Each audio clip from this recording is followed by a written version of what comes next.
Holmes!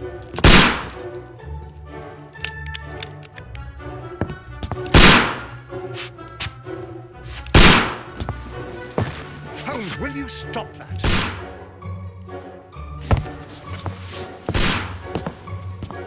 You are utterly mad.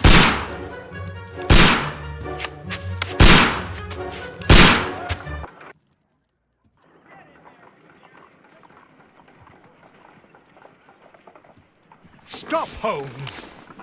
Is that you, Watson? Yes, of course it is. And you almost killed me.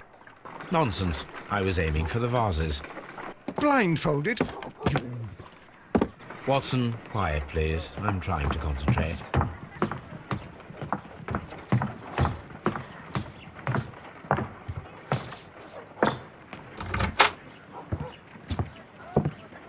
Ah, Lestrade.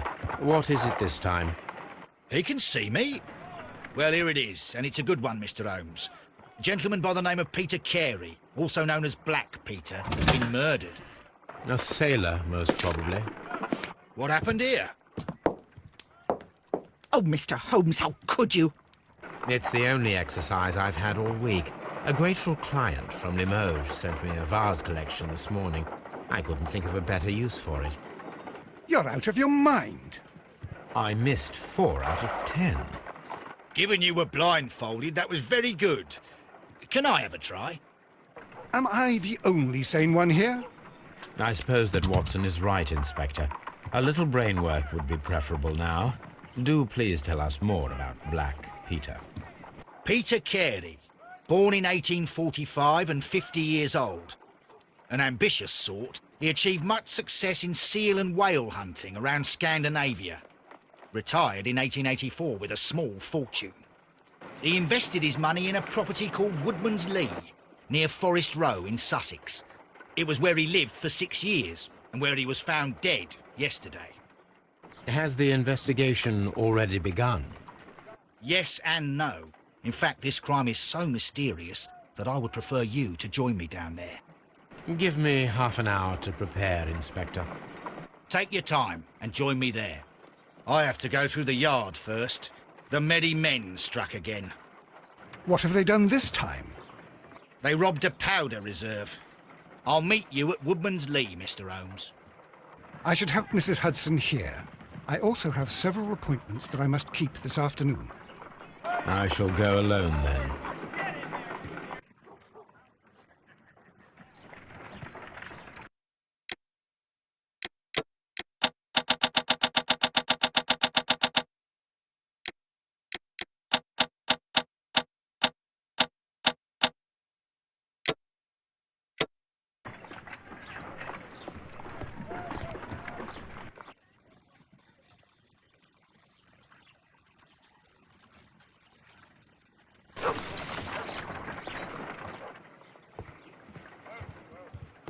My analysis table.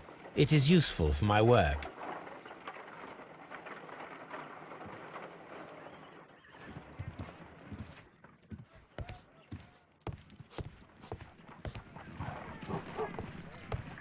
You go along to Peter Carey's house. Mrs. Hudson and I will take care of the mess.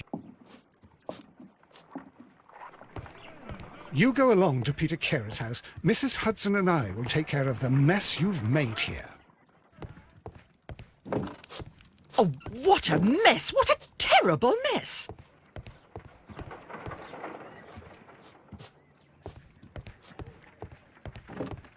A map of London and the surrounding area.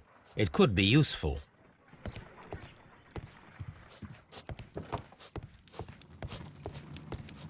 This is where I keep my post.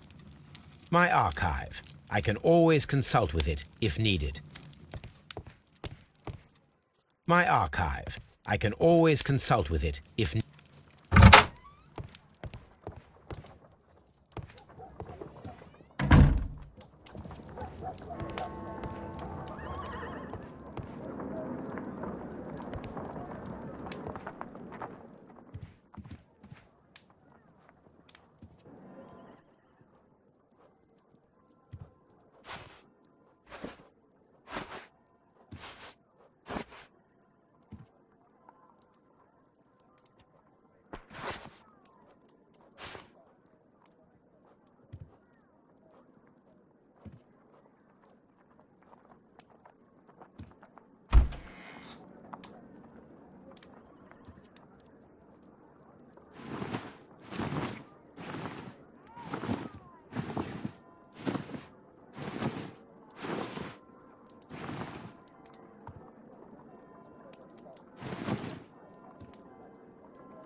Mr. Holmes, I'm over here. Come on.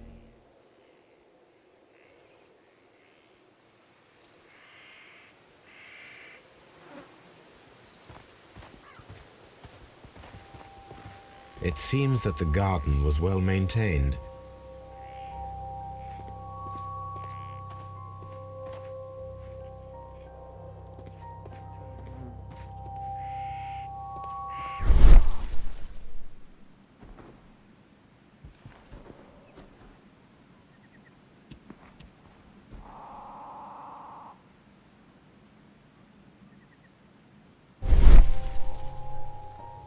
These footprints appear to be quite large.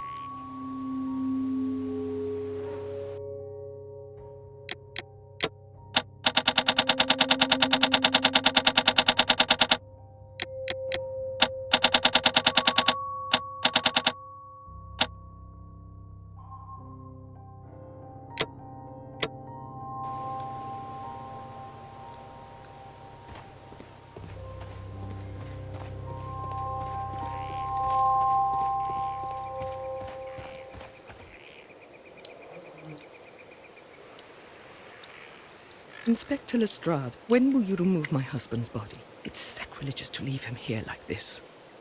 As soon as we can, Mrs. Carey, I assure you. Allow me to introduce you to Mr. Sherlock Holmes. He's a detective. No doubt you've heard of him. I'll wait for you in front of the cabin, Mr. Holmes. My condolences, Mrs. Carey. Thank you, Mr. Holmes.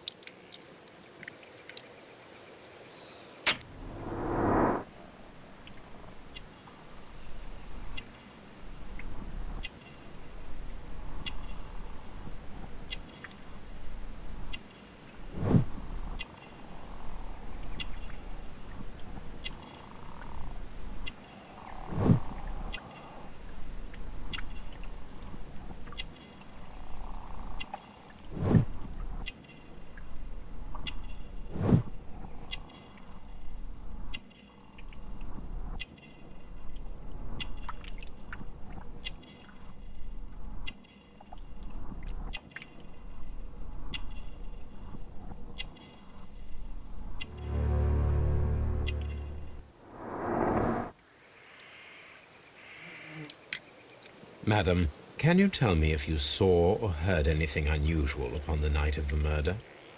At 2 o'clock in the morning, I heard a terrible scream. But I thought nothing of it then. He would scream all the time when he was drunk. Can you please tell me what occurred on the evening of the murder? Well, Peter got drunk in the evening. He was in such a terrible temper. Usually, whenever that happened, he'd stay all night drinking in his cabin before passing out. Do you remember at what time you found your husband's body? In the morning, at around 7 o'clock, I noticed the cabin door was open, but I didn't go in to take a look, for I knew my husband would not have liked it. At around 10 o'clock, I dared to glance in through the door and... oh dear.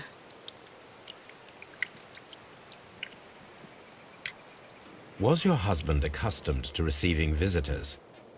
Oh, no, I don't think so. I mean, he didn't really have many friends. We lived quite an isolated life here, after his retirement. The garden is very large and well maintained. Do you employ someone to look after it? It is true, there is a lot of work, but my husband took care of it himself.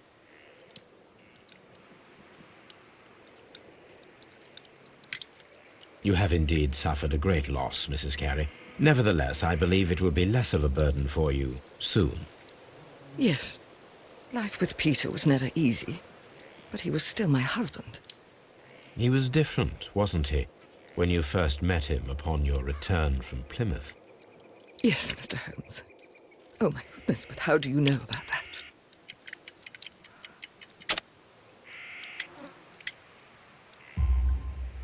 You undertook a pilgrimage to the Cathedral of Santiago de Compostela when you were young. That much is evident from the rosary in your hand. The shortest route for the pilgrim from England to Spain is from Plymouth. I believe that you met Peter Carey as a young sailor there, and you married him soon afterwards. That is indeed what happened, Mr. Holmes. How extraordinary. Thank you, madam.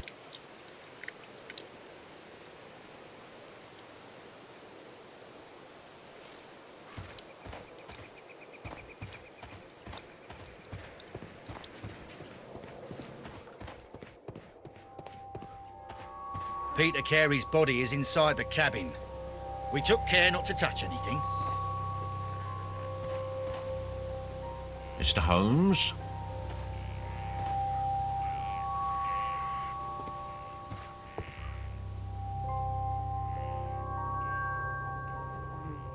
The door is locked. Wait just a moment, Mr. Holmes, and I'll open it. I locked it yesterday to ensure that no one should enter the cabin and tamper with the evidence. Ah, good thinking. Hello, hello, hello. What is it, Lestrade? It seems to me that someone has tried to force it, Mr. Holmes. Let me see.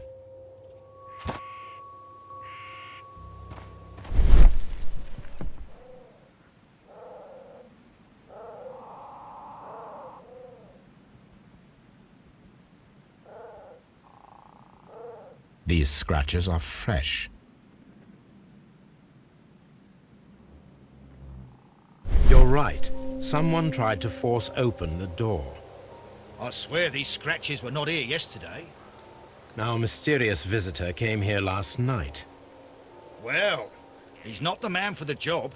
This lock is not a difficult one. Perhaps he did not have the right tool.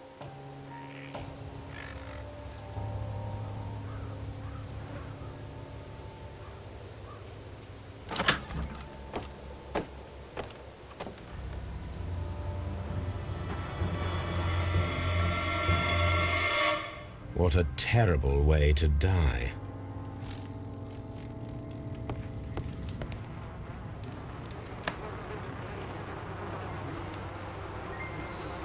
This man is in his 50s, yet he still looks quite strong. Peter Carey was fully dressed. He was not caught by surprise. It is possible that he knew his murderer. The weapon fully penetrated the body.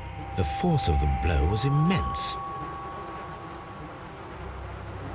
Peter Carey was impaled to the wall by a whaling harpoon.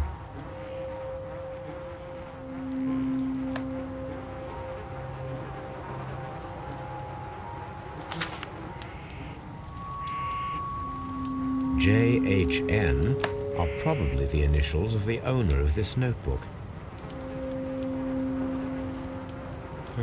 The pattern of the blood stain indicates that the notebook was not lying on the floor prior to the crime, but it was dropped into the pool of blood after the death of Peter Carey.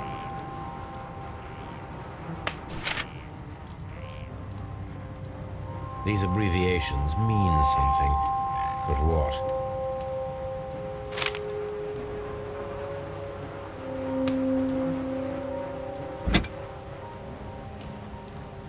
This wooden handle is plain and solid. This blood is from the pool underneath the dead body. Peter Carey tried to defend himself with this knife, but he did not succeed.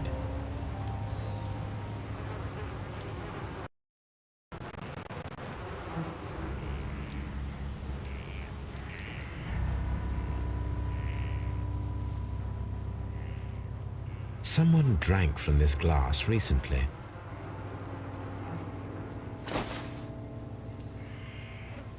The initials PC have been crudely burned. A sailor's work.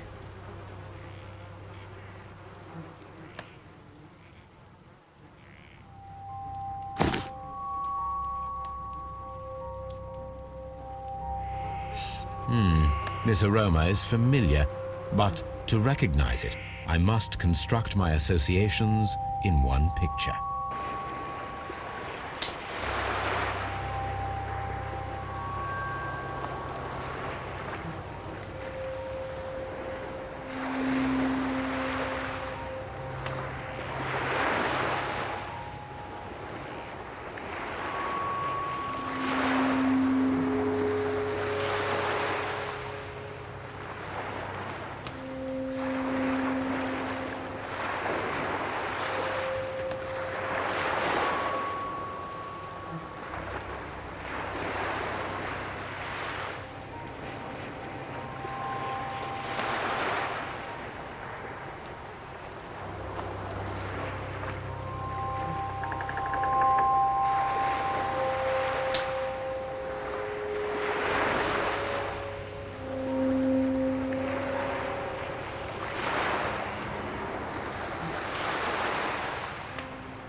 listeners.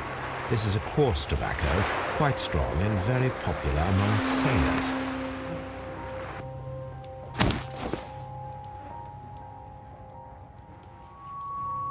Rum, a sailor's drink.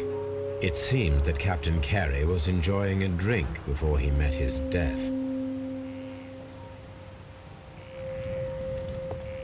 The Sea Unicorn. She was the ship that Peter Carey commanded.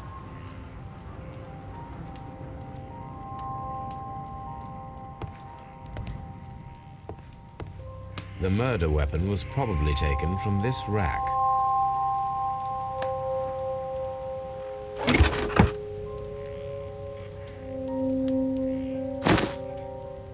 Peter Carey's boots. They look to be a size 8. Old navigation instruments, nothing interesting.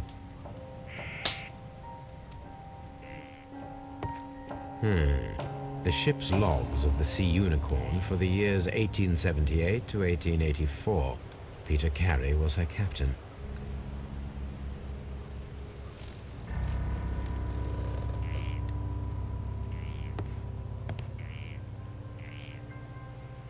The tooth of a sperm whale, probably from one of Peter Carey's catches.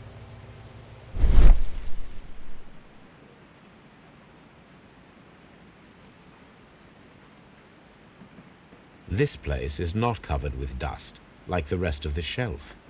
An object was taken from here. It was larger than a book, a box or a small chest, perhaps.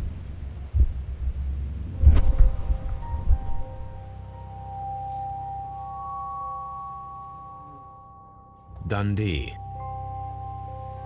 Hammerfest. It's a whaling map.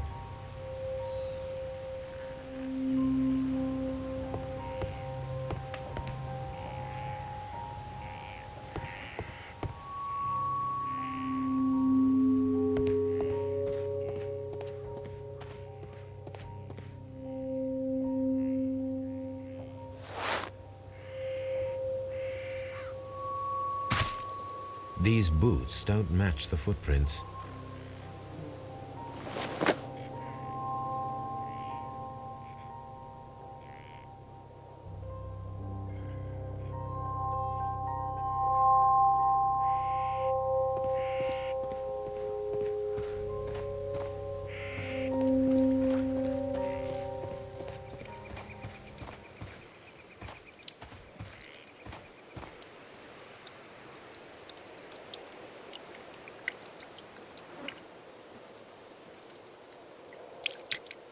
Is this your husband's tobacco pouch?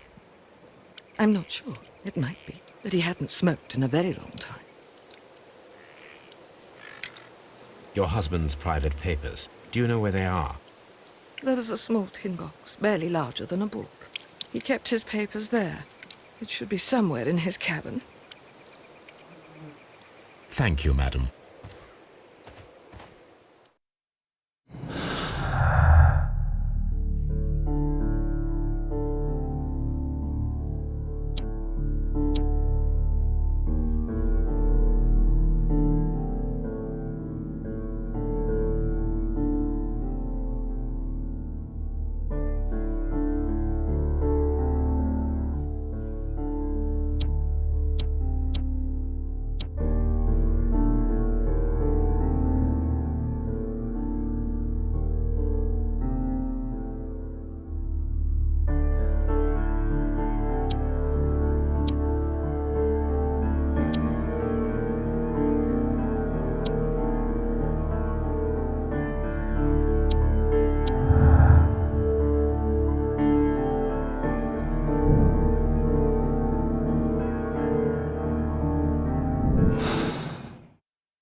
Someone was here yesterday.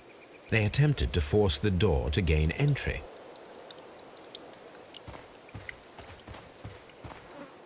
Mr. Holmes?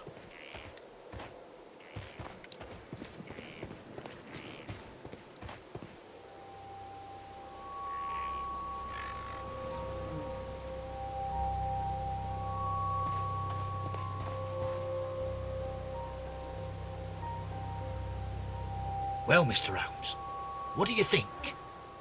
I think that we are lucky And why is that?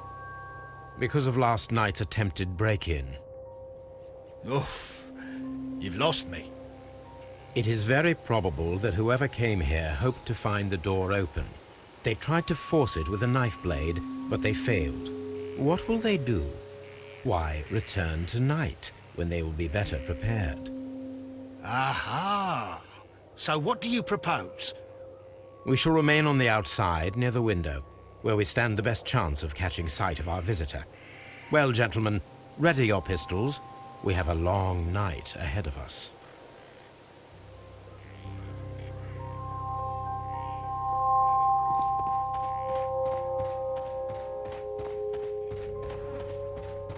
This looks like the perfect hiding place.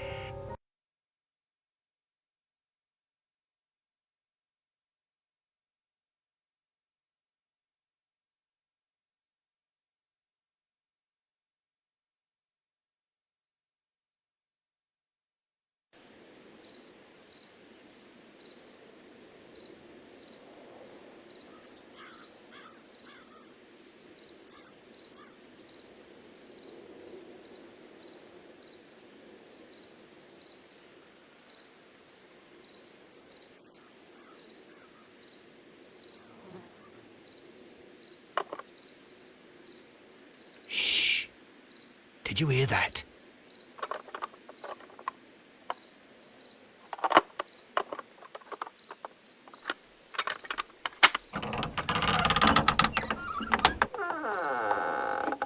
There's someone there. I'm gonna collar him. I'll be right behind you.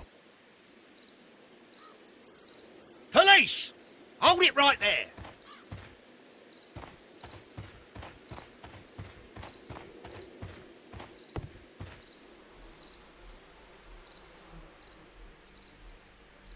All right, my fine fellow. Who are you and what are you doing here? You're detectives, I suppose. You imagine that I'm connected with the death of Captain Carey. I assure you I'm innocent. Innocent? And what are you doing in his cabin? Shall I tell you? You came to retrieve what you had lost after killing Peter Carey, but we were here waiting for you. What is your name? John Hopley Nelligan, but I didn't... Do you deny that you came here yesterday? No, but yes, it's just that I couldn't... I'm tired of this. Off we go to the yard. Tomorrow, I'll see that you're put in front of the judge. What? But you can't! I'm not... It's a terrible mistake! Enough. You can explain all of that to the judge. You're coming with me to the yard. But... In light of recent events, it seems evident that your coming here was unnecessary. All the same, I'm very grateful to you, Mr. Holmes. You are welcome, Inspector, but please don't be too hard on our young fellow. I would like to question him tomorrow morning.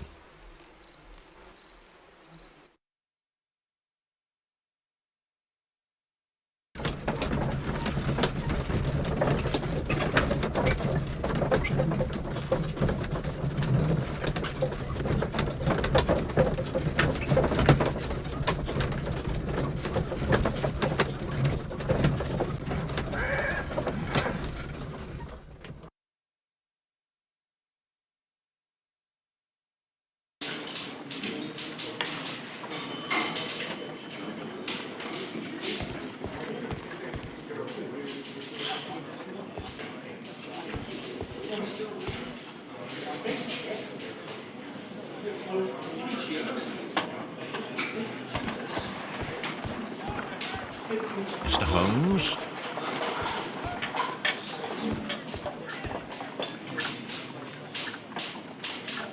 Good morning, Mr. Holmes. Can I help you? Good morning, Constable. I would like to speak to the fellow who was arrested at Woodman's Lee last night. Ah, the young man. He's waiting in the interrogation room. You can go straight through. His belongings are held in the evidence room.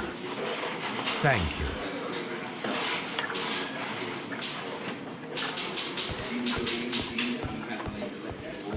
Mr. Holmes?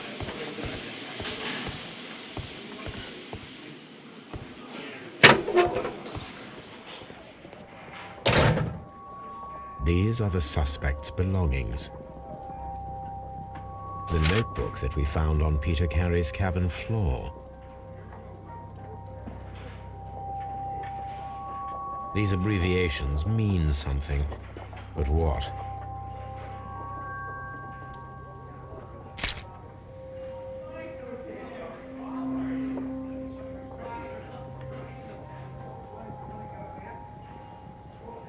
From R. Dawson.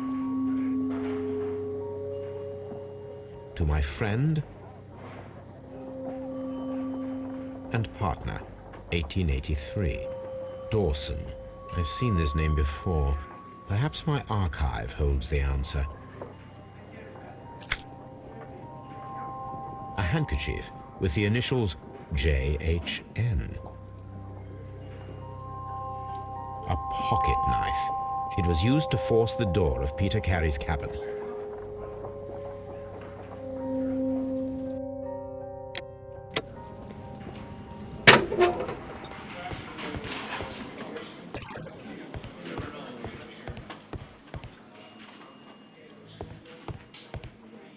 Locked.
Does this notebook belong to you? Yes. But where did you find it? I did not know... I thought I'd lost it at the hotel. What do these abbreviations mean? Oh, no. I beg you, I can't. If I told you, it would only make things worse. But I will find out eventually, Mr. Nelligan. The sea knife was found near Carey's body. Tell me, Mr. Nelligan, did Mr. Carey try to defend himself or to attack you with it? I don't know. I didn't kill anyone. The police seized this valuable ring from you. Whose is it? I didn't steal it from anyone. It has always belonged to me.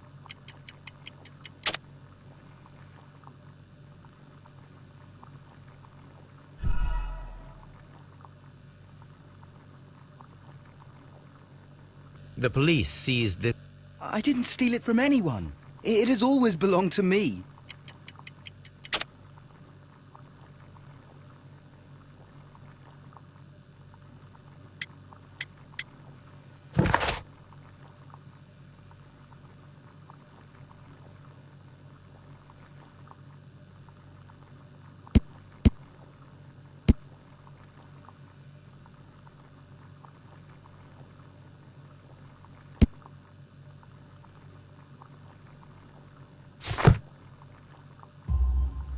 The ring's date of engraving is many years ago.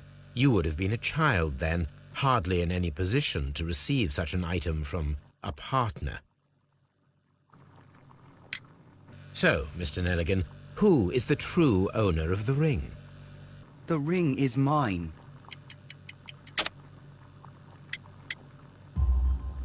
No, Mr. Nelligan. I believe that the ring had belonged to your father. Oh, but how do you know? The jacket you are wearing is made of an expensive fabric that only a man of exceptional wealth could afford. You do not seem to me to be a rich man, Mr. Nelligan. Furthermore, the garment is ill-fitting. It is quite clear that it belonged to someone else, most probably your father. With your father gone and taking with him the family's wealth, as a little boy you had to find yourself a manual job, and it was most probably cleaning fish. You cut your hands often while working. I can tell from the scars. I'm speechless, Mr. Holmes. It all happened exactly as you say. Well, I will see you soon, young man.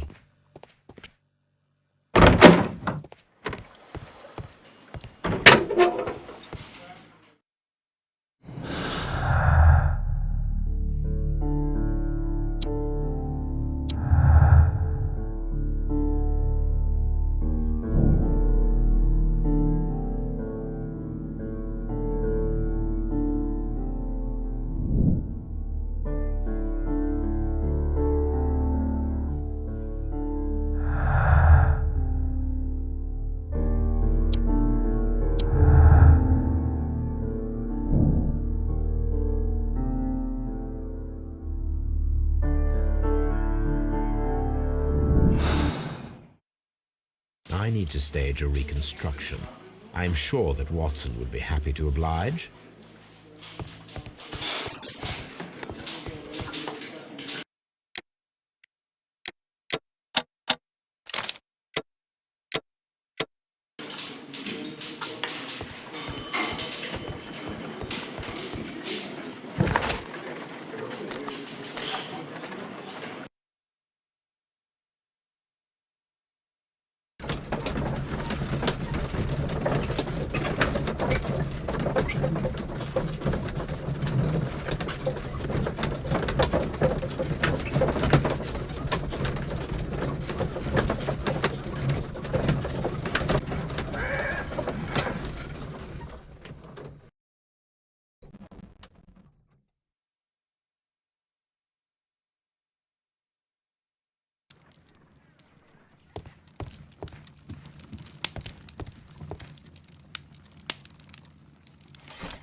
Here it is. Now I begin to understand that young man's story, but I am still unclear as to what connects him with the murder. It is time to ask him.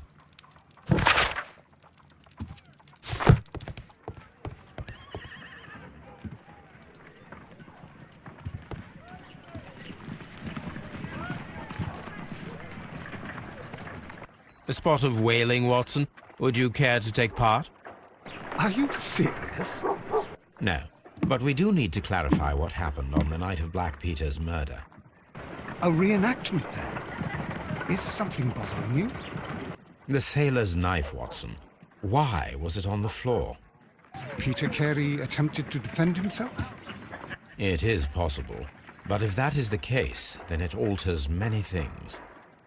I don't quite follow you. Tell me, my friend, what is the animal closest to man, morphologically, I mean? Ah, I see what you're getting at, Holmes. You asked me that once before, on the Ripper case, I believe. Do you want to slit some more pigs' throats? No. Thank goodness for that. I wish to impale one with a harpoon. Wonderful. Watson, let us pay a visit to our butcher friend in Whitechapel. We require the carcass of a well-fed pig. And the harpoon? One of the harpoons on the wall of Black Peter's cabin should do quite nicely. Brave Toby, the best nose in the British Empire.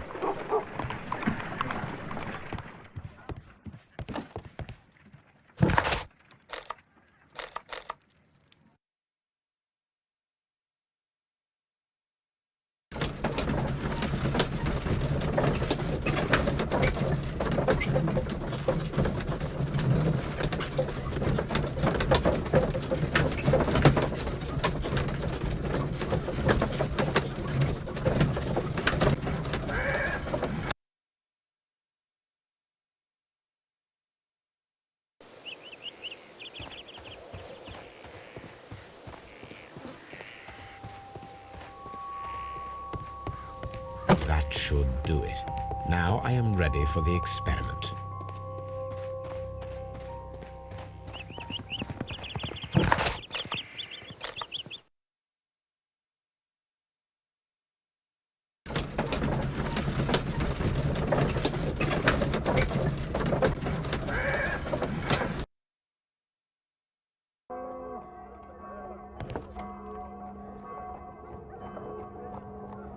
Well, here we are in the preparation room. I can't say that I like the smell of it much. What do you intend to do? To indulge myself in a little experiment. The challenge of lancing a pig's carcass with a heavy harpoon. A little experiment? Stand aside, Watson. This might be dangerous. I am not well practiced in this exercise, yet. Holmes, you should aim for the mark in order to perform the most reliable test.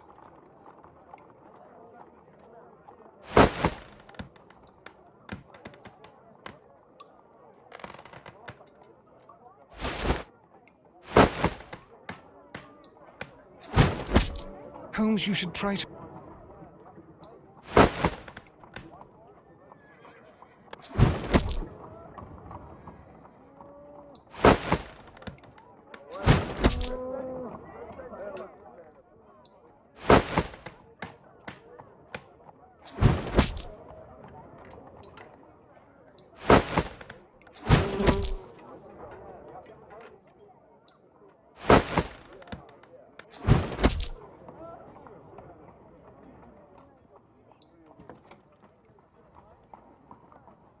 This is the best possible result that I could get.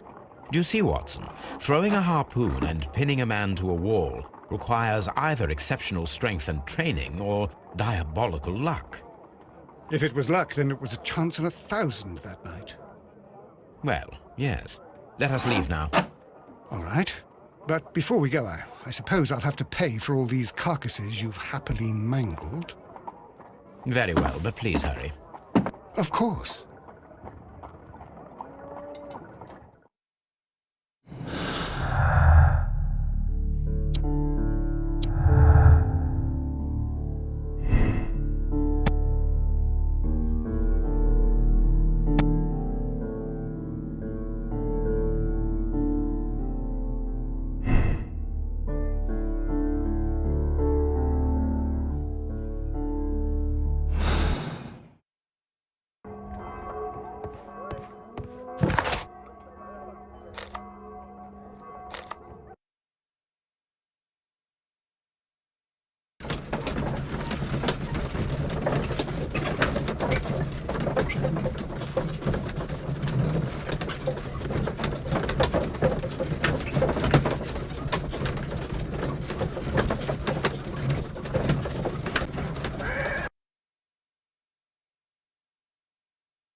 I have heard the story of Dawson and Nelligan, the West Country bankers. Yes. Joshua Nelligan was my father. I am aware that it had a bad ending. When the bank failed, it ruined half the families of Cornwall, whereupon Joshua Nelligan disappeared. My father was under extraordinary pressure. Dawson had retired. I was only 10 years of age at the time, but it was still old enough to feel the shame that befell our family. My father was convinced that he could pay off all his debts if the creditors gave him time. He set sail for Hammerfest in Norway in his small yacht, just a few days before an arrest warrant was issued. He left my mother a list of the securities he was taking. No word was ever heard from him again. We believe that his vessel went down, taking with it everyone and everything on board. Thank you for the story, Mr. Nelligan. At last, we are making some progress. Interesting. Joshua Nelligan and Peter Carey were both at sea in Norway. There is definitely some connection between Peter Carey and Joshua Nelligan's disappearance.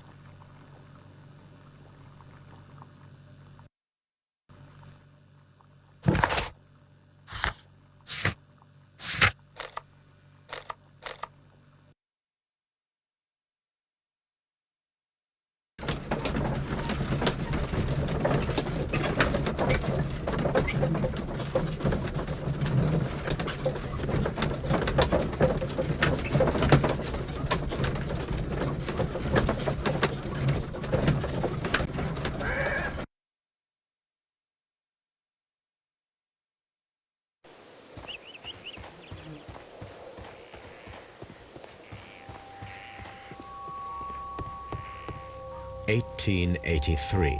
That's the one I need. This is the crew list of the Sea Unicorn. This is the crew list of the Sea Unicorn. Log notes for June. Nothing unusual. Log notes for July. Nothing special. Log notes for August. These pages have been torn away.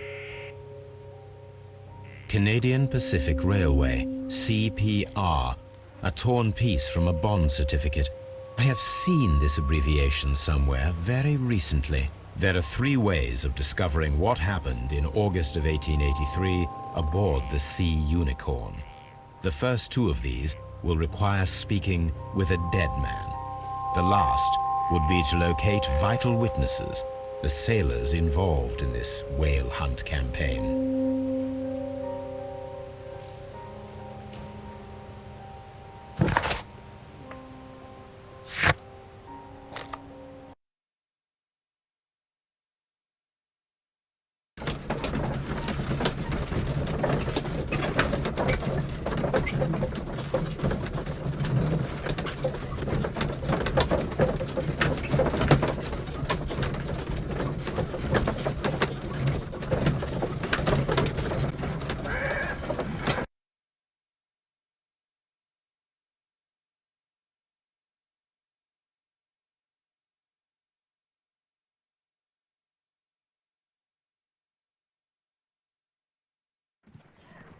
Something new, Watson.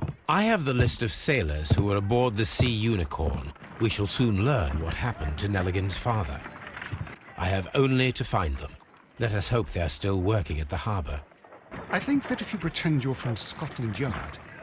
I doubt it, Watson. And really, I would prefer that all of this remains quiet for now. But I have another solution. I'll call in the specialist. And who might they be? The secret police division of Baker Street. Ah, you mean young Wiggins and his gang? Yes. Believe me, you'll receive more useful assistance from these little urchins than from a dozen yard detectives. Those children are everywhere. They see and hear everything, and they are cunning. All they lack is organization. I'll summon them. How will you do that? There is always a watch beneath our window. I have only to call him.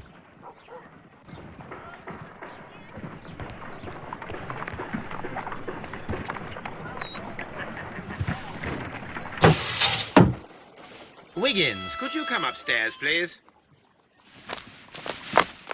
At your service, Mr. Holmes. Wiggins, I need you to track down certain people for me. I'll give you a list. You can read, can't you? Big Oliver from our gang. He can, because his father is the coachman of a famous lawyer. Fascinating. Here is the list of sailors. Sailors? Easy. Just got to look where the rum and the red lights are.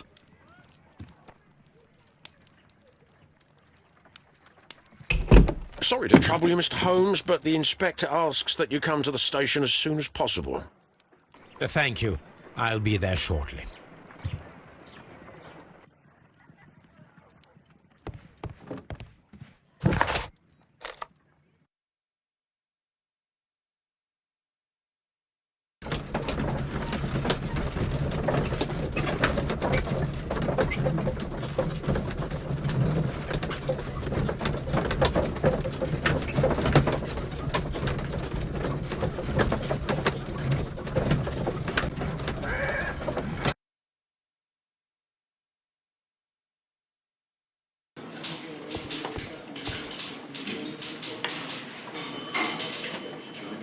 Mr. Holmes, I'm glad to see you. As always, what happened? We have a new suspect, Liam Hurtley. I'm thinking that this case will be resolved very quickly now. Interesting. Pray tell. Well, the constable that I left at Woodman's Lee noticed a suspicious individual prowling around during the night. Do you have him here? Yes. He refuses to speak with us, but we'll make him talk. Let us hope so. Ah, yes, and one more thing. The constable told me that at the time of his arrest, the fellow was writing a letter. Do you have it? Of course. It's in the evidence room, at your disposal. Admit that for once, Mr. Holmes, Scotland Yard is a step ahead of you, huh? Breathtaking.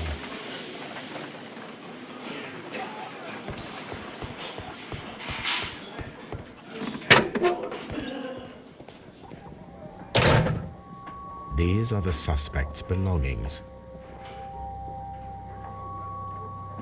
Liam Hurtley's old boots. They're a size 9.5. The stains are fresh. They can be removed with the proper chemicals. A pen. Nothing unusual about it.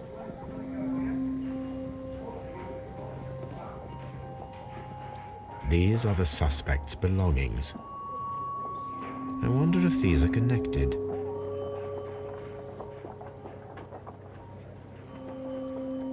Now we have the proof that Nelligan's papers were indeed here. It seems that they have vanished, however.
Please escort this suspect for interrogation.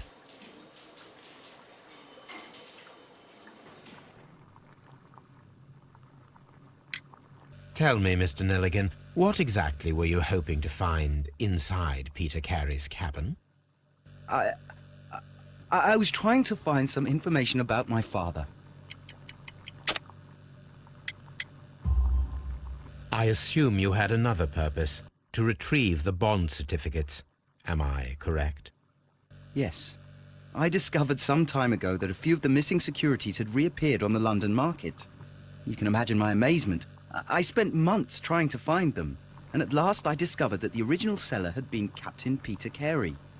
These papers, they belonged to my family, but I could not find them there. That's all for now. Well, I will see you soon, young man. Please escort this suspect for interrogation. Allow me to introduce myself. My name is Sherlock Holmes. I would like to ask you a few questions. I've already told the police that I've nothing to say. And you're not even part of the police. Precisely. And considering your situation, it might be wise to speak with someone who is, shall we say, rather more neutral. You are a suspect in a murder case. I know. Inspector Lestrade told me. It's ridiculous. Could you at least tell me who you are, and exactly what happened that you should be brought here? My name is Liam Hurtley. That I can tell you, but you're not getting any more than that. Well, we shall see.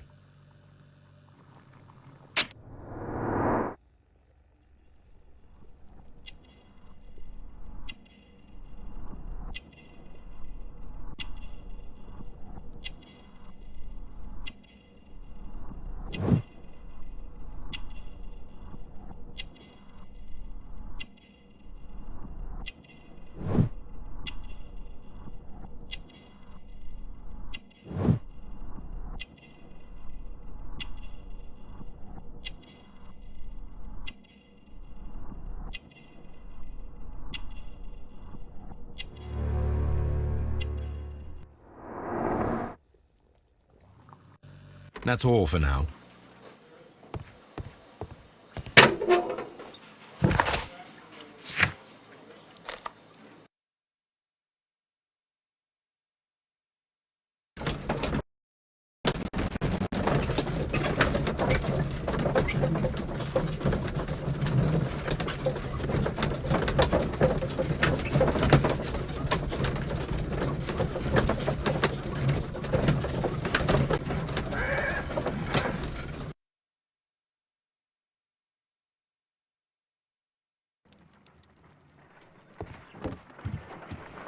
A new suspect, but this one refuses to talk. This case is more interesting than I first imagined.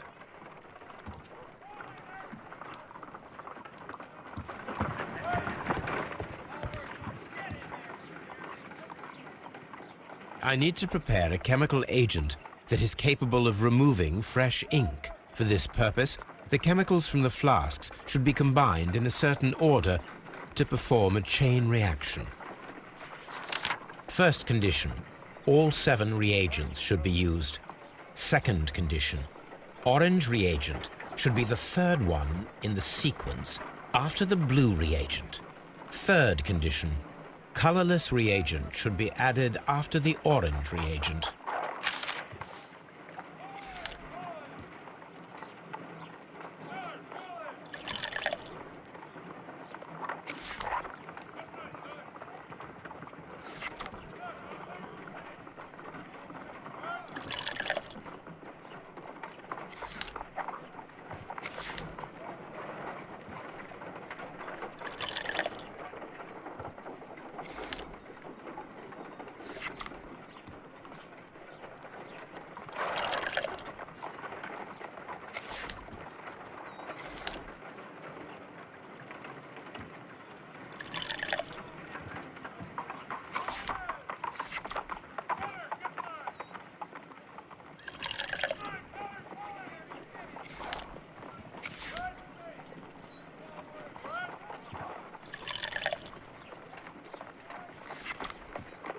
Done. Now I can proceed further. Let us see if the content of this letter sheds a little light upon the mystery.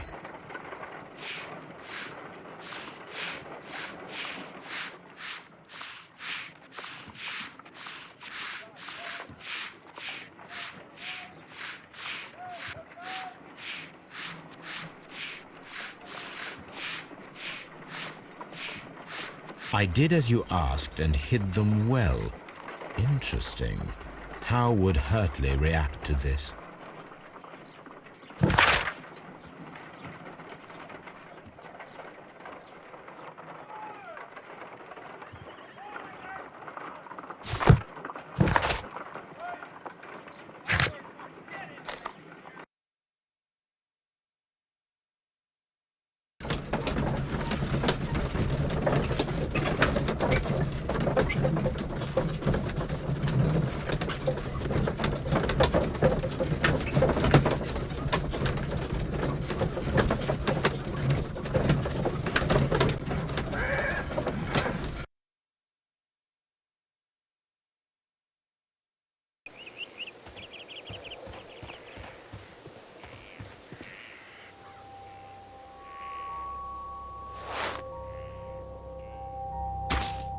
These boots match the footprints exactly.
Please escort this suspect for interrogation.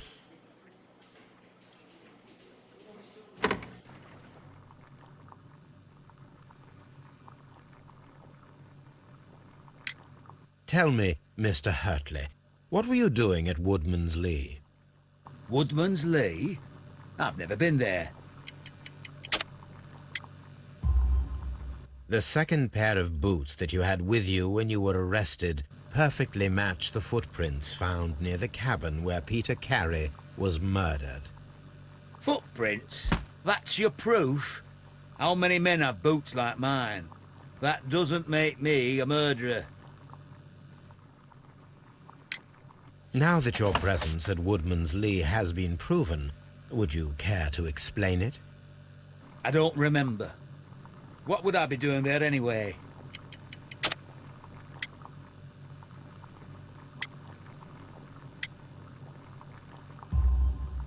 Because you are the gardener at Woodman's Lee. I'm not. How did you... I observed your hands. They told me that you work with the earth. Small fragments of plants snagged to your trousers indicate that you were mowing very recently. But the most obvious clue presented itself in the bird embroidered on your handkerchief. A crested tit, if I'm not mistaken. All right, you got me. Yes, I am a gardener, and I went there to get my tools. So tell me, Mr. Hurtley, what did you hide? Hide? What are you talking about?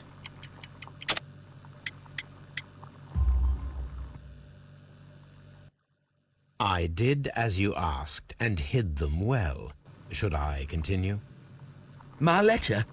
But the ink? That's impossible. A touch of chemistry, nothing special. Well, you're a smart one. But it's nothing. If you want to know, I was referring to my tools. It was to do with my work, see? I will check that, Mr. Hurtley. That's all for now. Hurtley's stories are false leads, but now I know one thing for certain. I must examine the site where the garden tools are kept at Woodman's Lee.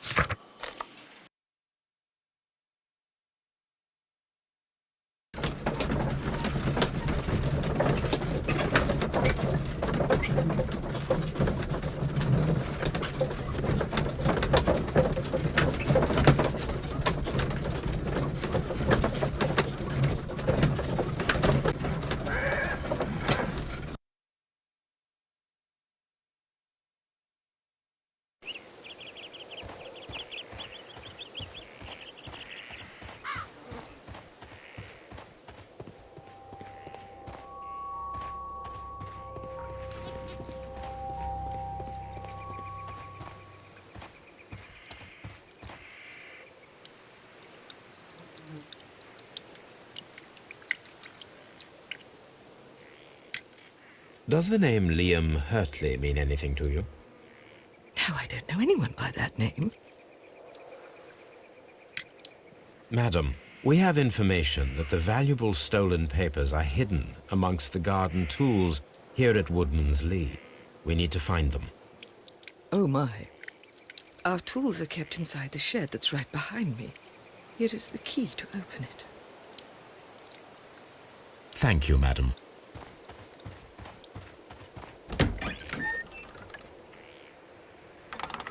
Let's see what could be hidden here.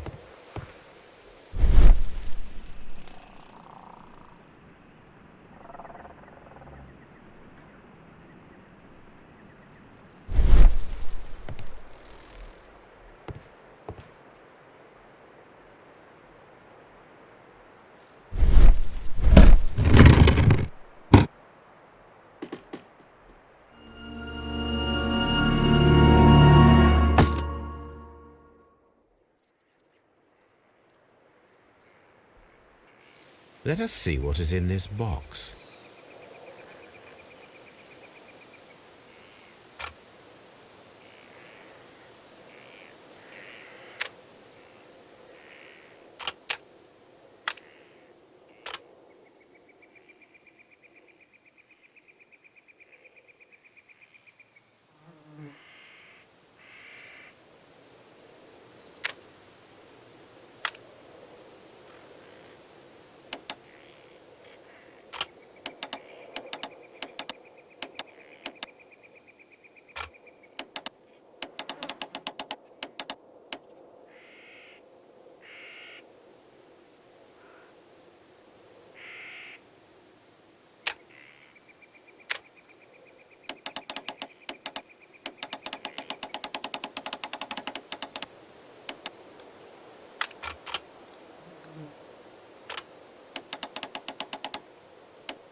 A bundle of letters in a woman's hand with the Carey family monogram.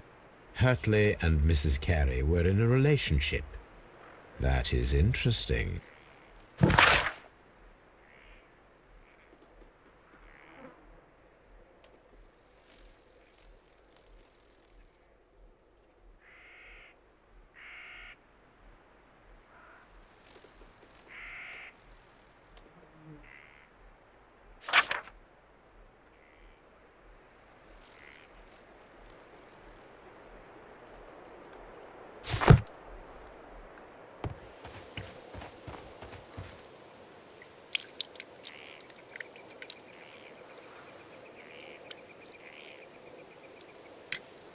Madam, I am aware of your affinity with Liam Hurtley.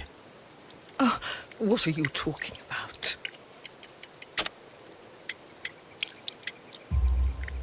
Mrs. Carey, we found your letters. My letters? I asked Liam to return them to me. I wanted to burn them. Why did Mr. Hurtley put them inside the garden shed? I don't know. I wanted them back, but I couldn't see him, not after what happened. Well, here they are. Oh, this is terrible. Terrible. Liam, how could he? After what he has done. You believe that he killed your husband? No, I do not know. I do not know. Leave me alone, please. Thank you, madam. I wonder if Wiggins has managed to find any sailors.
Mr. Holmes, we found the sailors from that list you gave us. Well done, Wiggins. Let me see.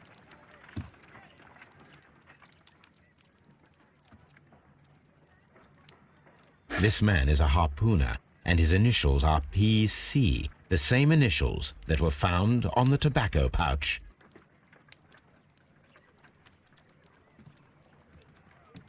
Wiggins, could you gather some information on one of the sailors that you found? His name is Patrick Cairns. We found Patrick Cairns. Good job, Wiggins. Where is he? He lives in a small furnished dump of a room, but he's always at the Sea Witch pub, where he does arm wrestles for money and drinks. Excellent. Here is your reward. 2 guineas. Thank you, sir.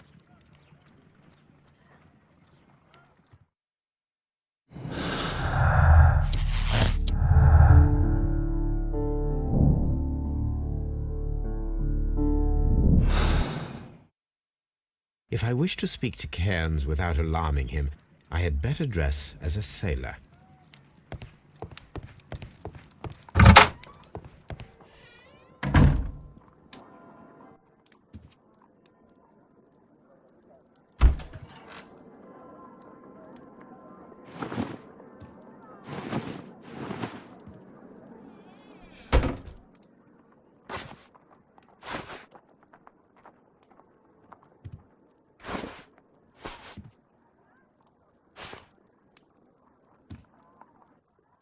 Now I can approach Cairns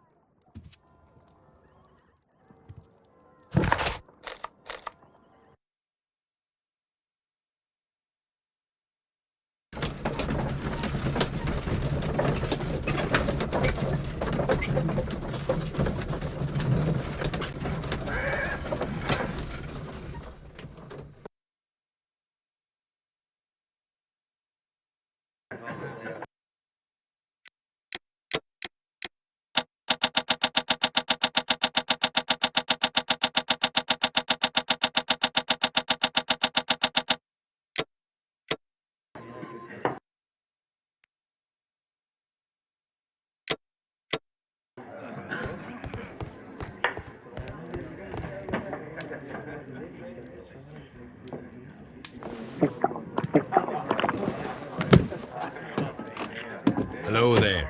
Are you Cairns? What do you want? We've heard all about the gambling and arm wrestling here. You seem like the likely sort, and I'm up for it. I start at 10 shillings. Suits me.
You were lucky. I wasn't focused. Let's go again.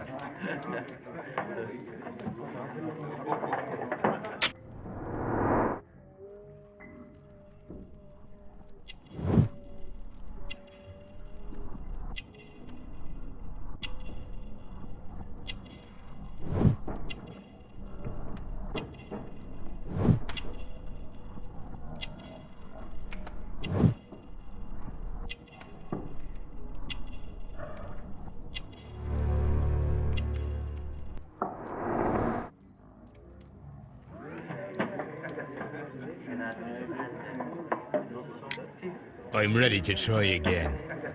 Fine. If you want me to take all your money, no problem with that.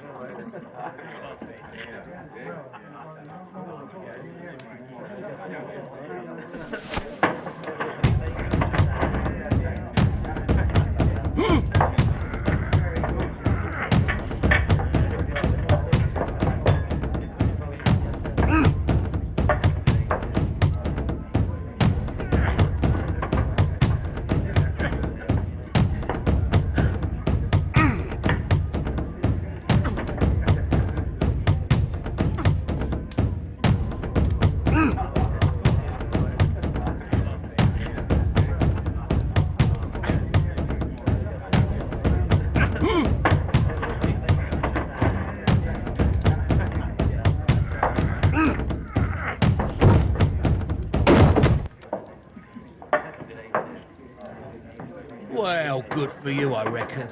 You're stronger than you look. Here's your 10 shillings. I'd like to buy you a drink. Good winner as well. That's good. Let's have a drink.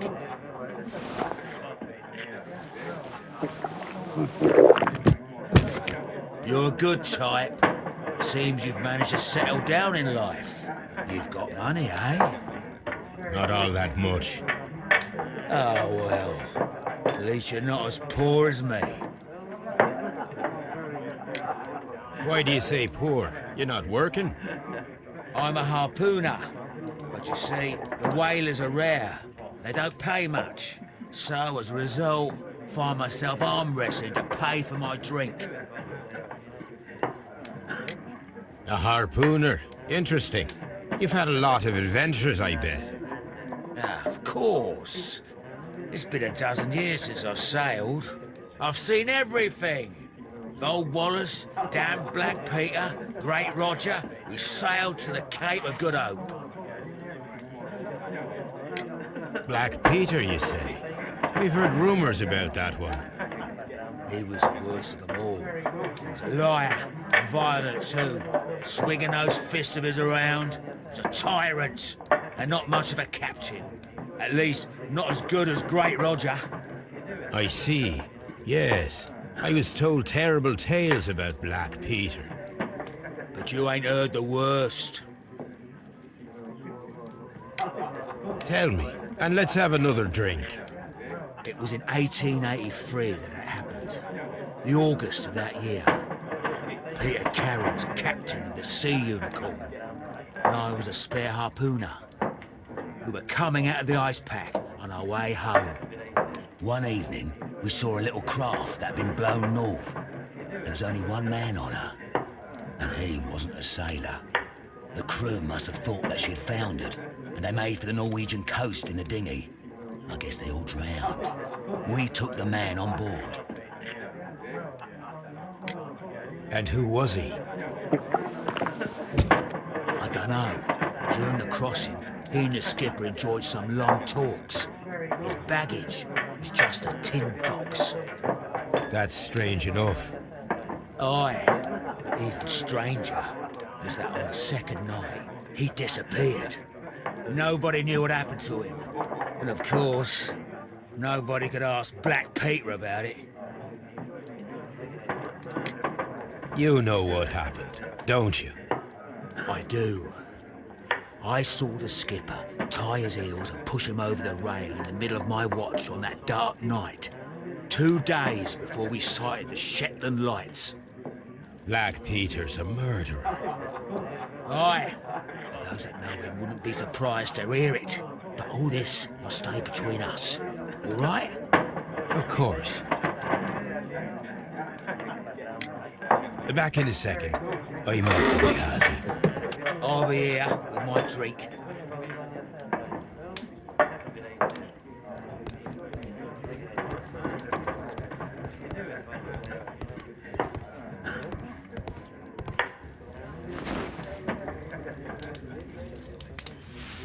Here it is.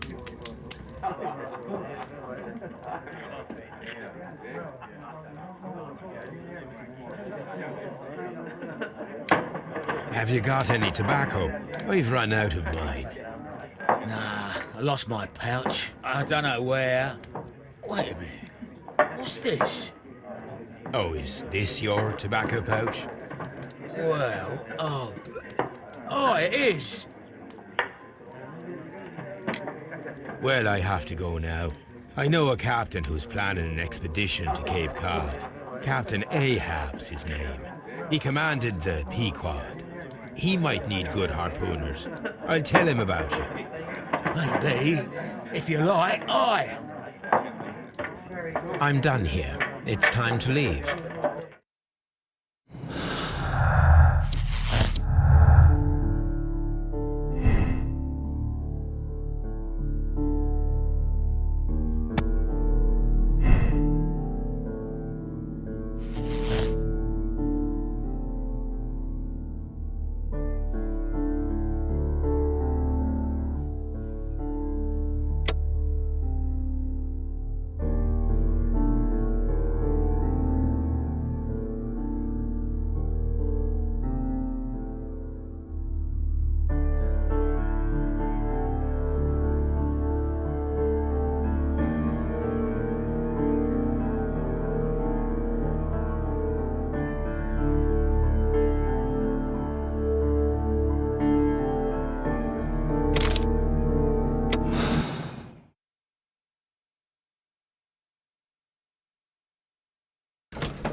Good afternoon. I must be at the wrong address. I'd like to speak with a ship's captain, a Captain Ahab. Is that you? No, my name is Sherlock Holmes. That detective fella? So, you wanted to see me? That is correct. We need to talk. About what? About Black Peter, who was killed in his own hut with a harpoon. You know, don't you? Yes. How? The tobacco pouch. You recognized it. Oh, the sailor. It was you. Unbelievable. Well, fine. I confess. But if you really do know everything, you should also know that I didn't want to kill him. He made me do it. I know. Did you know about this story with the bond certificates? Did you need money? Yeah. I just wanted him to cough up a little silver. I'm out of work, and I thought maybe he could help me. Well, he refused outright, and he insulted me. I reminded him I knew all about that murder he committed at sea in 1883. Then he got mad when I spoke about his treasure. I barely just had time to throw the harpoon at him before he could jump at me with his knife. You know the truth. What will you do now? I ask that you return the bond certificates. Keep some of them. You will need them in your exile. It is better that you leave the country for a few years. And you won't say anything to the police? I will not say anything as long as you return the money. Well, I'll do as you ask. But what about Inspector Lestrade? I will deal with him. Goodbye.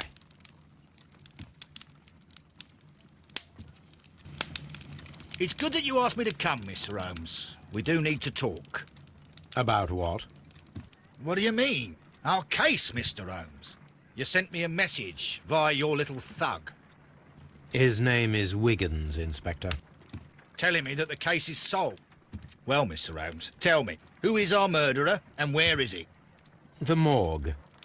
Eh? His name is, or rather was, Pablo Coventral. He was also on the ship with Peter Carey, and he was a harpooner. I'll tell you everything, Inspector, but do calm down. Mrs. Hudson will bring us tea and orange cake. Orange cake? You're spoiling me, Mr. Holmes. That's my favourite.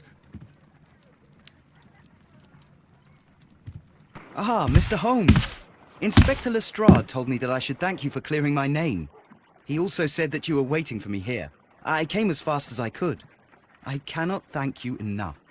It is all because of you that this nightmare is finally over. I believe that this belongs to you. My father's securities. Incredible! But how did you get them? It would take far too long to explain. Tell me. This is extraordinary. You are a genius. Then that may serve as an explanation. Goodbye, Mr. Nelligan, and good luck. Goodbye, Mr. Holmes. And thank you. 1,000 times thank you.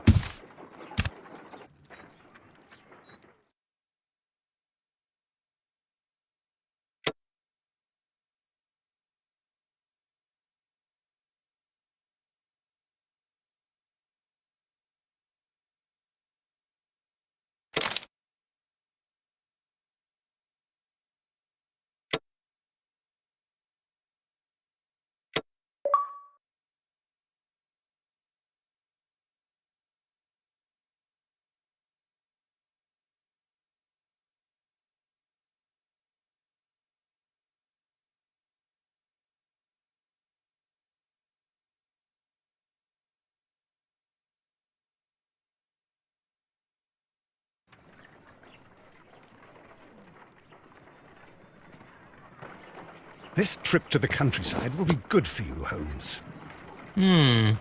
As your friend and your doctor, I really do recommend that you give yourself a complete change of scene. Fresh air, brisk walks, bird watching, chopping wood. Sounds intolerable. I mean, certainly it sounds delightful. But you haven't yet told me who your friend is, the one we're going to visit. He is a bee lover. A bee lover? Do you mean that he keeps bees? That must be Mrs. Hudson, bringing the warm cloth that I requested. There is someone to see you, Mr. Holmes. I have no time. Send whoever it is away. Yes, Holmes, I really think we ought to leave now.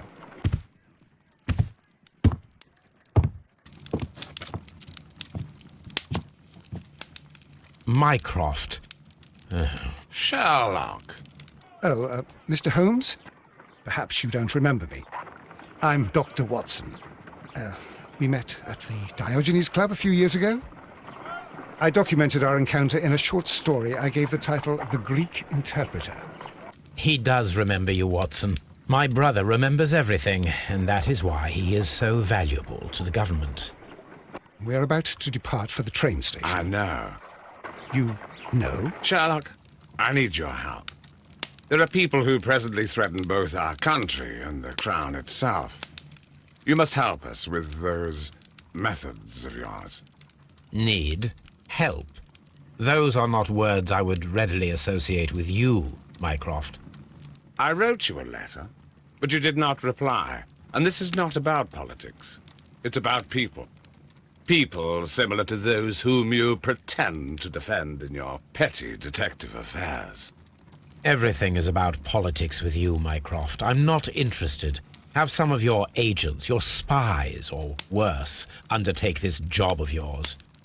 You are defending your people, and they have little to do with the people I choose to help, I can assure you.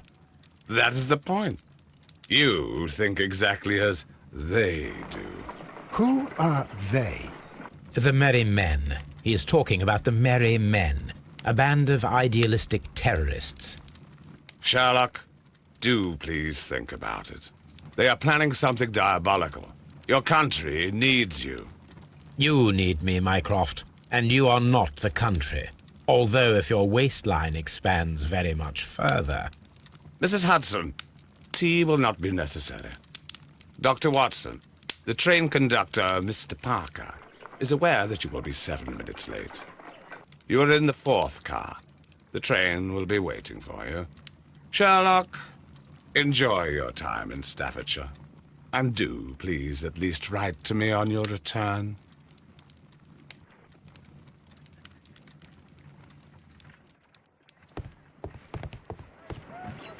Holmes, please call a cab while I pack my suitcase. We should be late for the train. Watson, I'll hold a cab for us. We leave in 5 minutes for the station.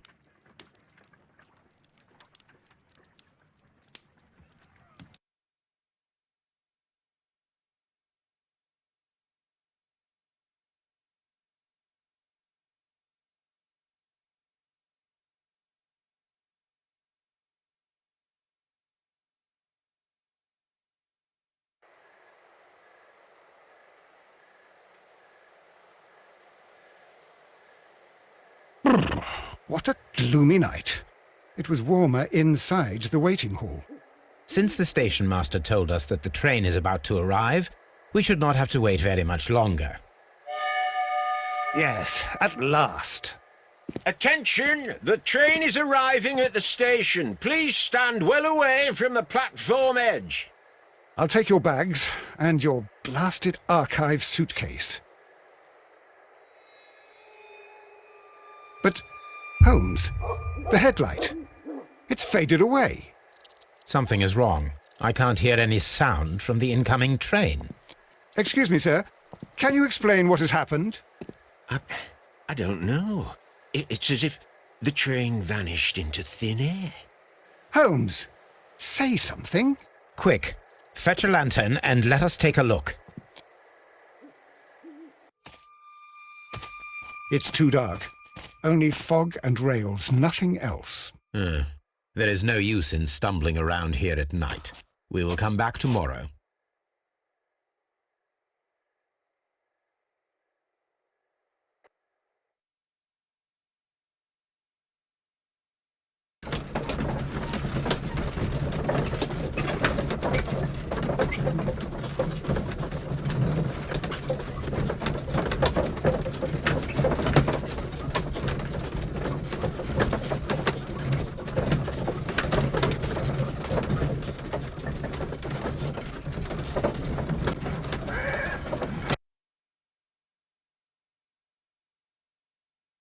Well, here we are again at Evesham Station. We have a full day ahead. Let us begin our investigation.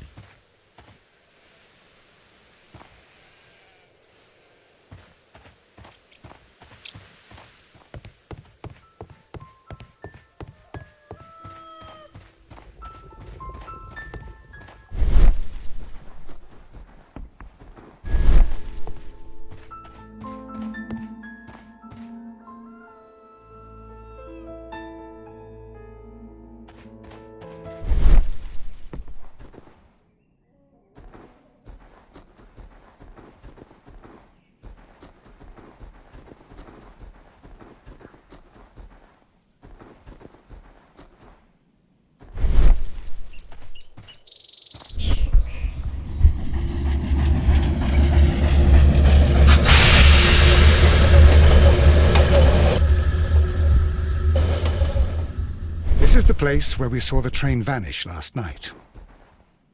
A discarded item, possibly thrown from the train.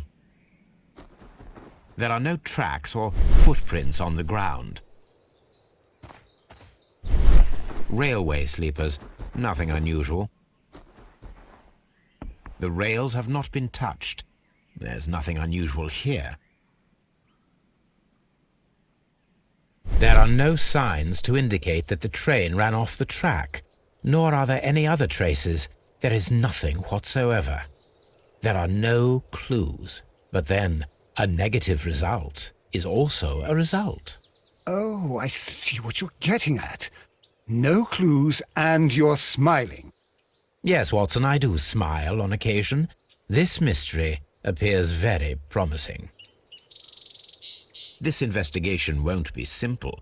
We shall require a map of the region. Perhaps the station master could lend us one.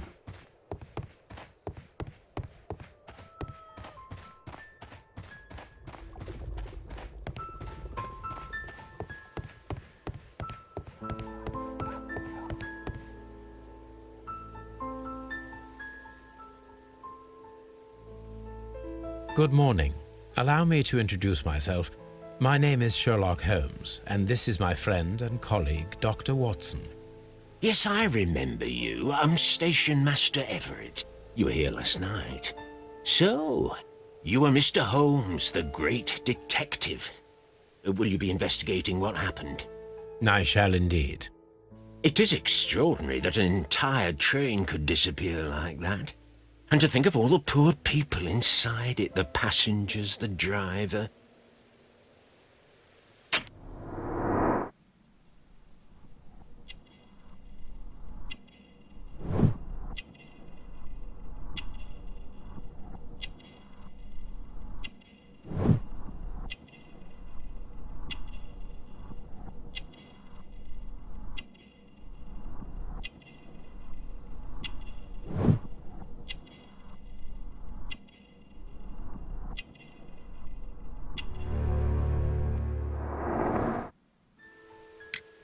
Could you please give us any details about the train? Well, there was nothing so very special about it. At least not that I can recall. My memory's not what it used to be. However, if you need it, you can have the train composition report. It's inside my office. I would be glad to have a detailed map of the local railway district. But of course, please, take the one that's pinned inside the waiting hall. See you later, my good man.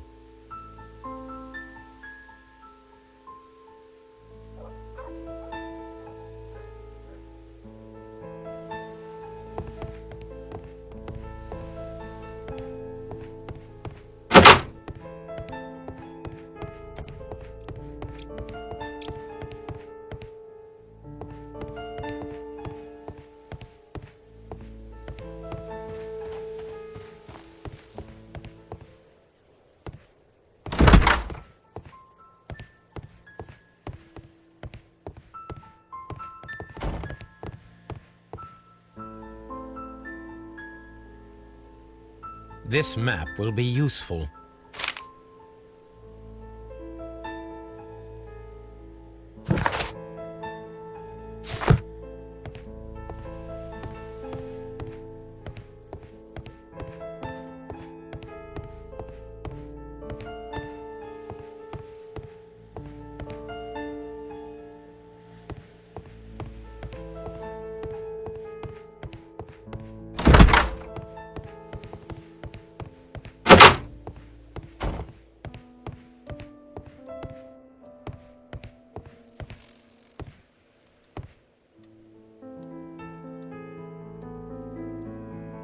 Railway post bags.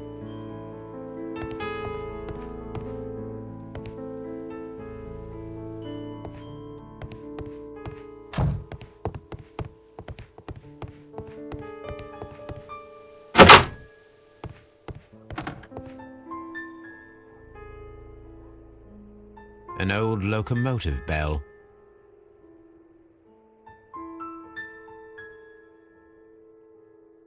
This part is probably from a locomotive. This place serves as a storage area for the station. This part is probably from a locomotive.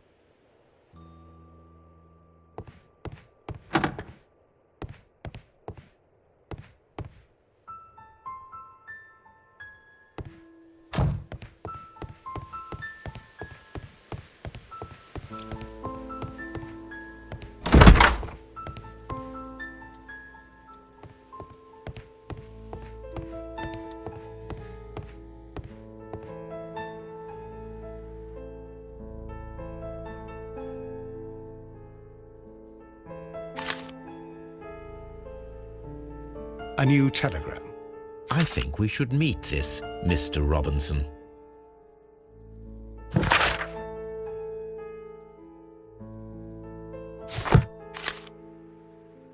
Here is the train set.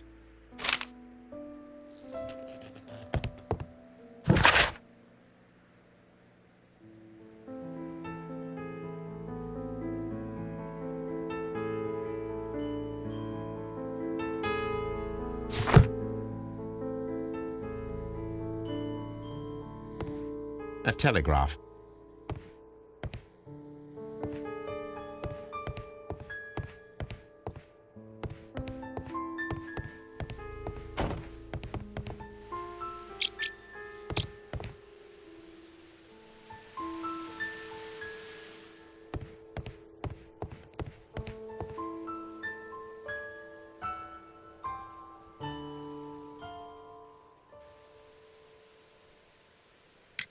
According to the train composition report, there was a special wagon.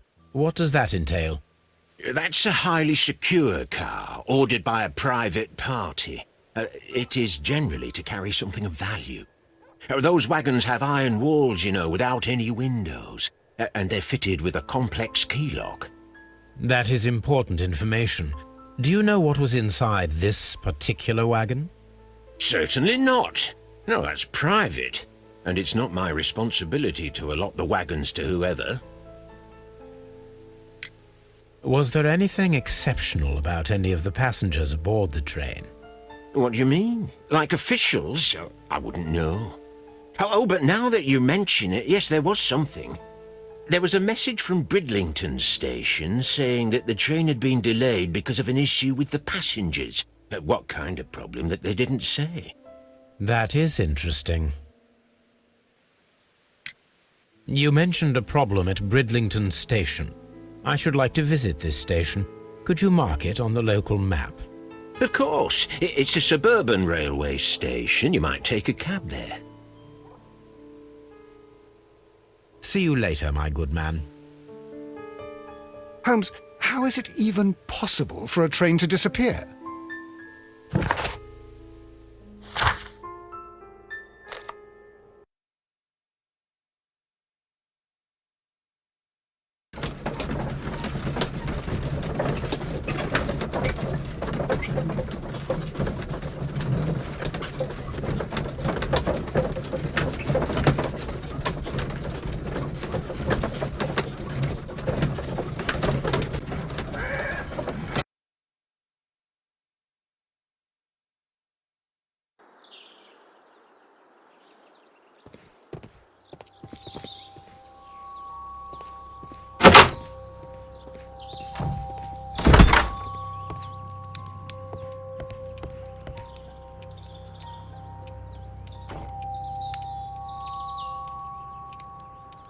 This is an absolute scandal.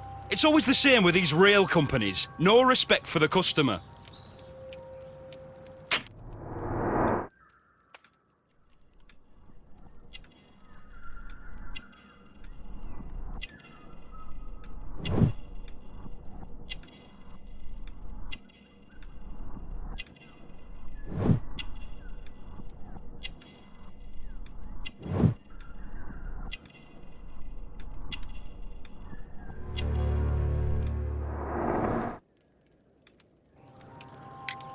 Please calm down, sir. What is your concern? Concern? What is my concern? I'll tell you what my concern is. Last night I were on the train as usual with my colleague, heading home. Then along came this ridiculous ticket inspector, who started arguing that our tickets were invalid. He made us get off the train, and he was extremely rude about it. Were you aboard the train that vanished last night? Yes, I heard that it disappeared. But I don't care because we would have stopped before then anyway. Our tickets were valid and no doubt about it. And then, to top it all, the ticket inspector pushed everyone else out too, except for a bunch of rich. Well, because their type don't need a ticket. Can you recall anything more specific about this fortunate group? Well, yes. They were all foreigners. Spanish-looking toffs with snake eyes. Goodbye, sir.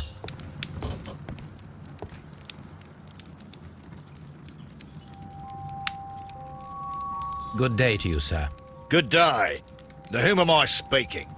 My name is Sherlock Holmes, and this is... Are you a representative of this damned railway company? Because I have a complaint. We are not from the railway company. We are... Well, in that case, Mr. Shamrock Flomes, please excuse me, but I'm not in the mood for idle chit-chat at the moment.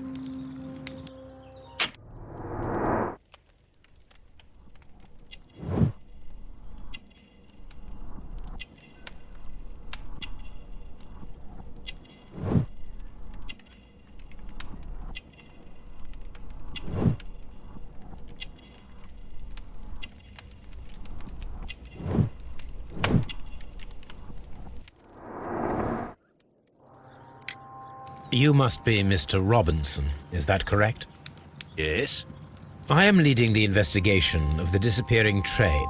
It would help if you could answer my questions. Ah, well, all right. I have nothing to hide. I presume it was you who placed the order for the special wagon. Yes. It was to transport my valuable prototype safely to London. My prototype is a revolutionary device. It is capable of producing electricity. I'm a businessman and an engineer. I had already found several potential customers for my invention, but I was very optimistic about the directors' board who were travelling on the train last night. You mentioned a director's board. Which company do they own? The Chilean Barcazas Company. I had made an appointment with them. Now they are lost, along with the train and my prototype. What do you know about the Barcazas Company? It's a large South American company. They showed a great deal of interest in my prototype, and they seemed wealthy enough to do business with. This revolutionary machine of yours, was it very valuable? For God's sake, sir, it is priceless. It could change the world we live in, and yet I was selling it for almost nothing. I am a humanitarian, you see. I do not know if I will ever be able to get over this disaster.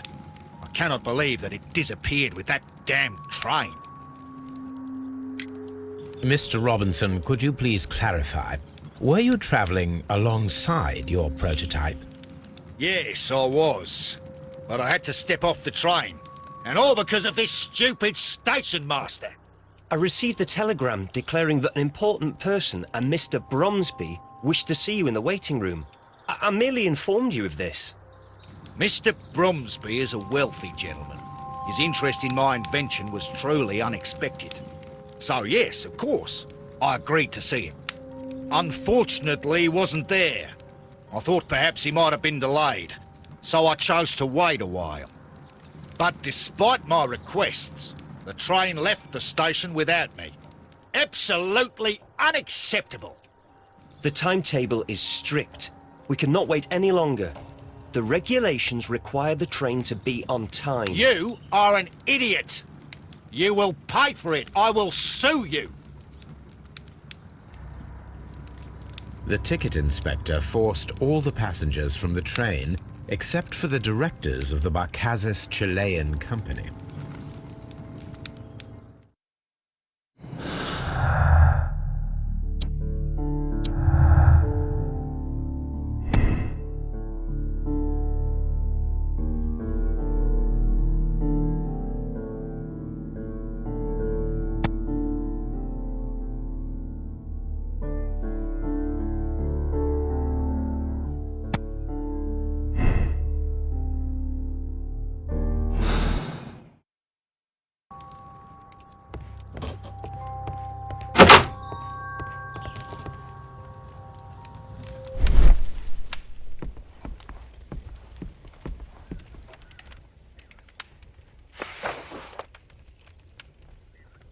The insurance policy for Robinson's machine, a significant sum.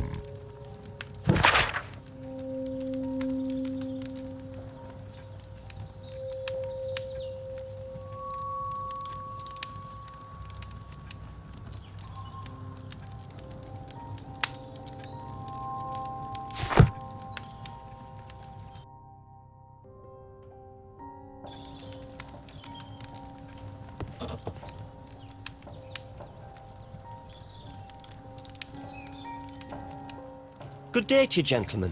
How may I help you? Good day to you, sir. My name is Sherlock Holmes. I am investigating the unfortunate disappearance of last night's train. I see. I'm Station Master Bertram, but my supervisor has not informed me about this. I do not know if... Do not worry. I have only a few questions.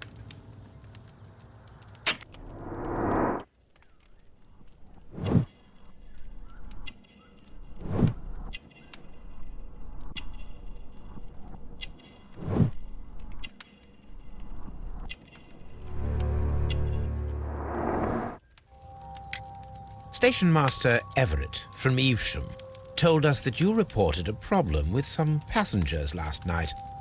Indeed. This train is a regular line for those who work at Nottingham. But yesterday, everyone was asked to get off the train here at my station. I've no idea why, and it delayed the train. But the worst of it is that now I have to deal with two furious passengers who are complaining about the company's service. They stayed here the whole night. But people do not usually pay much attention to the regulations, you see. There are very strict and clear rules. Paragraph 234 of Article 2G-43 states that in the event of a complaint, you must... Yes, thank you. I understand. Apart from the passengers disembarking, did you notice anything else that was unusual last night? I did. And I mentioned it in my report to our higher management on the matter. What was it? Sorry, but I can't tell you. The station master's reports are confidential. Confidential, you say? How long have you been working here? I've worked here long enough to be quite capable of managing a railway station.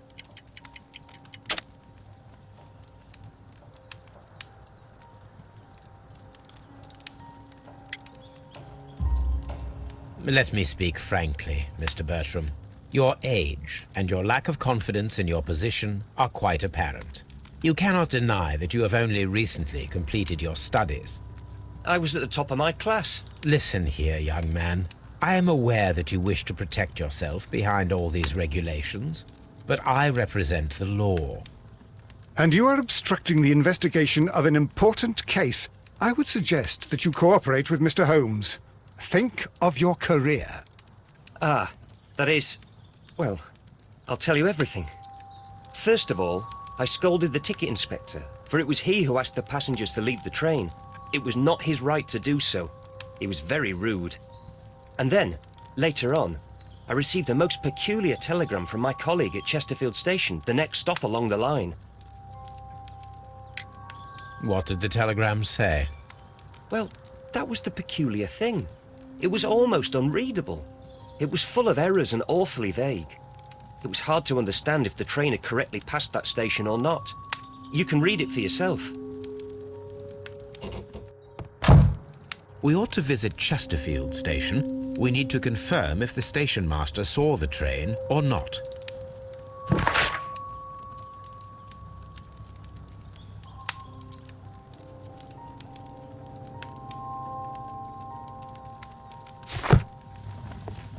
Holmes, how is it even possible for a train to disappear?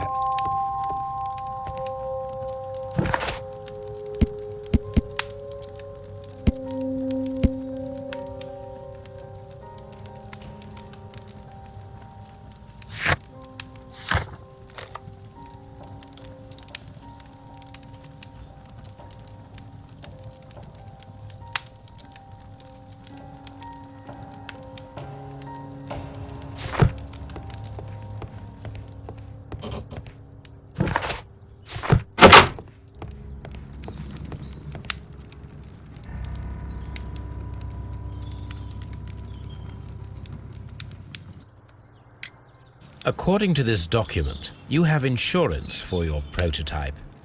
Oh, thank God. Where did you find it? Near the telegraph station. I must have lost it when I tried to send a message, which I was prevented from doing. I apologise for that, but regulations state that public access to the telegraph is strictly prohibited. Upon my word, you keep on digging that hole of yours. You have no idea who I am. I see that you kept your grip sack with you. Why don't you leave it in the luggage room? I've had other things to think about. I lost my prototype, and this idiot station master just stands here doing nothing to help. Oh, but... Well, that won't do at all. Station master, I believe that the regulations state that any passenger luggage should be taken to the luggage room. I'll do it right away, sir. Sorry, sir. This Robinson is quite a character. We should learn more about him.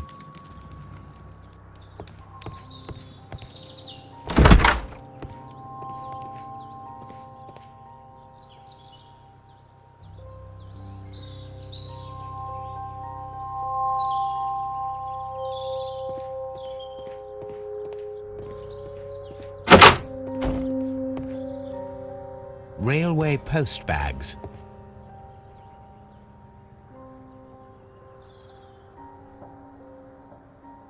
This grip sack belongs to Mr. Robinson. I think we should open it, Holmes. This is what they call force majeure. I'll keep watch. Of course.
Look, Watson, a bundle of contracts. Very suspicious. We should study them carefully. An exclusive sales contract. Mr. Robinson is the seller.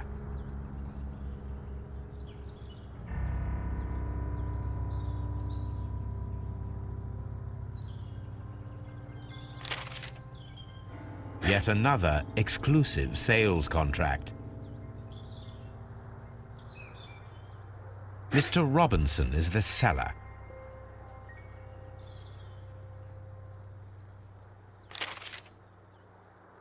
Yet another exclusive sales contract.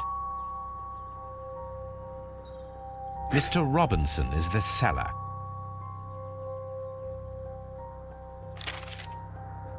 Yet another exclusive sales contract. Mr. Robinson is the seller. Well, it is very clear that this Mr. Robinson received prepayments from various people for his machine.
This bin is full of empty bottles. A fishing advertisement.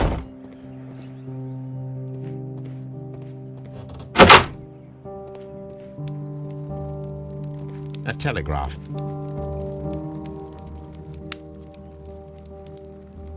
I had thought that all station masters knew the Morse code, but apparently not.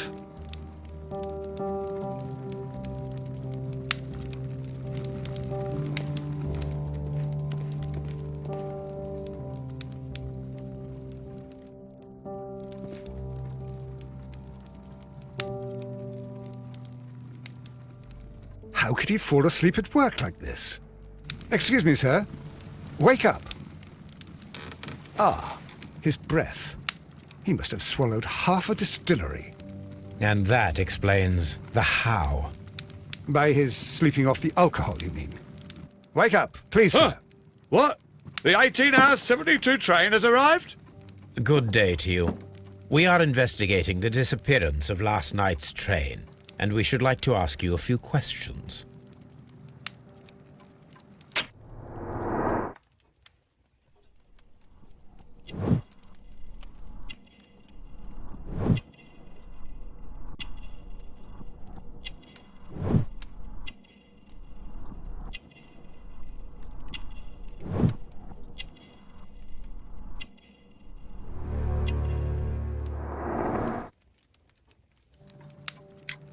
Were there any passengers who got off that particular train at your station last night?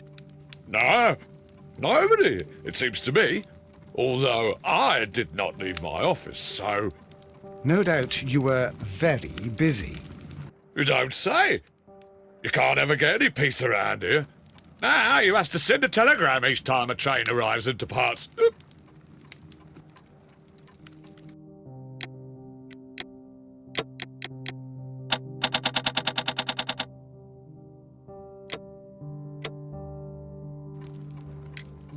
Station Master Bertram from Bridlington showed me a strange telegram that he received from you last night.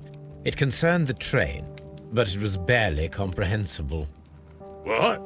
He's a fastidious little twerp, that Bertram. I remember everything quite clearly. It was late, and I was tired, but I did my work. So what? There's no need to be so petty. You were not tired, you were inebriated.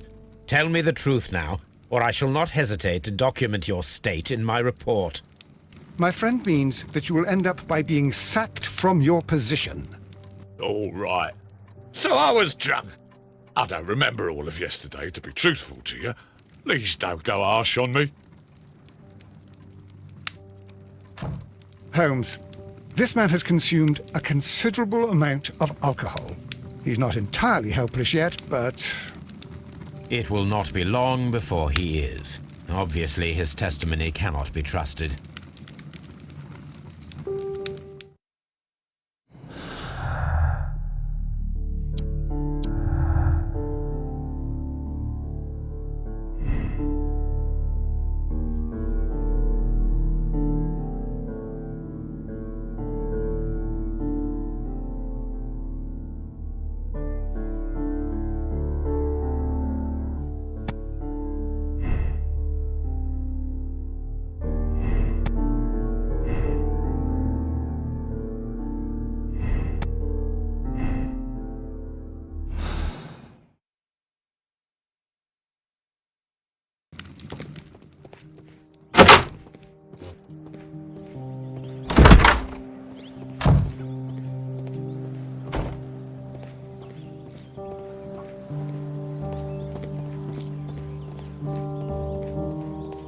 Locked.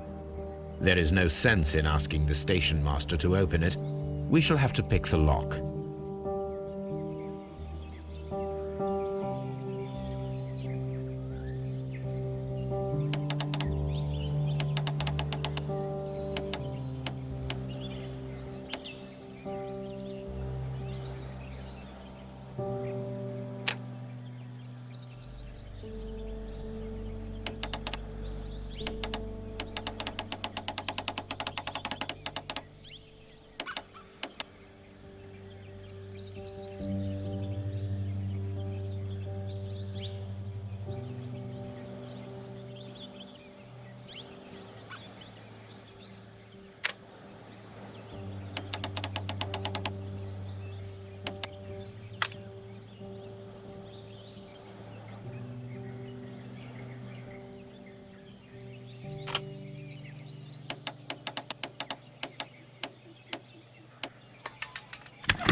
Bags were recently dragged here.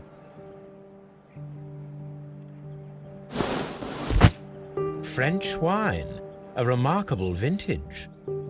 These bottles are too expensive for a station master's wage. They were likely taken from the parcels. Shameful.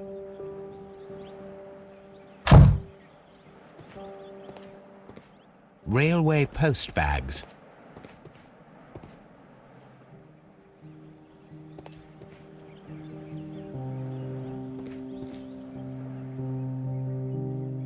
These tools were used quite recently.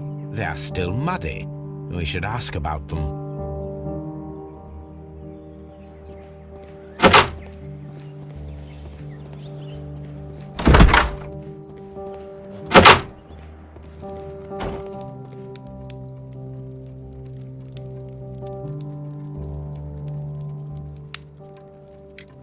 You have quite a number of dirty tools lying around here. Ah, yes. Well, thank you for reminding me. I should clean them. Although, might be easier to put them outside. Seems it might start raining soon. I meant, what were they used for? Some workers come here and borrowed them from me. They wanted to lift the edge of the railway to one of the stations on the line, so that the water wouldn't come in too close. Who were these workers? Well, they didn't seem to be from the company, but they was fine lads. They invited me to share a drink. And whatever it was, it had a kick to it. They wasn't English. No, I don't believe so. But see, they knew just what a man needed to brighten up his dull evening.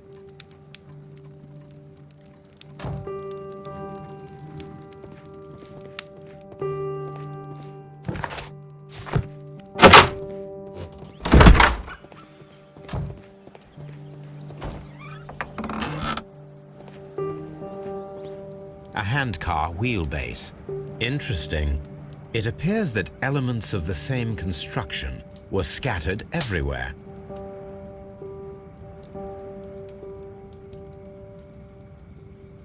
Watson, please tell me, do you believe in magic? Of course not, Holmes. Then you are of the opinion that a train cannot simply disappear. Well, we both know that that is obvious. Why are you asking such peculiar questions? A little patience, Watson. You will understand my point quite soon. So, are you quite certain that you saw the train at Evesham Station? Yes, of course. We saw it coming. The headlights, and heard the whistle. But that is it. We didn't see the train itself. But... Oh, Holmes, I'm a little confused.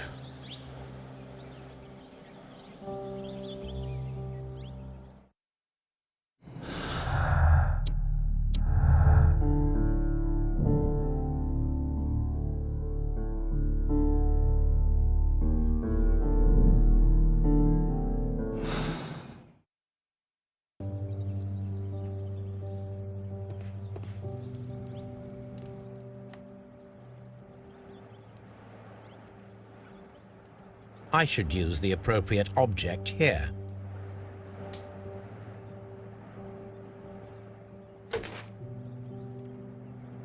I should use the appropriate object here.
So, now here we have the fake train that we saw approaching Evesham Station last night. Doesn't look much like a train to me. Be patient, Watson. I haven't finished yet. Try using your imagination. Our train requires only a headlight and a steam whistle.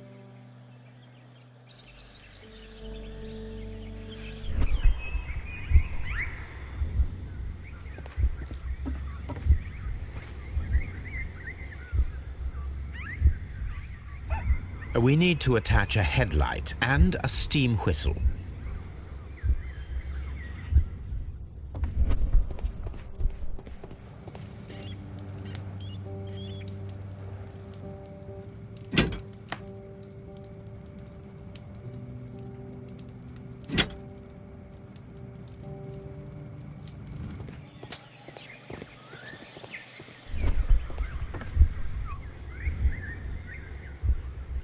I need something long.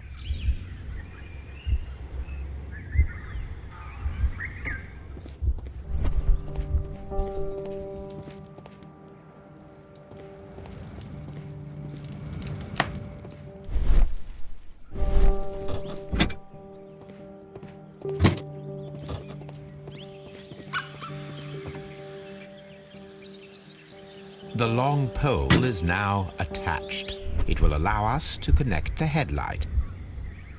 The headlight is attached. The steam whistle is now connected. Holmes, what can we do to make the steam whistle work? It is elementary, my dear Watson. We shall need a fire extinguisher. The fire extinguisher. Now let us see what we have here.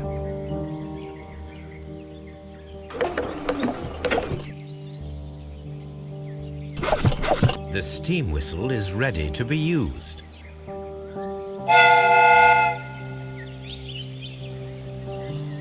Watson, I do believe that we have created an exact replica of the train that vanished in front of us last night. The criminal mind can be most inventive. I am somewhat in awe. So such a thing is possible. If someone went to all the trouble of creating this fake train, then it was surely with the intention of stealing the real one. Ah, Watson, you should not jump to conclusions. In fact, this does not tell us very much at all, except that the train did not evaporate into thin air. Although you half suspected it. Huh. At any rate, we now need to find where the real train might be hidden. I suggest we use my archives to find a more detailed map of our surroundings. Well, I hope that justifies our having to load your massive archive suitcase onto the cab. It made us extremely unpopular with our driver.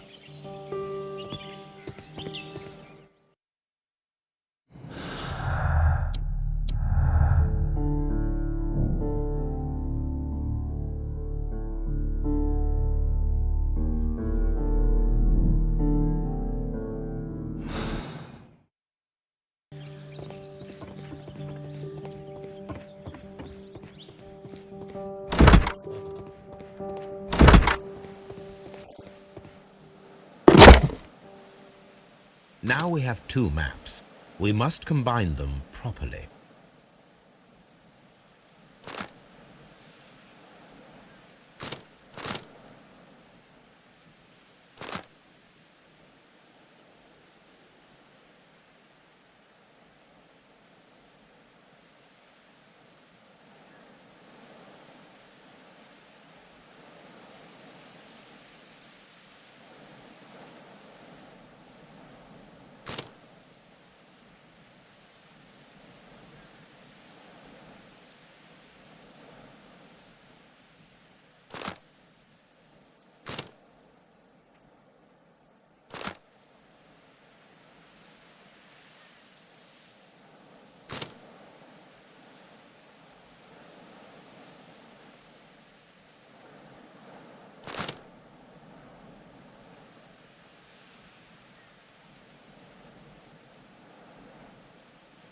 Here it is.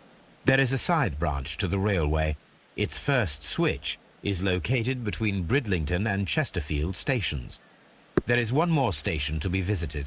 It is located between Chesterfield and Evesham, and there should be a side railway to the nearby quarry. There is a small section of a railway at the end of Evesham station.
The switch is rusted, but it still works.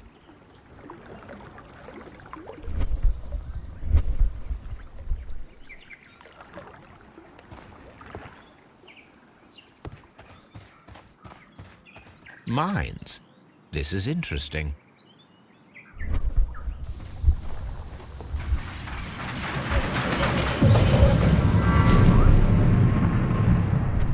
It would be quite possible for someone to redirect the train towards the mines.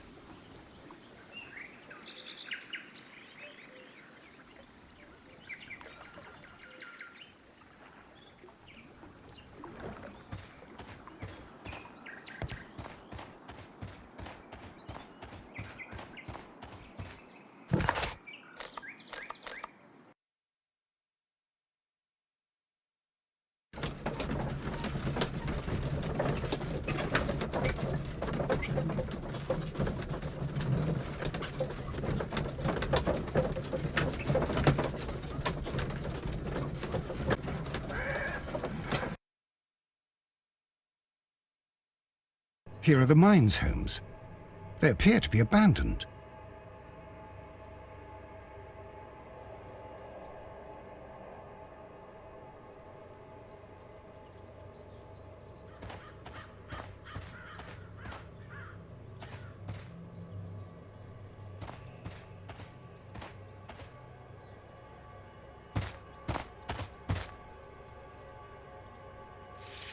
The distance between the tracks is about 4 feet 8 inches. A lightly loaded vehicle came this way. There is a wooden beam lying on the rails. A small vehicle with wooden beams went down this way.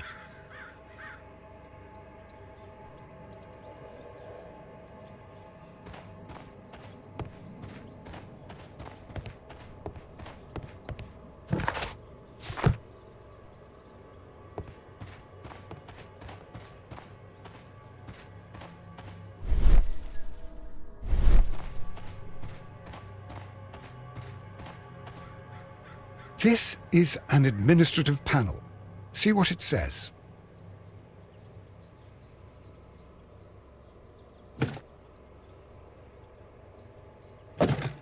Watson, you are a gentleman, and gentlemen tend to carry handkerchiefs. Might I borrow yours? And where is your own? I haven't the faintest idea. Very well. Here it is.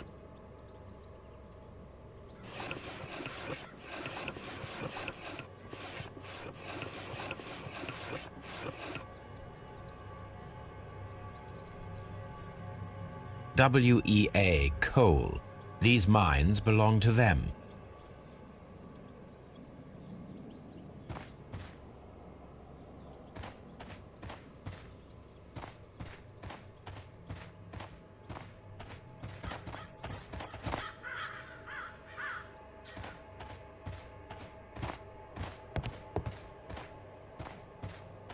This mine has completely collapsed, Holmes. It is curious, but to be truthful, I am not entirely surprised. It's difficult to follow you, Holmes.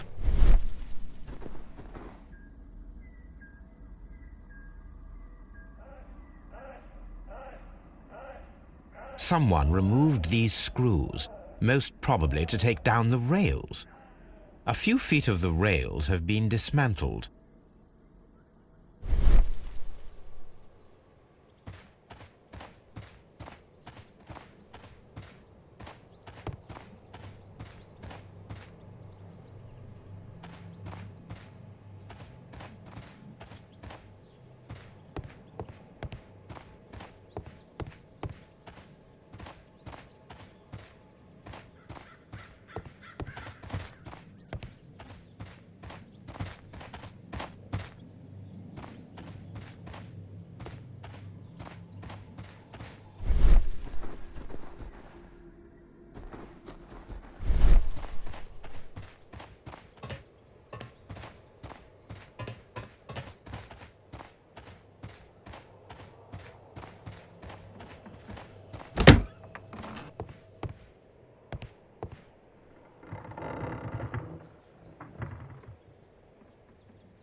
This box must be the safe. Let's open it.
The Mexican company Caracao and the Chilean Barcazas both want to buy the mines.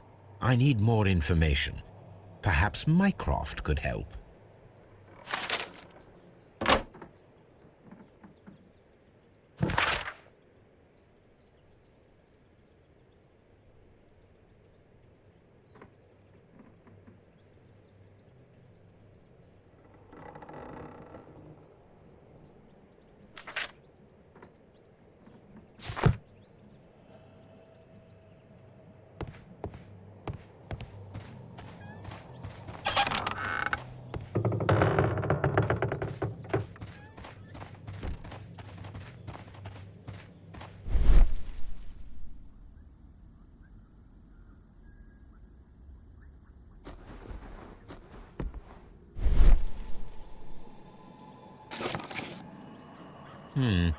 This is an unusual kind of paper, stiff and dry.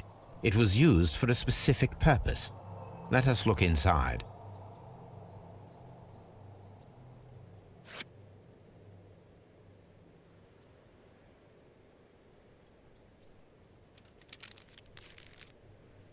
Sawdust. I am almost certain it is a... Watson, could you assist, please? Do you have your pistol? Good. Fire at this package.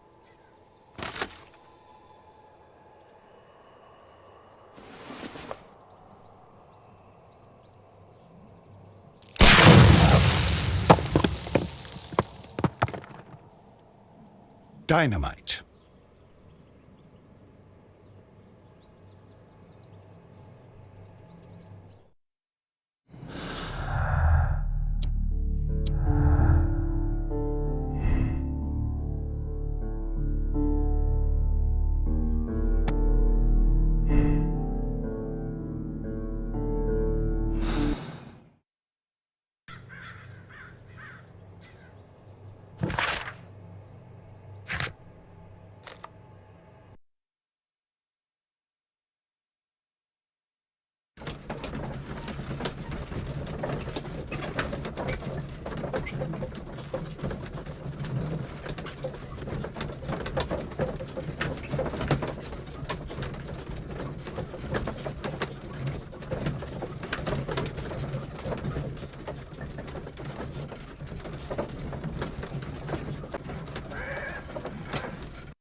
I asked Mycroft to find out some information on the WEA Coal Company. Here is his reply, and it is an interesting one.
Traces. Let's take a closer look.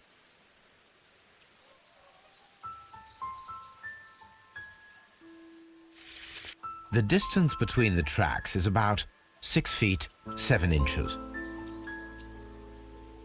The vehicle would have been heavy, as these tracks are quite deep.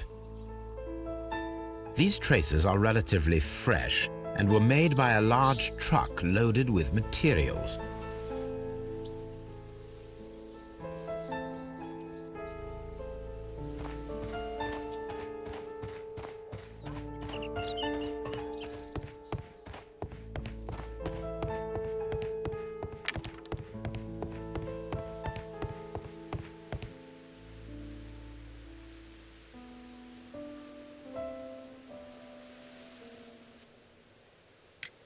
It appears that there was a small warehouse near your station and that it was disassembled. Why is that?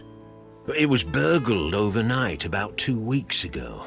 The police have already started their investigation, but I doubt that they'll find anything. What was inside the warehouse? Nothing of value. A few 100 feet of standby rails and some spare railway parts. But it wouldn't be easy to steal all of that. Why would anyone want to? See you later, my good man.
A funny character.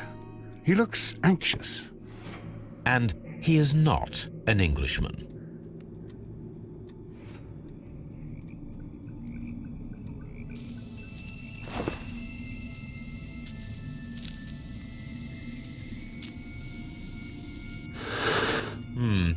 This scent is familiar to me, but in order to recognize it, I must combine my associations into one picture.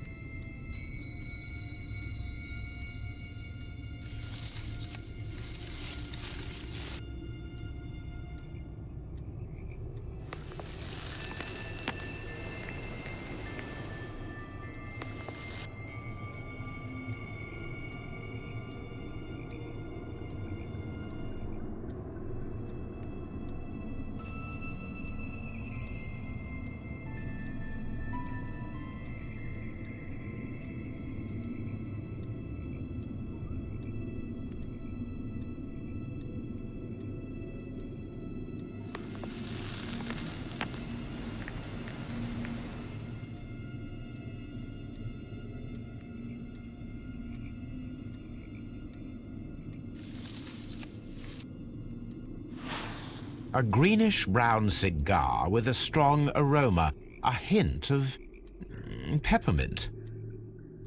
Ricardo. You already know the name of this man? Holmes, you amaze me.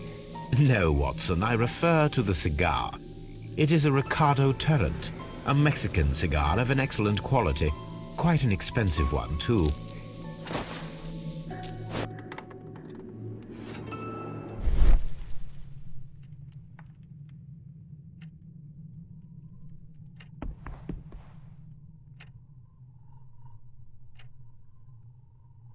This ashtray is full of ash and cigar stubs. A greenish-brown cigar with a strong aroma, a hint of peppermint. These ashes and cigar stubs are similar to the one that we found on the floor. Some of the stubs were recently smoked. There are others that appear fairly old. That means that the fellow spent several days here. Judging by his clothes, he's hardly a traveller or a tramp. Well concluded, my dear fellow. A man who smoked the Ricardo brand of Mexican cigar spent several long days at Doncaster Station. Apparently, there was a conflict between the Mexicans and the Chileans. This ashtray is full of ash and cigar stubs.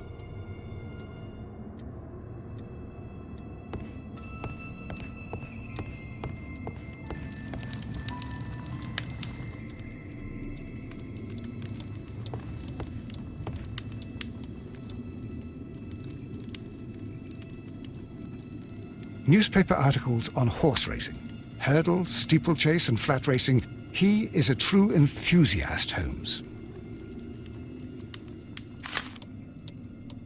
Betting slips for horse racing.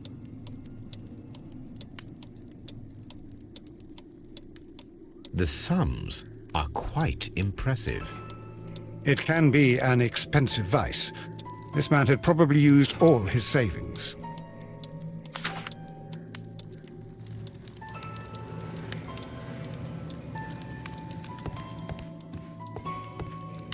A telegraph.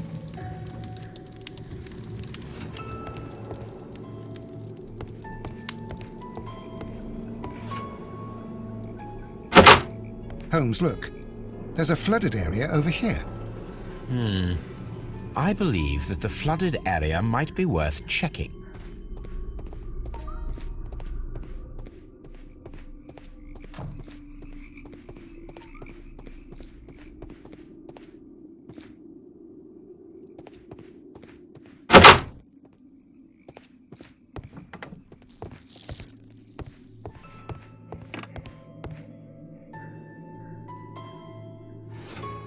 This post bag belongs to the station master.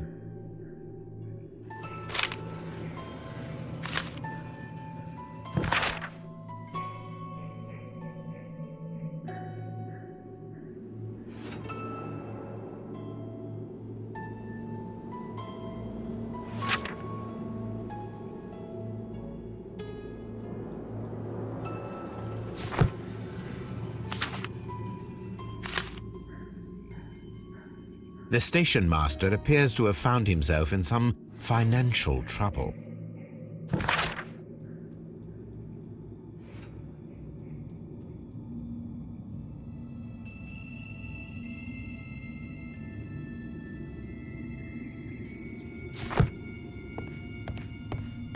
Railway post bags.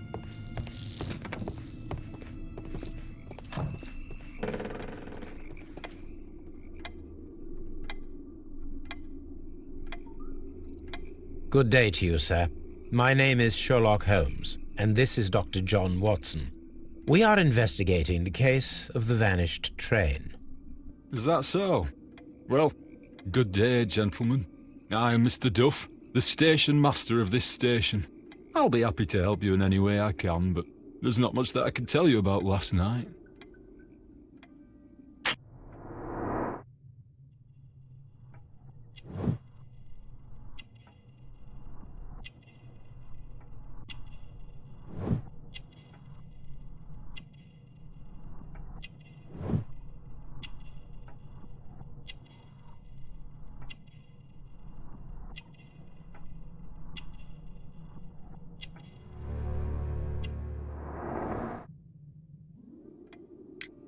It appears that you may be at risk of some flooding along the line here.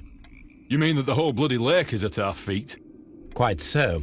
But it is strange, because according to my map, there should be a quarry here, and behind that, the lake.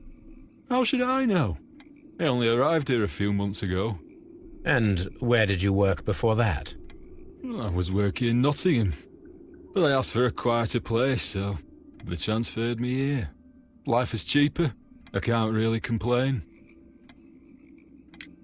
Did any passengers leave or board the train last night? No. I saw no one as usual. I reported the train's passage by telegraph, just the same as all the other nights. I observe that you are a gambling man, Mr. Duff. You had hoped that your relocation to this small town might have helped ease your addiction, but it was not to be. I beg your pardon? Addiction to what? We found a number of horse racing tickets inside your office. Well, well, we all have our weaknesses. An expensive obsession, surely, for a station master. It is none of your business. I occasionally attend the races with my colleagues. And anyway, that's my private life. There was a gentleman of Mexican origin, I believe, in the waiting room. Did you notice him? What? A Mexican? Here in the back of beyond? Are you quite sure about that? Goodbye, sir. It is obvious that we cannot inspect the quarry. Instead, we can check the beach area around the flooded lake. Watson, it seems that both South American companies were involved in the purchase of the mine. The man at Doncaster who fled our approach, he smokes Mexican cigars. Perhaps... Yes, Watson. We should certainly speak with him.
This railway branch should lead to the quarry.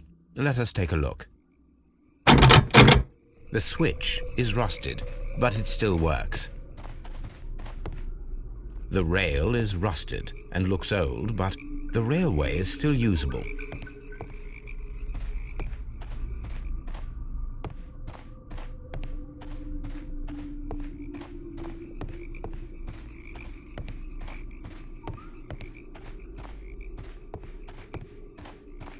The railway ends here. That is strange.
Here we are at the beach that is located near the quarry and Doncaster Station.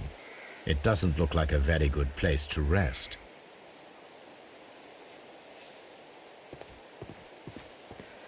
These traces were made by a carriage. Look.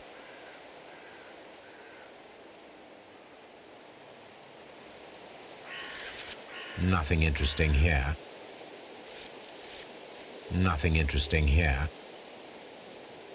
Nothing interesting here.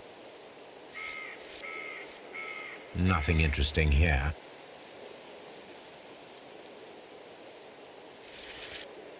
Nothing interesting here. The distance between the tracks is about 6 feet 7 inches. The vehicle would have been heavy, as these tracks are quite deep. The vehicle pressed this stone into the ground. It would have been quite heavy.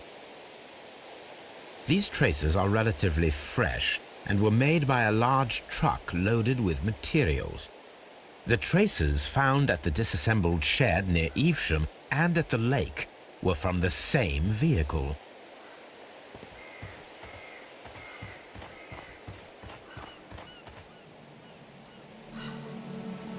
An advertisement for lake cruises.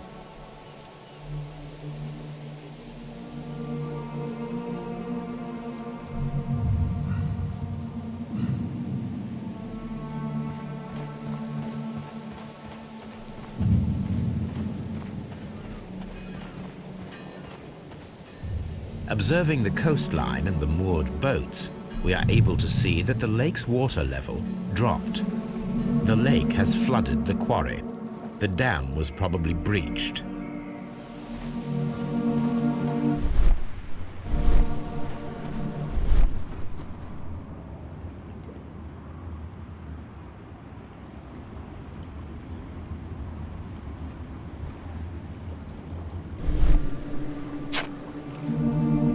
A label with the name Las Zarpas.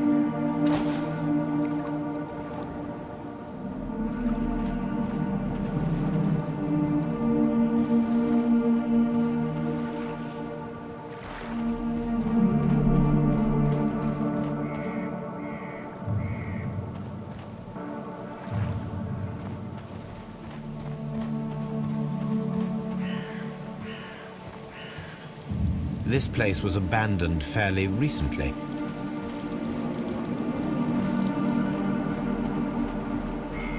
An abandoned gypsy caravan.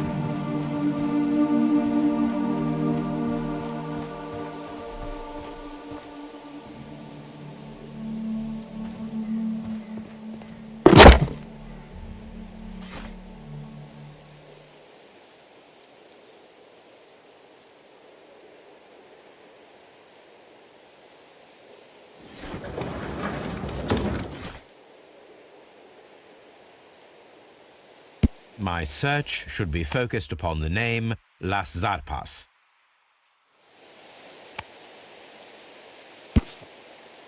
Here it is.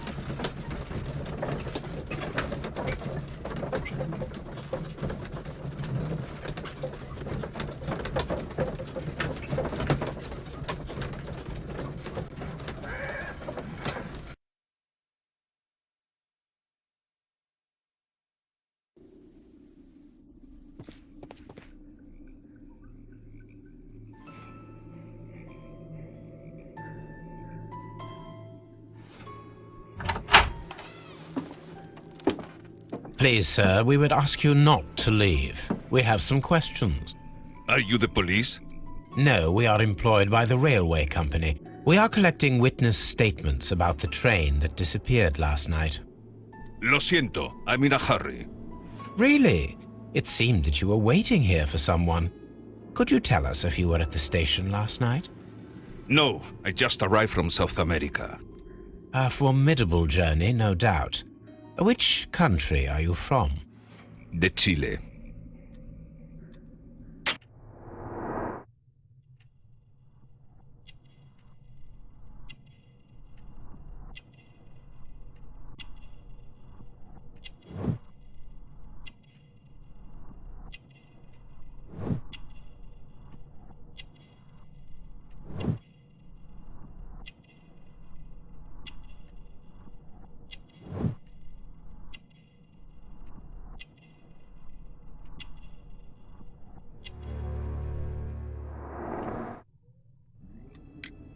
Chile, but you are Mexican.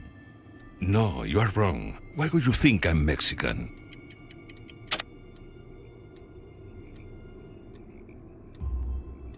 Because of your cigars. Sí, cigarrillos. So what? Those cigars are the Ricardo brand, from Mexico. It is quite impossible to find them anywhere but there. Pero not your business. I don't suppose that you are on vacation. What business brought you here? I was to meet my fellow compañeros. Where did you arrive yesterday? They were on that damn train.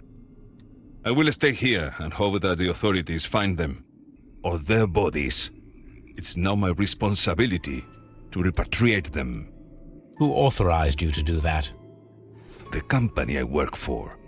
Could you tell me the name of the company? It's not your concern. And what is your name? Enough questions. Buenas tardes.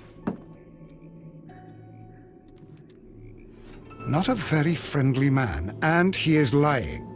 He said that he just arrived, but we know that he has been here for several days.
Then the case is solved, Holmes.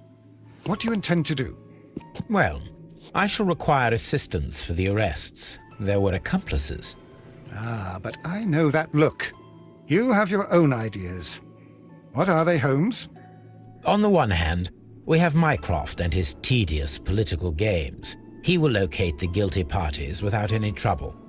But it will be a long and drawn-out process, and possibly with some compromise that will be to Mycroft's benefit. Our other option is the local constabulary, and advice from our friend Lestrade. The problem we have there is that the authorities seem to be incapable of acting quietly. They rely on brute force. It could result in an international scandal. All the same, I think that I prefer the forces methods. It would be better to resolve the case quickly and efficiently, without any talk of politics. Let us go home, then. I'd like to begin writing a draft of this story. No, I did not say that we had finished here yet. Well, all right. What did I miss? Watson, we know that the Barcazas Company directors were drowned in the flooded quarry, along with the train and Robinson's prototype. But we still need to corner the guilty party. But how do you intend to prove... Oh, no. Please don't tell me we have to dive into the lake. Huh. You may rest assured that I have a far better idea. We have only to use our corrupt Doncaster station master as bait. He will unwittingly trap our Mexican friend. Of course, you already had a plan. I shall follow you, Holmes.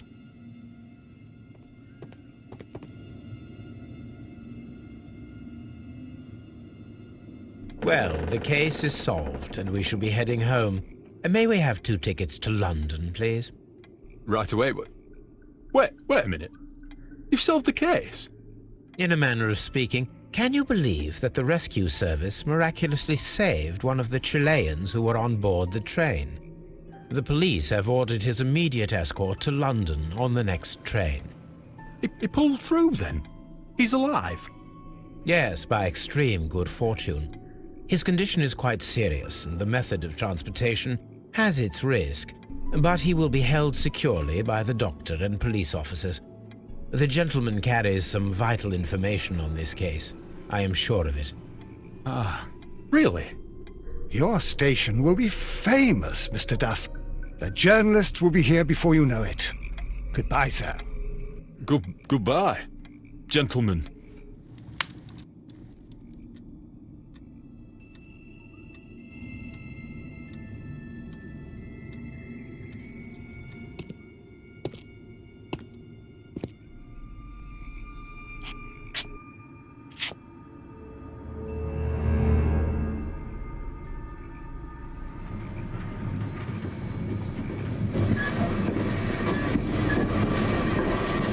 Gentlemen, you are under arrest. Caramba! You traitor! You double-crossed me!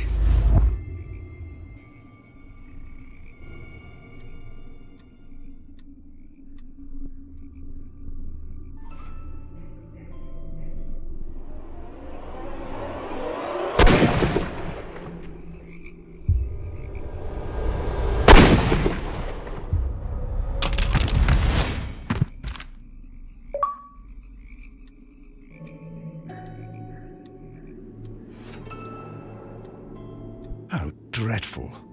2 dead bodies. What a terrible ending to such a great case. There, my dear fellow. It is all right. You did your best.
Holmes, what happened?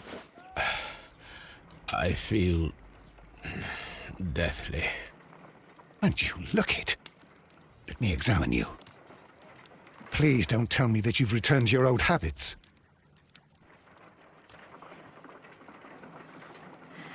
The pupil is dilated.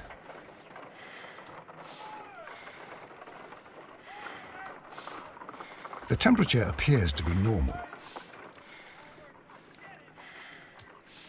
I need to concentrate and count the heartbeats.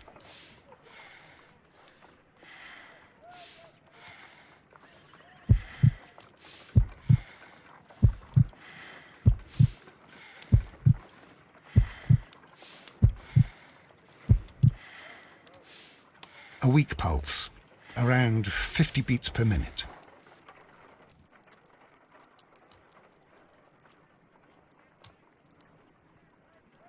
But you're dying, Holmes.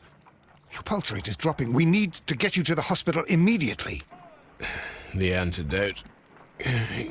Give it to me. The antidote? You mean that you're poisoned? Now. Please. Here, drink it all. Don't tell me that you did this to yourself. Hemlock and datura. I was compelled to. Holmes, imagine if I'd not returned home when I did. What might have happened? I knew that you would. Mr. Holmes, Inspector Lestrade is here to see you. Mr. Holmes is unable to see anyone at the moment. He is unwell. A good day, Inspector. Ah, Mr. Holmes. I'm glad to find you here. I need your help. This is a strange one. We have brought in 2 young bankers from the city, sons of lords, members of the chamber, and so on and so forth. They were found stranded in a rowing boat that was drifting on the Thames. A romantic escapade with an unhappy ending, Lestrade. What? Well, yes, they were both in the bath, but... what? As I said. And they were tied together. You are lacking in imagination, Inspector. Well, no, I'm not. Anyway, there was a banner flapping about in the boat with the RMS Oceanic printed on it and signed by the Merry Men. The Oceanic? Isn't that the largest steamer ever built? Yes. And these 2 young banker chaps are sons of the owners of the White Star Line, the company that built it. There are rumours of corruption. I'm not interested in politics, Lestrade. I'll keep it then. Here's another one that's a bit more complex and maybe to your liking. It's a murder, but we're unable to find any weapon. We haven't touched anything. It's at the Roman Baths in Strand Lane. A murder, a vanishing weapon, the Roman Baths. That's for us. Watson, fetch your hat.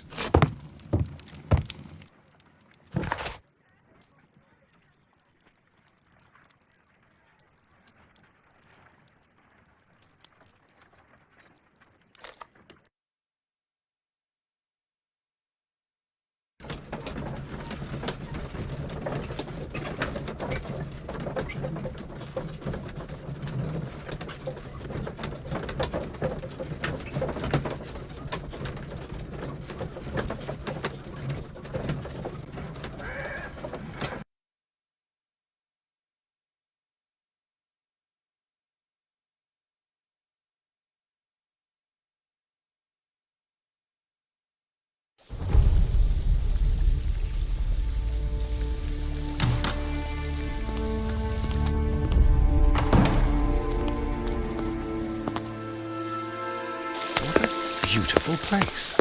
With a dreadful murder. The body of Sir Rodney Bentcliffe is still in the steam room. It has not been touched, per your usual instructions, Mr. Holmes. I shall be waiting for you here, but please hurry. Are you able to identify the men who were with the victim in the steam room? Yes. The manager of the bath, Sir Gregory Pitkin, a lad from the City Council, Garrow, and an archaeologist by the name of Blinkhorn. I think the plump one, Garrow, did it. He doesn't seem right in the head. Well, we shall see. You found no murder weapon? No, and that's why I called you. All 3 witnesses and the victim were locked in when the murder occurred, and they remained so until we got here. We even had to pick the lock to enter. I see. Was there anyone else here, apart from those gentlemen in the steam room? Yes, a Mr. Phillips. He was the one who called the police. He'll be able to give you more details.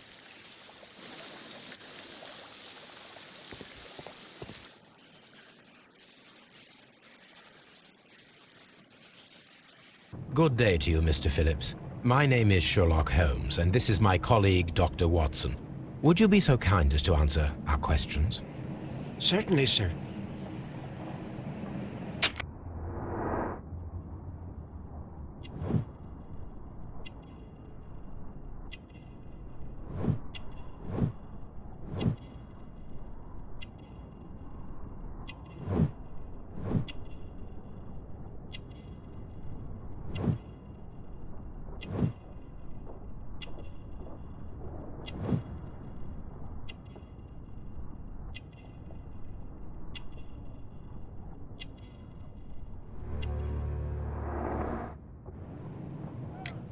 Please tell us the chain of events from the start of your day. Everything that you can remember. The slightest detail may be of importance. Very well, sir. I came in at 6:30 this morning, and I opened the baths. I made sure that the room was clean, and I prepared the towels. The brazier was still burning. There was a fire burning all night. Yes, Sir Gregory ordered me to light the brazier yesterday. It takes some time until the room is fully heated. The gentlemen had a meeting at 9 o'clock this morning. I wanted everything to be perfect. They'd been in the steam room for 20 minutes when I suddenly heard shouting. I ran to the door, but it was closed. I couldn't open it. So I ran out to the street to call for the police. One constable came up, and then there were others, and they picked the lock. Then Inspector Lestrade came along, and he told us that nothing should be touched. Did you receive any other visitors this morning? No one. Until these gentlemen arrived. Sir Gregory was the first. And then, while we were discussing work details, Sir Rodney and Mr. Blinkhorn arrived, and Mr. Garrow followed. What happened after that? I waited until they'd all entered the steam room, then I returned to the hall. The changing room door was open, so I should hear if they needed anything. You would have heard if someone had entered or left the steam room. Certainly, sir. These doors make a lot of noise.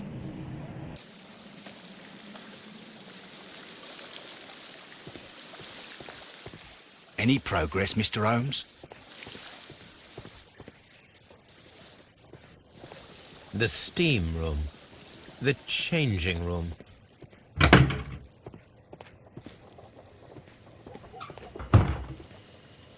These clothes belong to one of the suspects from the steam room.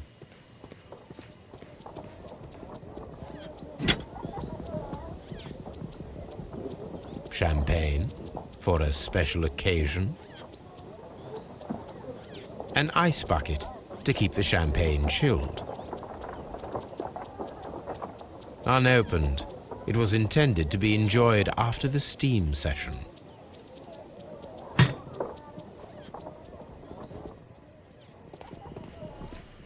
Expensive clothes belonging to one of the men from the steam room.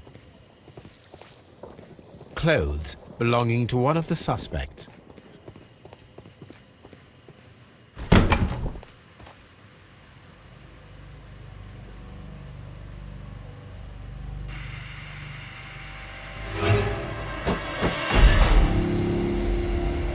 Good Lord, Holmes. Death with a peculiarly Roman piquancy. Like the one you almost had an hour ago. Let us forget about that.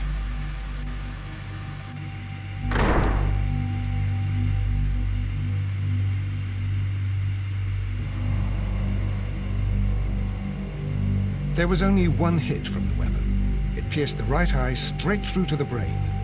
Death would have been instantaneous.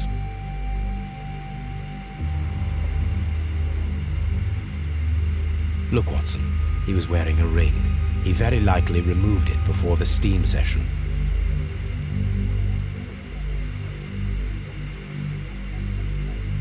Well, death is very recent. Between 30 minutes to 1 hour ago.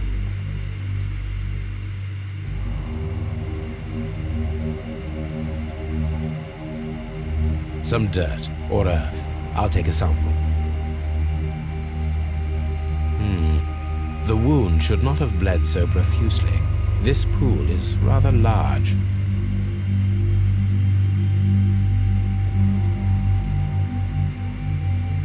I think we have found all that we can here, taking into consideration the abysmal lighting. Constable, we have finished with the body. We don't have many leads here. What concerns me is that we still have to find the murder weapon. Mr. Holmes? Please have the body removed without disturbing anything else in the room. All right, Mr. Holmes. I was wondering, Holmes, it's fairly reckless to carry out a murder inside a closed chamber. Why do you suppose they did it? There are a great many possibilities. The murderer was in a hurry, or he is an artist, or a ghost, or he wanted to ensure that I'd be brought in on the case. Probably the latter. You are ridiculous. Do you know that?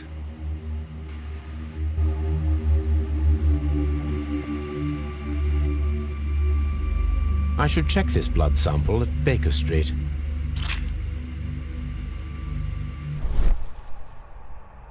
This key was covered in blood. I should ask Phillips about it.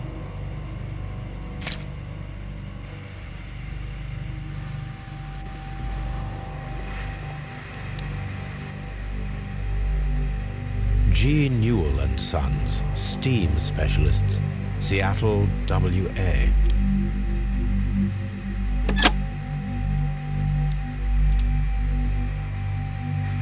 With the steam on, I'm unable to see even a few feet away.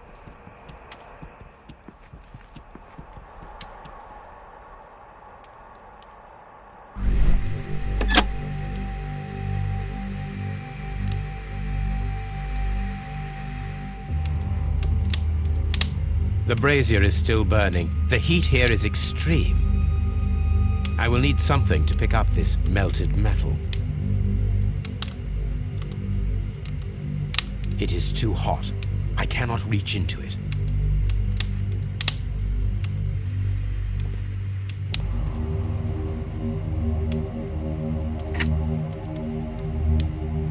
One lens is cracked, probably due to the temperature of the brazier.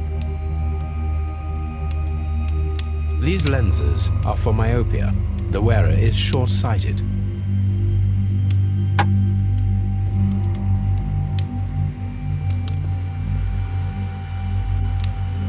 It's horrible. So Rodney, he's dead. Can't we speak about it somewhere else? I'm in shock. I don't want to talk. It's horrible. I can't talk at the moment.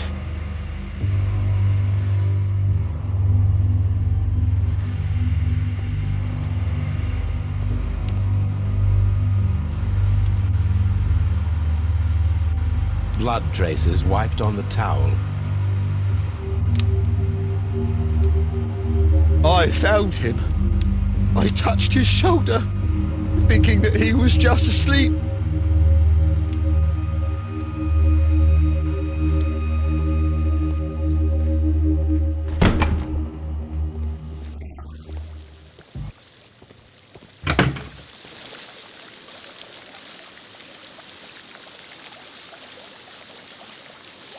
Mr. Holmes, I should like to take the suspects to the yard.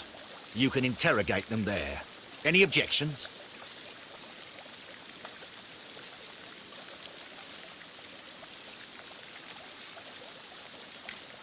None, Lestrade.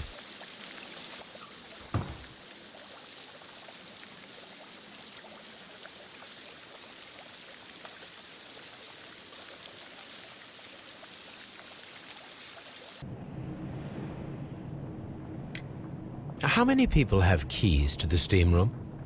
We have just the one key for now, which Sir Gregory gave to me. So, this morning you opened the steam room, and then? I put the key inside my desk, but when they called, I couldn't find it. It had disappeared, but I don't know where it is. Did you leave the baths at any time, or receive any visitors? No, sir, I did not. You are not telling the truth, Mr. Phillips. You left your work this morning, and you went to the post office, where you dispatched a telegram at around 7:30. But how could you... No, The telegram was for someone in Manchester. Mr. Holmes, it's I'll tell you everything. I left the baths at 7:20. My sister wrote to me yesterday, and she needed a reply, or our mother is unwell. I was away for 20 minutes, and I closed the baths on my way out. Did you receive a reply from your sister? No, she wasn't meant to. I just told her to pawn my old school uniform so that she could pay for the medication. Did you check to see if the key was still in your desk when you returned? No, I didn't. Please, Mr. Holmes, don't tell the police about this. Sir Gregory would give me the sack. I need this job. I see. There is a bottle of champagne on ice in the changing room. Do you have any idea who left it there? There is? Are you quite certain? I didn't pay any attention. Do you believe that it's important?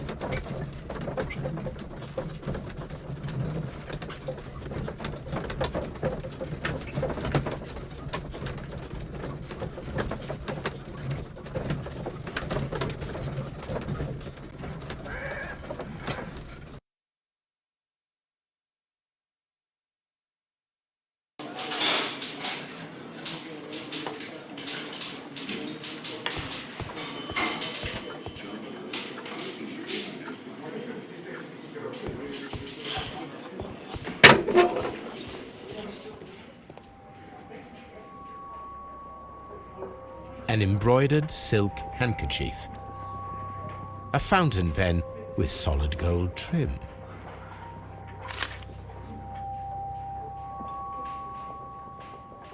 Sir Gregory Pitkin's visiting card,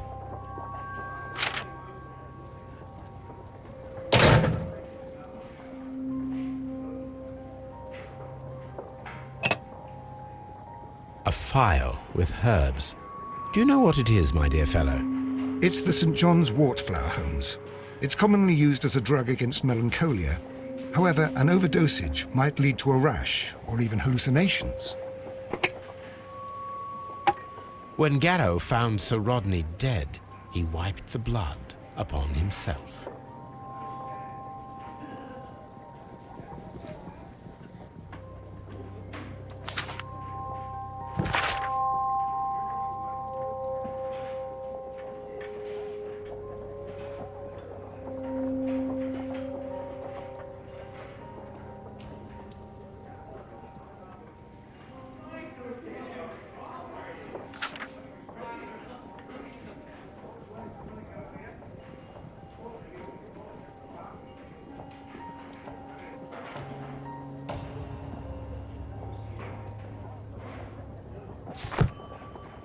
An ordinary pencil.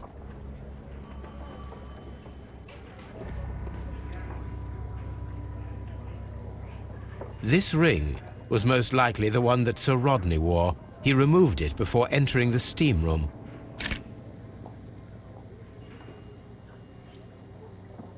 An Egyptian symbol. It is a very old jewel.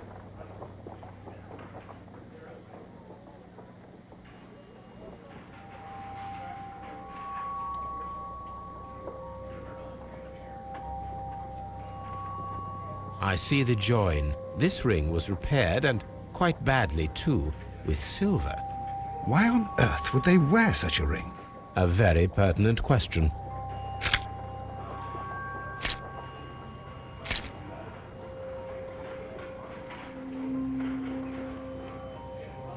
An old and rather dirty coin.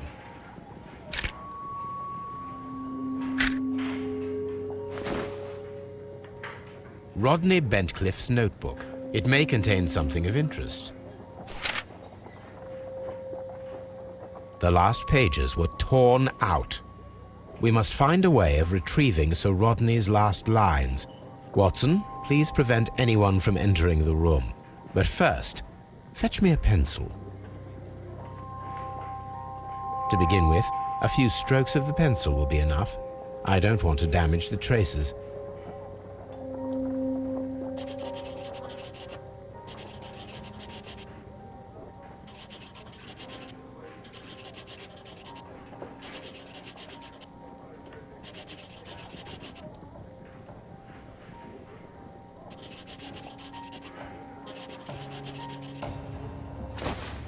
And then to gently smudge the leftover pencil marks with a handkerchief. I'm sure that Watson won't mind if I use his.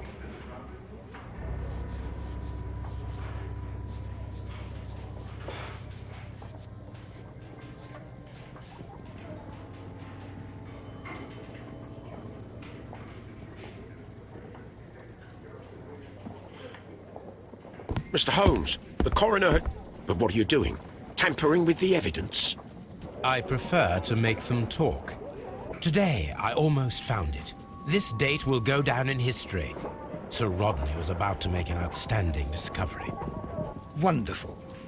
I could retrieve only the final words. The rest of it is lost.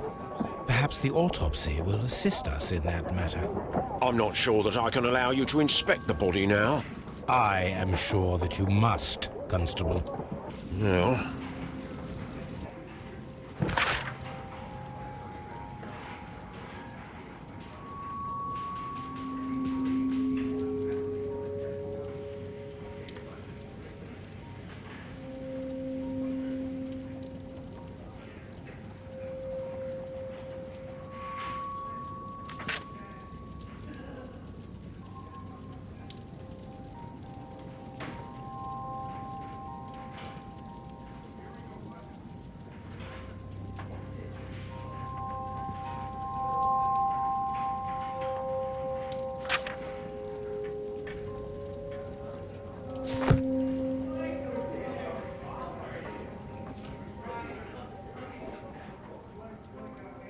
A hand-drawn map.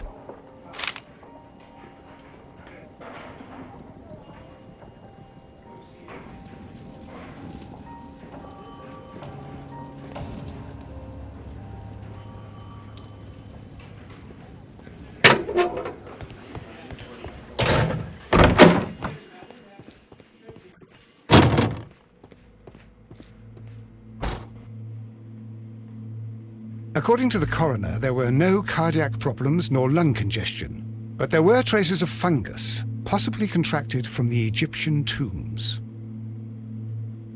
The coroner observed no stomach nor liver disease, if we're to accept that Sir Rodney was an occasional drinker and 63 years of age. An unusual wound, inflicted by a curved knife, which resulted in instant death, as the coroner's report says.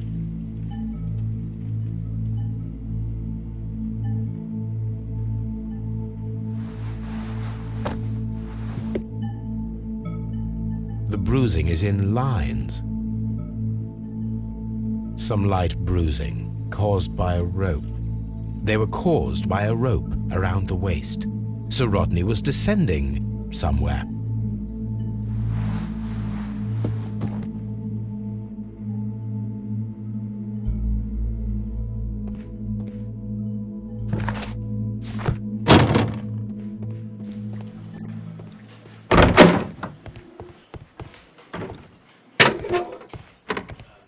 Good day to you, Mr. Holmes. Please escort this suspect for interrogation. Good day to you, Sir Gregory. My name is Sherlock Holmes. I'm assisting the police with their investigation of the murder that took place this morning. Would you mind answering a few questions? Tell me, Mr. Holmes, will I need to stay here for very much longer?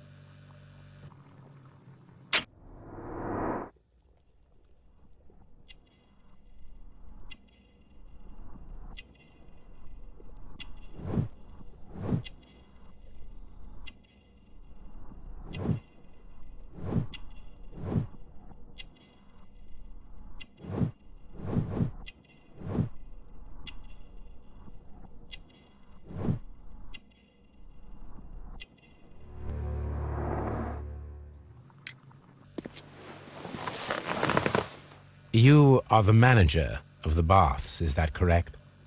Yes. I'm passionate about archaeology. I wanted to restore the ruins. My ambition is to open the baths to the public.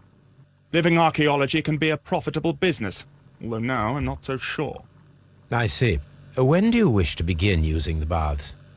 When the archaeological researches are over, I will be free to complete the restoration. It is the usual process.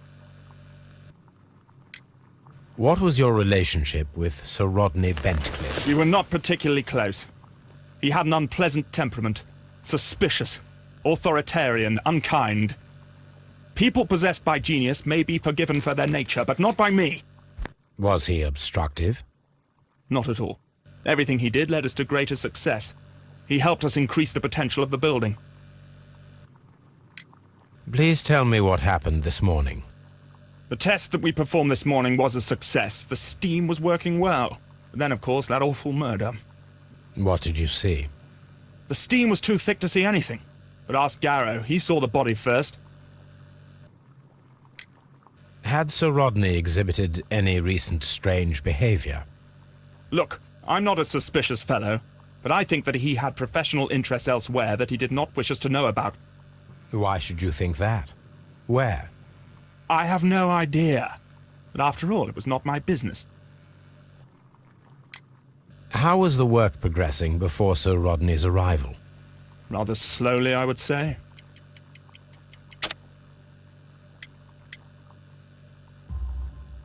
Sir Gregory, could you please explain this letter? You expressed the wish to call off the research work at the baths. It was all about Blinkhorn. He was merrily digging away and taking very little care about it, ruining everything and finding nothing of any value. But the arrival of Sir Rodney changed your mind? Sir Rodney's work was extremely promising, and it was good for the bath's publicity. So yes, I changed my mind. Are you aware that Mr. Garrow is under a form of medication? Garrow? No. but I never liked that parasite. Do you believe him to be capable of murder? Well, he did have blood on him. Does that make him a murderer? Did you bring a bottle of champagne to the baths? Absolutely not. Sir Rodney did, I think.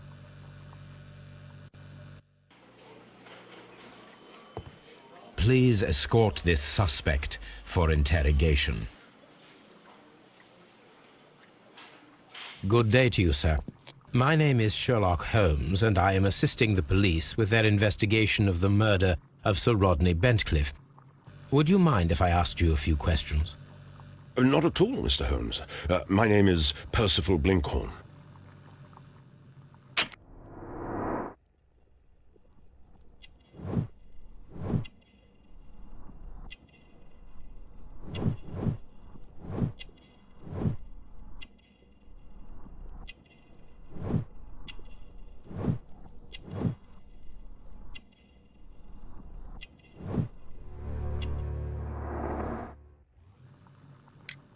What is your occupation? I'm an archaeologist, specializing in the Roman period. I'm working on several excavation sites at present, including the baths at Strand Lane. Can you tell me more about the baths? Well, we're hoping to retrieve a great many interesting artifacts from the site, and to list any items of value before their eventual restoration and exhibition. And has it been successful? It has. Thanks to Sir Rodney.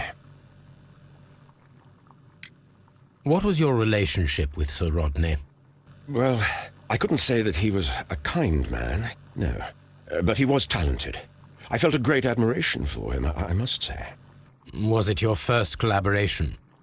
I had met Sir Rodney briefly once in Egypt, and I'd shared my researches with him. Surprisingly, my work did convince him to come here. He arrived only a couple of months ago. Surprisingly? Well, Sir Rodney was a cold man, and so very secretive too. But I learned so much from him. I can't believe that he's dead. Can you tell me what you saw today? Well, we entered the steam room and we all went to sit down. The steam was particularly dense, and I didn't see anything much further after that. I just heard Mr. Garrow shouting, but we all ran for the door and bumped into each other. I was very alarmed by this point. What did you do? Well, the door was stuck, and with all the steam, it was quite frightening. I was barely able to see my own feet. Garrow was covered in blood. Do you believe that Garrow killed Sir Rodney? Oh, no. Garrow couldn't harm a fly. Can you recall any recent event that would occur to you now as being a little strange? Well, yesterday we had a small argument. Is that all? No. Sir Rodney informed me that he was to attend the London Archaeological Congress with me. Then he advised me of quite the opposite. And rather aggressively, too. Do you recognize this ring? Certainly. It's the famous Aswan ring. Sir Rodney brought it back from his last campaign in Egypt. And he kept it for himself? Sir Rodney has had his own particular ideas of archaeology. What can you tell me about Garrow? Well, he always looks so sad. And he has been acting strangely lately. He complains about voices and visions. I will keep an eye on him because I'm worried. How well were your researchers progressing before Sir Rodney's arrival? Rather well. This letter reveals that Sir Gregory was prepared to put a stop to your work. Yes. But since Sir Rodney's arrival, he had calmed down. He allowed us to work. I'm not sure what they agreed on. What will happen now that Sir Rodney is dead? Well, I haven't thought about that. But if it's needed, I will fight to defend Sir Rodney's expectations. Did you place the bottle of champagne in the changing room? No, I did not.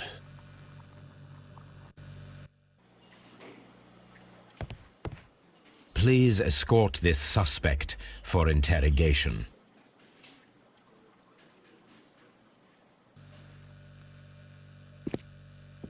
A good day to you. My name is Sherlock Holmes. I'm assisting the police with their investigation of the murder of Sir Rodney Bentcliffe. Would you mind if I asked you a few questions? I am Tristram Garrow.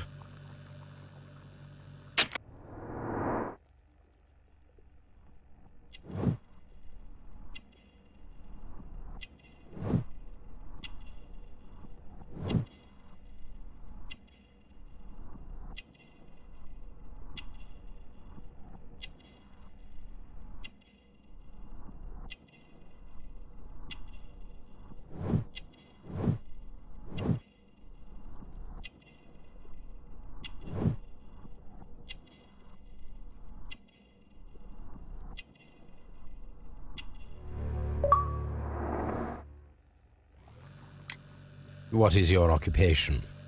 I am a counsellor at the district chamber. What were you doing at the baths? Well, I follow the researches. I am interested in archaeology. You follow them? Yes. So many things happened and we need to know. Or perhaps it's better hidden. I beg your pardon, Mr. Garrow. I meant nothing by that. I apologise.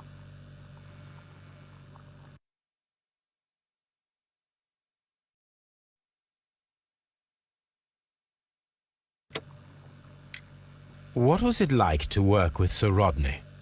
It was like working with a genius. He was a hard man, but then, you know, this world is hard. There are always people who want to steal from you. And he trusted me, but, oh. Are you feeling unwell? Oh, I'm sorry. It is I remember. Oh, I feel so sorry. Do you need anything? I feel bad. I hear... No, nothing. I'm better now. Please try to recall what you saw today. The room was so hot, I had to remove my glasses. I was not feeling so very well in there. But you found the body. I saw the knife, you know, flying through the air. I saw the blood. I tried to escape. I don't remember. Saw the knife? What did it look like? Everything was as if in a nightmare. It all happened so fast. The knife was shining like gold. Had Sir Rodney exhibited any recent strange behaviour? Well, he had been rather secretive these past few days. Last Thursday, for example, I saw him leave. When he returned, it was very late. He showed me some wet coins, Roman coins, and he started to laugh. His ring! Oh, it should be destroyed. Why do you say that? It is a cursed ring, digging dark secrets. Really? It is after me now. I know it. I shouldn't have worked on it in the workshop. It's too late now. This is the coin that he showed me. It is from the 3rd century. It must be very rare. No, I don't know. Thank you. Thank you. This will help me to calm down. Do be careful with the dosage. I will. I mean it. Did you place the bottle of champagne in the changing room? What? No. Garrow appears to be rather mentally disturbed. Either that or he is a good actor.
What should we do next, Holmes?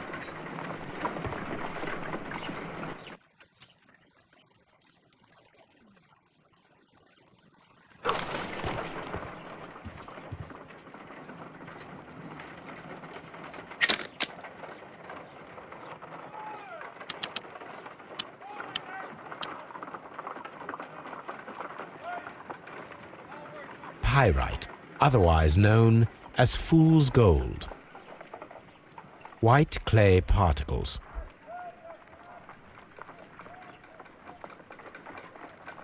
Selenite. Interesting. According to the color and its composition, I deduce that this sample is white clay. Now, I need to find which area near London this sample belongs to.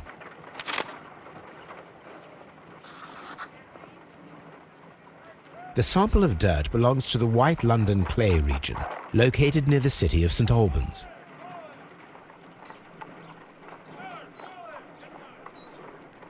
Let us analyze this blood sample.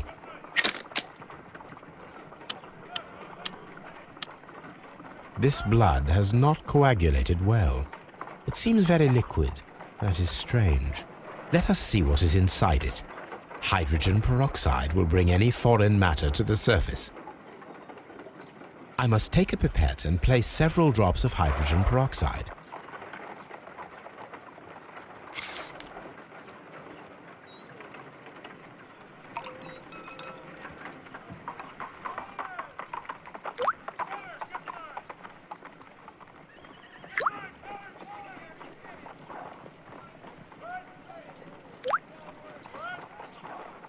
Water.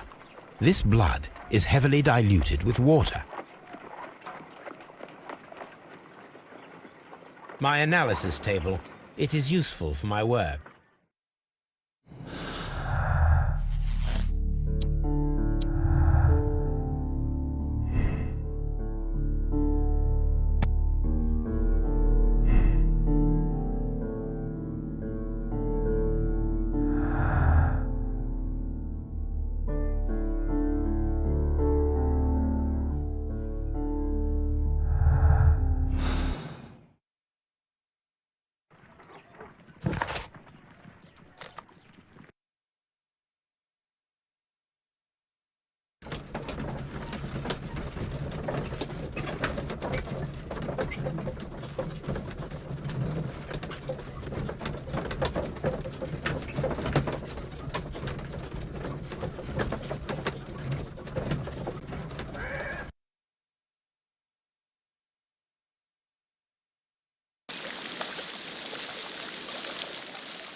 Frigidarium.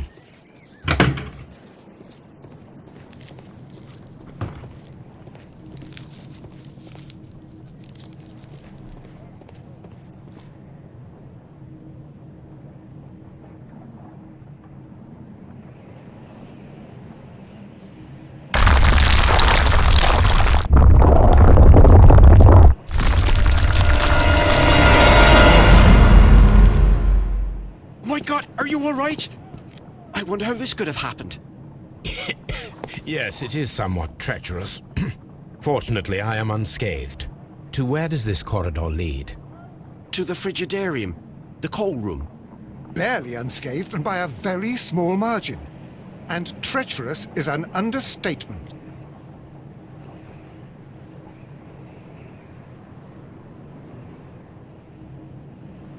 Those stones weigh tons. We won't move them. It does not matter. If our investigation requires it, we shall ask for them to be removed.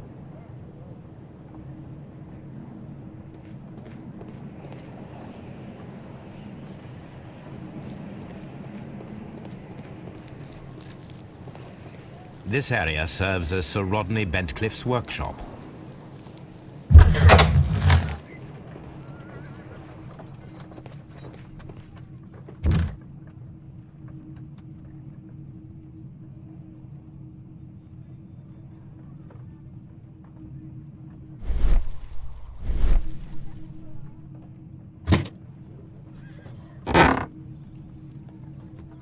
Glass plate negatives. a remarkable method for recording ancient civilizations. A glass plate negative is missing.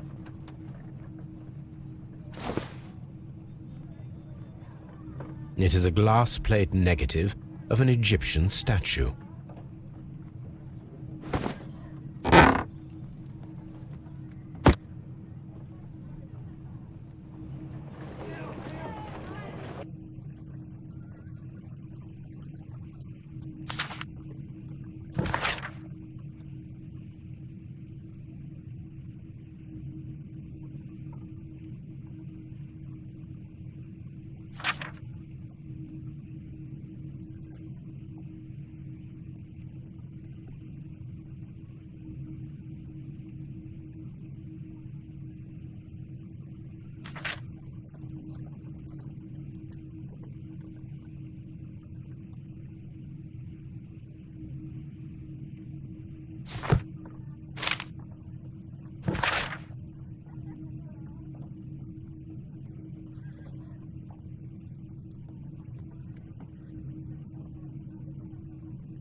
A shape has been cut in the plate. What should be done with it?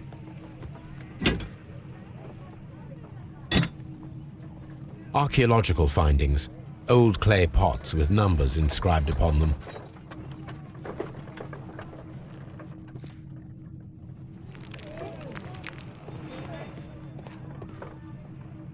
Archaeological findings.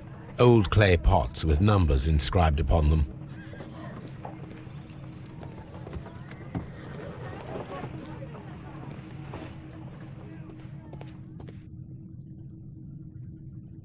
Tools used by archaeologists in their research. I will need these tongs.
I should analyze this melted metal.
Here it is.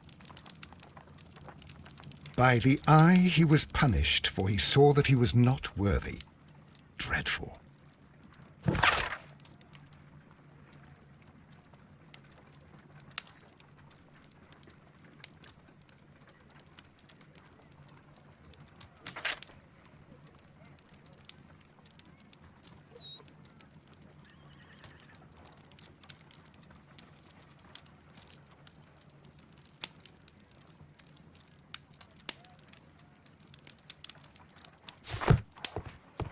On the sofa for the third time today.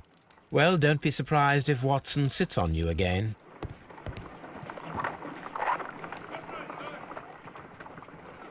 This is a piece of metal taken from a brazier. It appears to be silver, but I need to be sure. If it is silver, it will be possible to melt it, since silver's melting point is at around 900 degrees Celsius. Let us compare this sample with a silver penny by testing it with acid. If it changes color to match the result of a reaction with a silver coin, then it is silver.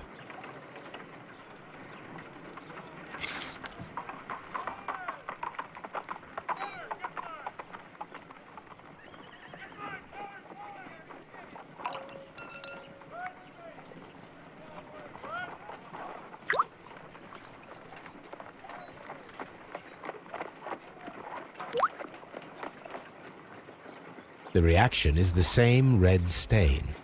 It is silver, Britannia silver quality.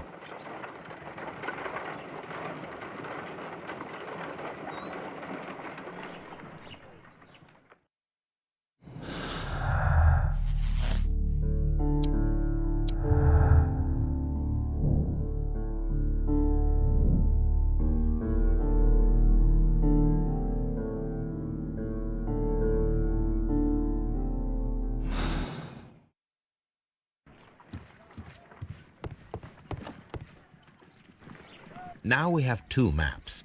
We must combine them properly.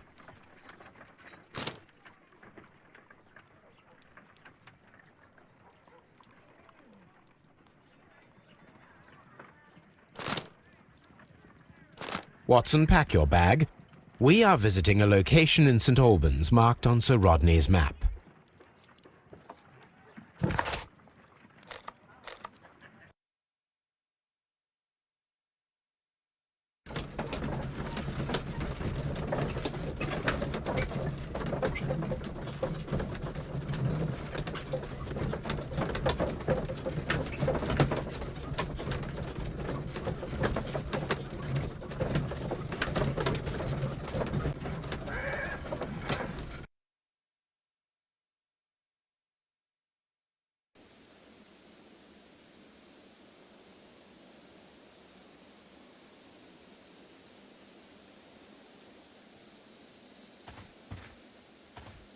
What should we do next, Holmes? This archaeological site has been abandoned. Why did Bentcliffe come here?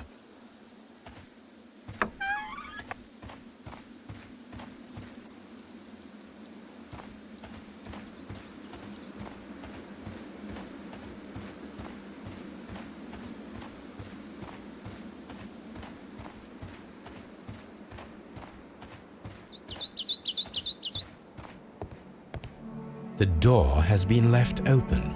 Someone did not care or was in haste.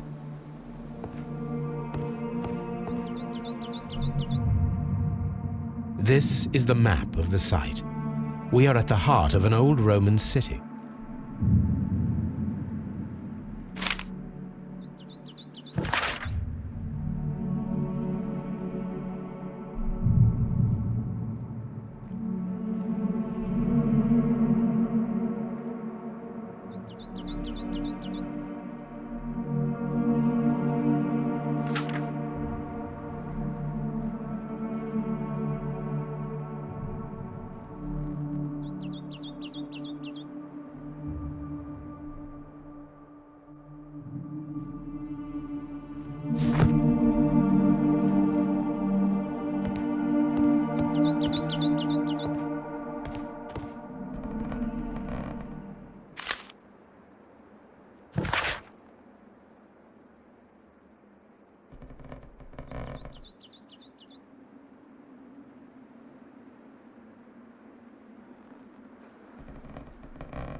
The Cyclops, a one-eyed creature helping Vulcan at the forge. Vulcan, the god of fire and metalworking.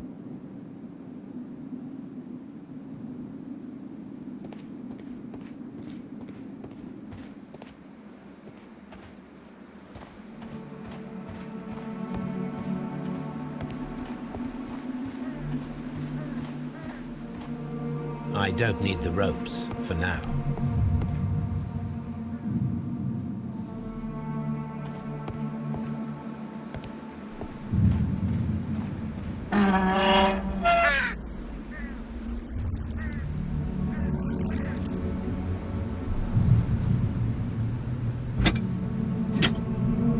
Excavating tools, a bucket, shovel, and brush.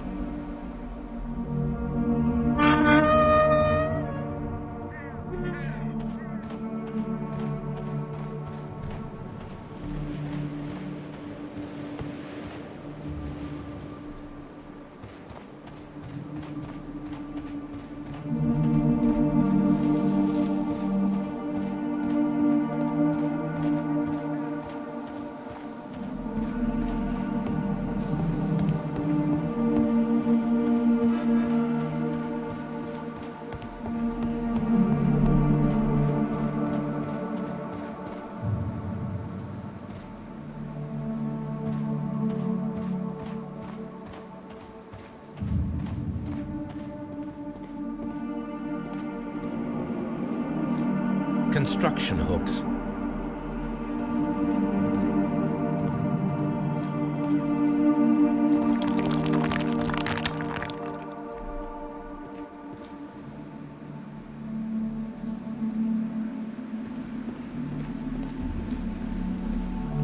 Neptune, the god of the sea. It is a statue of Minerva.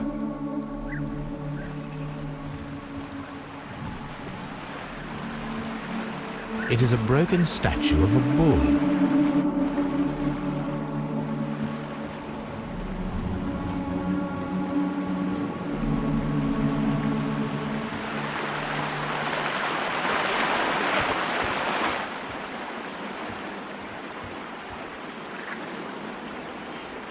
This is the map of the site.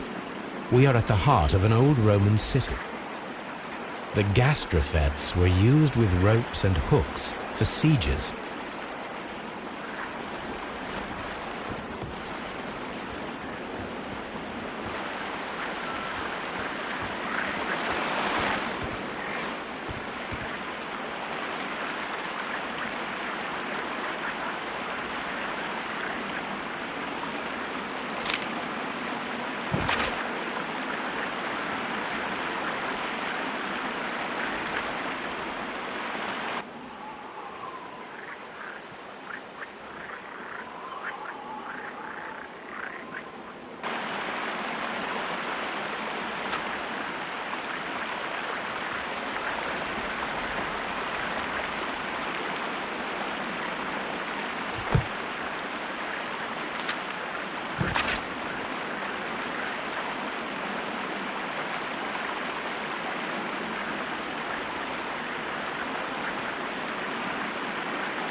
This is a reproduction of an ancient Greek crossbow.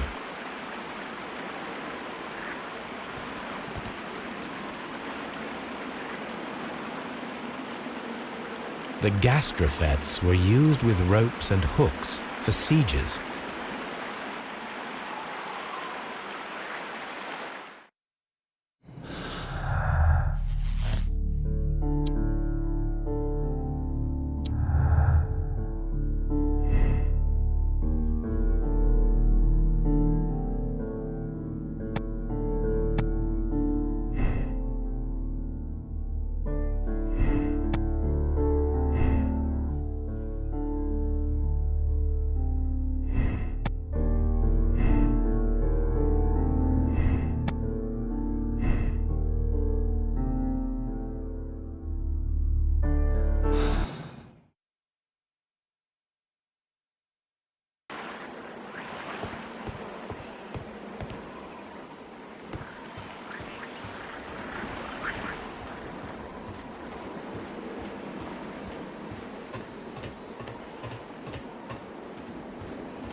This wall was covered with mud recently.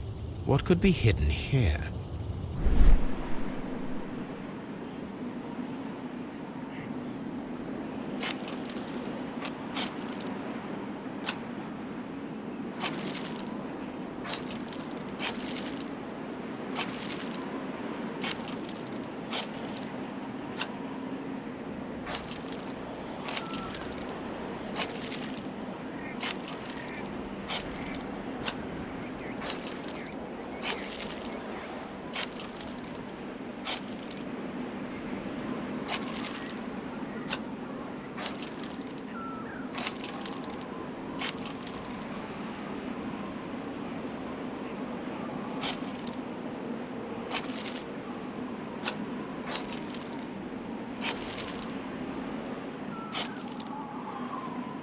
I can see now.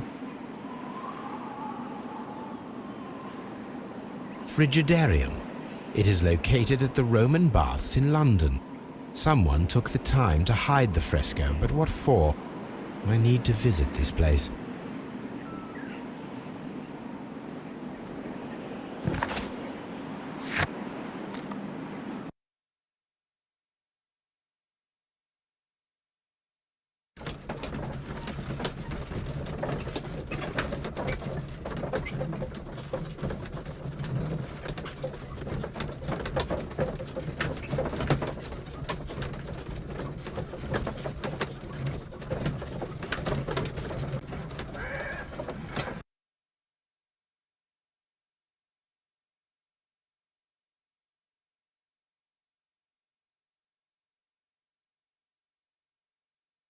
Mr. Holmes, we've cleared the corridor to the Frigidarium.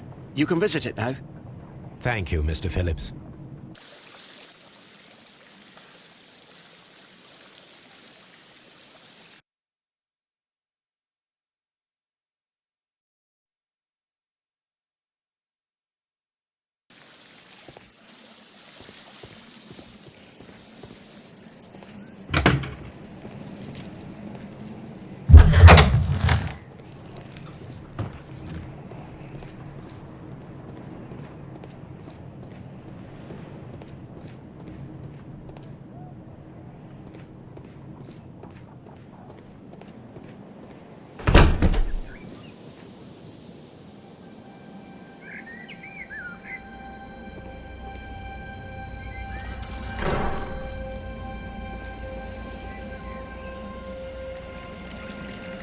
Perhaps I could find some clues by activating the flagstones.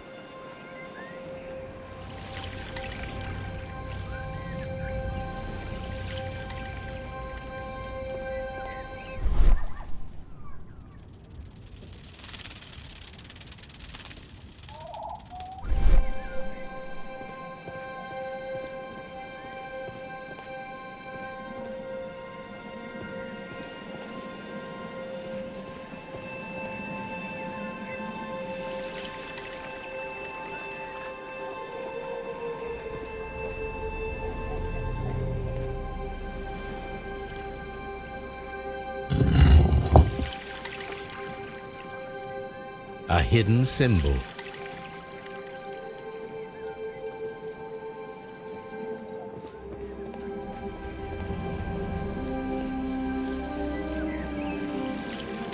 A hidden sign.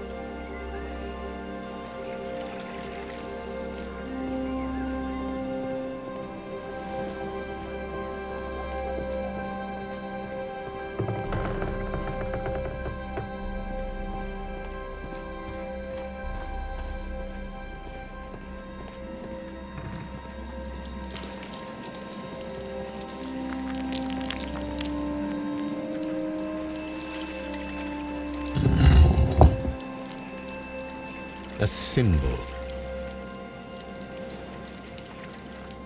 Now I have all the clues to help me find where these symbols are leading. All I need is imagination.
The signs are pointing to this bust.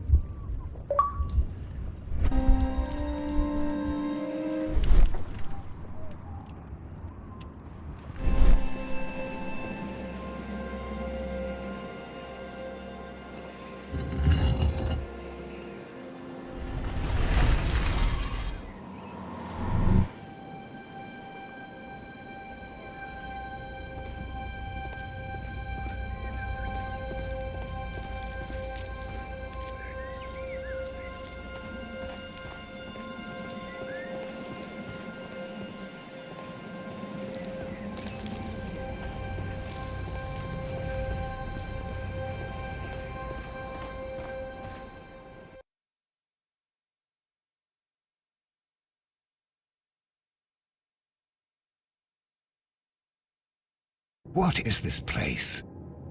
I am unsure, Watson, but everything points to the fact that it was the last place visited by Sir Rodney Bentcliffe. We are approaching the end of this mystery.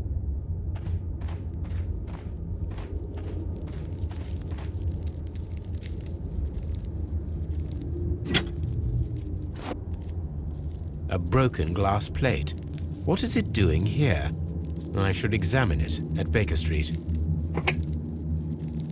How very peculiar. An ice maker. Why would Sir Rodney have brought such a device here?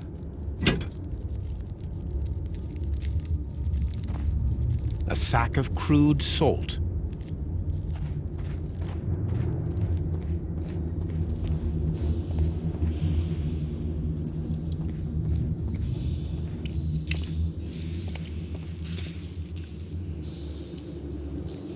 Mithras, the god, clothed in Anatolian costume and wearing a Phrygian cap, killing the bull.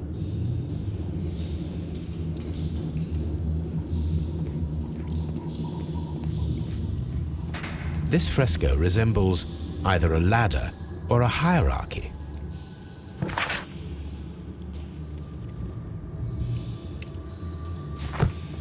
This fresco resembles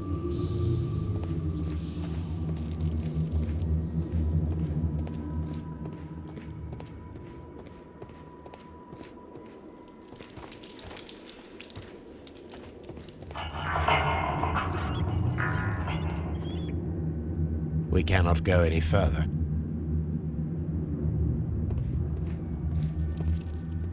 A shovel, not from the Roman era.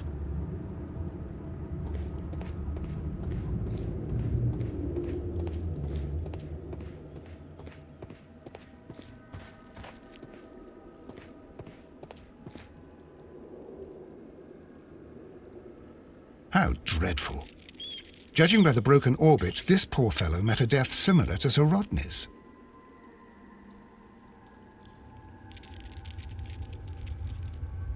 This shoe is not from the Roman era. It is medieval at best. This man was a tomb raider who met with an unfortunate end.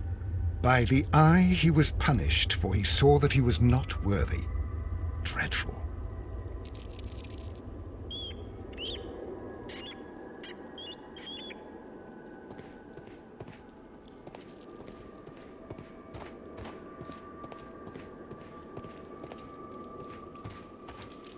Mummified bodies.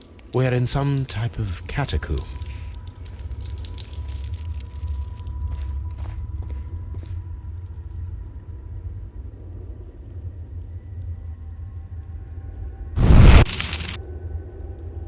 The fire casts a shadow upon the floor.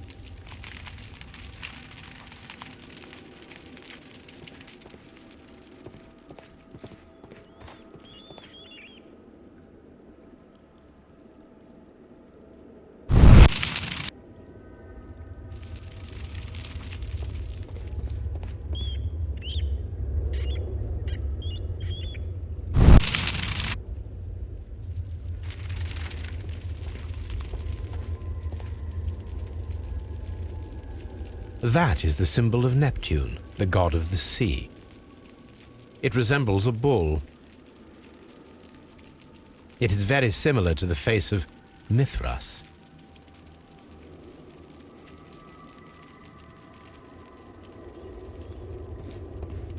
The pillar collapsed a long time ago.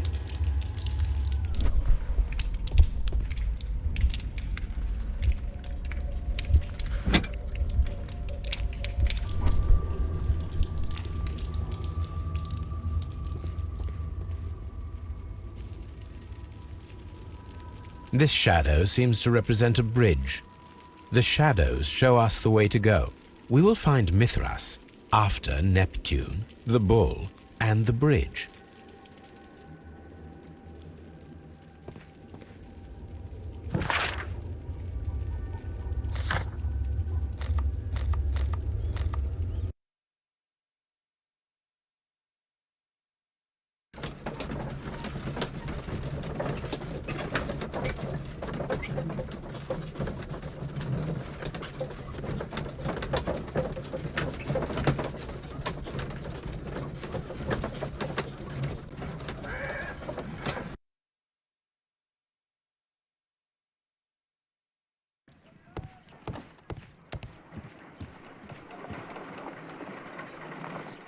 There are 12 pieces here. Let's try to gather them.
It is a mold, and it is ready for casting.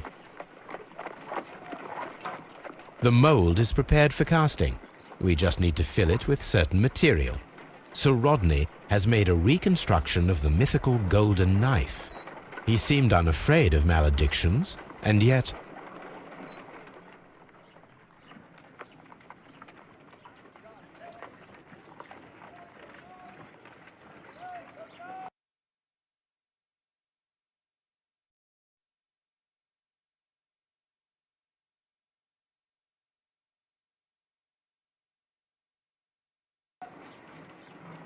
Half a glass of water should be enough to create a plaster solution.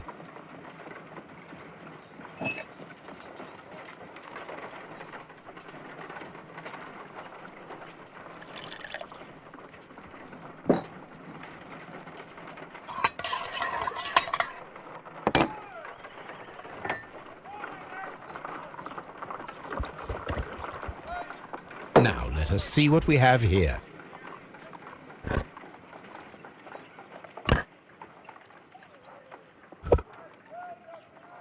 This knife is very similar to that described by the coroner as the weapon that killed Sir Rodney. You should not leap to any hasty conclusions, Watson.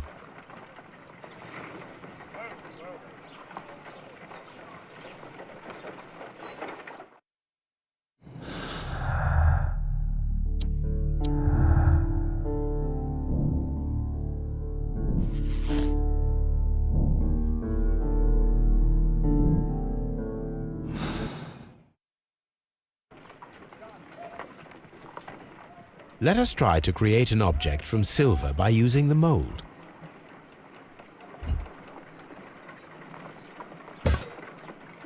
It will take a minute to melt the silver with my gas burner. Done. Now I can proceed further.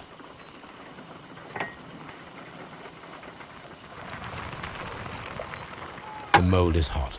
I should wait for it to cool down. Done. Now I can proceed further.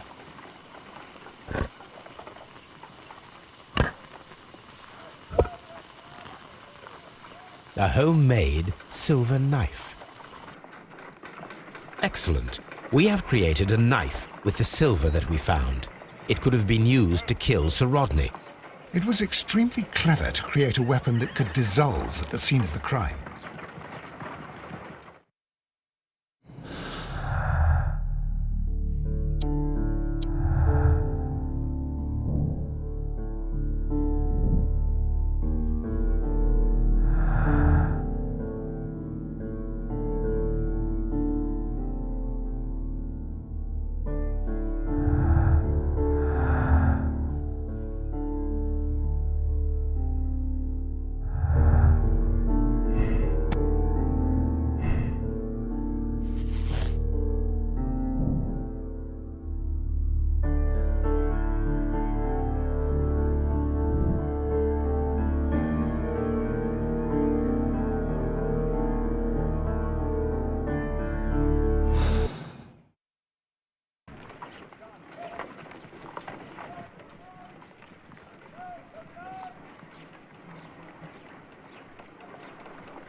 Done.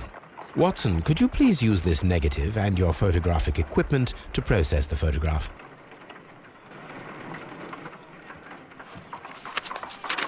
Thank you, Watson. Now I must use reagents to develop the photograph.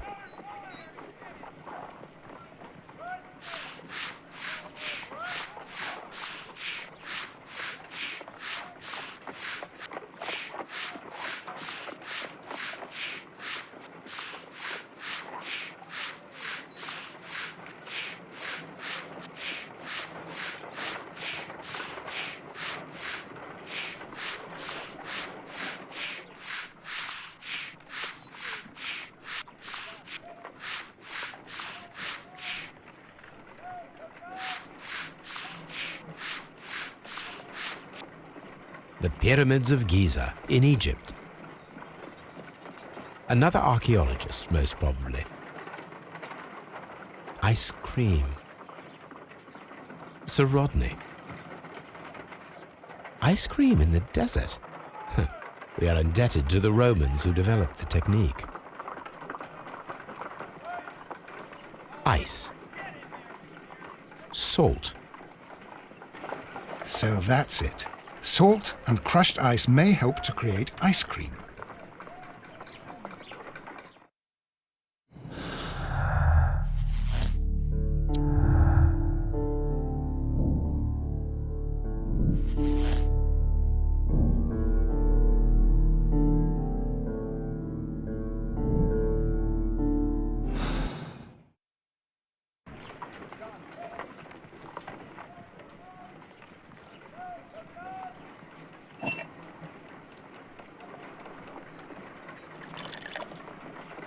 Ice, salt, and then the mixing.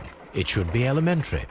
We need to reach minus 20 degrees Celsius to fully freeze the water inside the mold. Before beginning, I must remember that I have enough ice and salt for no more than 4 attempts.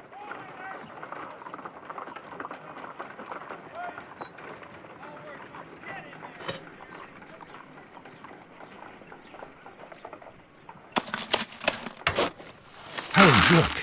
The temperature is reducing.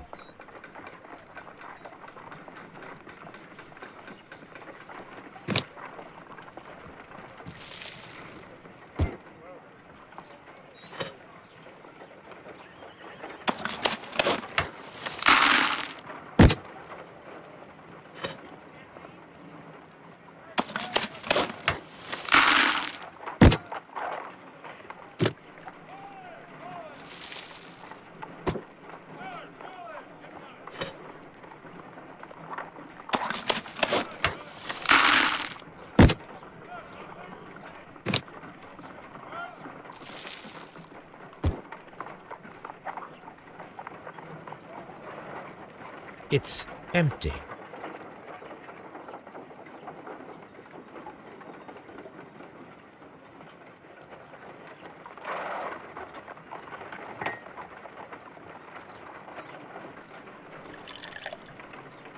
Ice, salt, and then the mixing.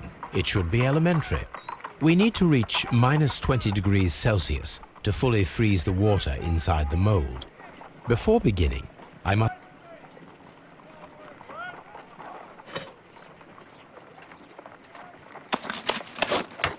Holmes, look. The temperature is reducing.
We cannot be making it correctly. Let us try again and be precise. An ice knife. A surprising and yet a very brilliant idea. It's the perfect weapon. It enables one to kill a man and then it melts. The only trace it leaves is a small puddle on the ground.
Please escort.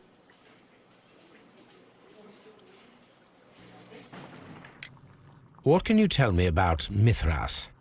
Oh, so much. It was the core of our work. Why do you ask? Were you seeking the golden knife? I see you are an amateur. Yes, the golden knife was our grail. It is said that it bears the only text explaining the ritual of the cult of Mithras. I understand. I read something about immortality. A myth. The knife would provide immortality only to the worthy one, and yet it is cursed, and it would kill you if you are not initiated. Did you expect to find the golden knife at the baths? Well, Sir Rodney thought that it might be there. Did you observe the knife representations there? They are so extraordinary, and we had hoped that... It is a tragedy that he has passed away, taking all of his secrets with him. As soon as I've been released, I will continue Sir Rodney's researches in his memory. We discovered some melted silver in the brazier. Did you put it there? No. Silver, you say? No, I don't know how it got there. Please...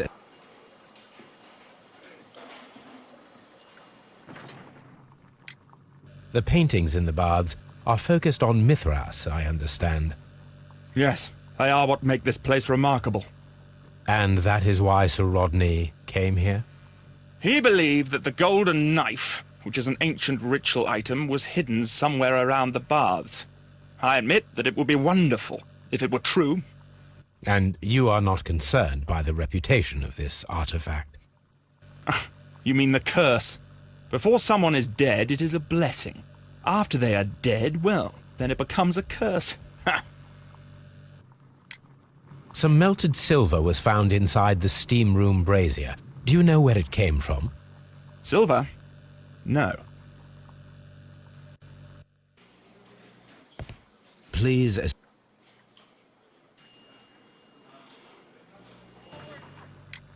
Perhaps you could explain the cult of Mithras to me. No, there is nothing to say. We are not the worthy ones. But Sir Rodney believed that he was? He was wrong. I have visions. The golden knife, the mummy. Oh, it's all my fault. Calm down, Mr. Garrow.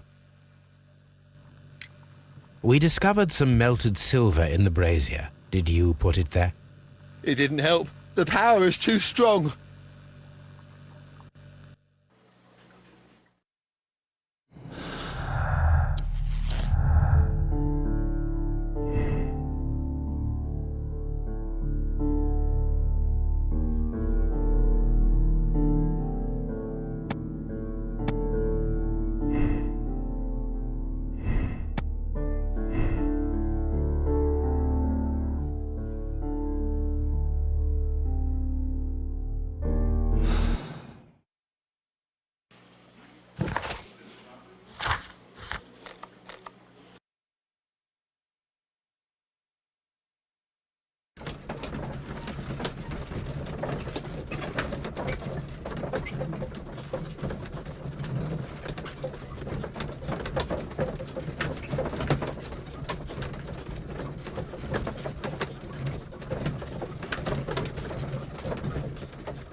We should use these metal rings to help us reach the bridge pillar.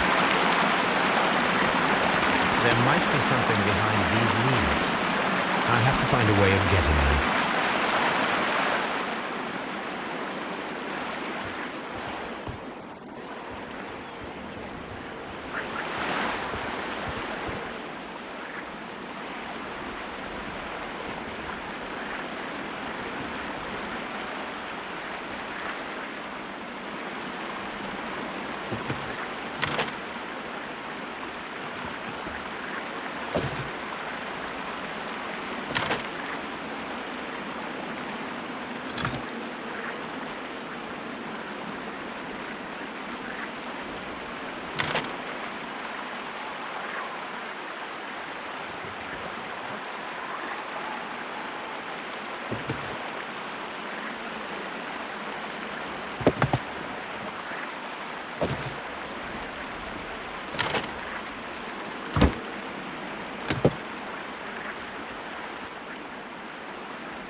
Those rings on the bridge are perfect targets.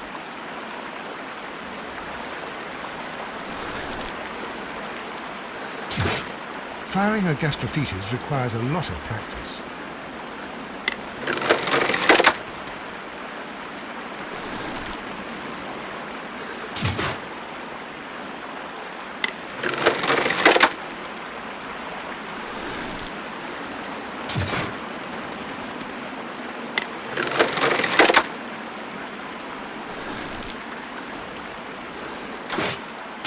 This one is ready.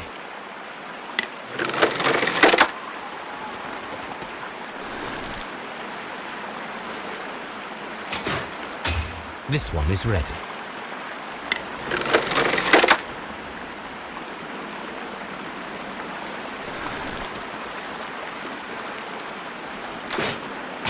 The bridge is ready. Now I must cross it.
Watson, come here. I have found something.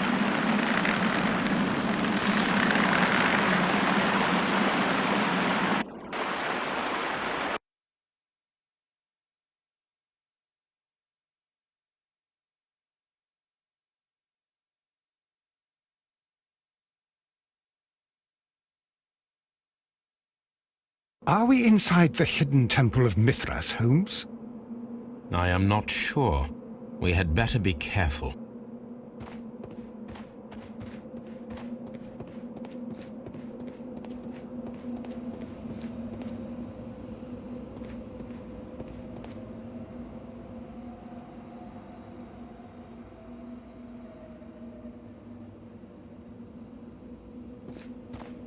Which way should we go, Holmes? There ought to be some clues here. Let's take a look around. I saw this symbol in the tunnels underneath the Frigidarium.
This lamp is not old.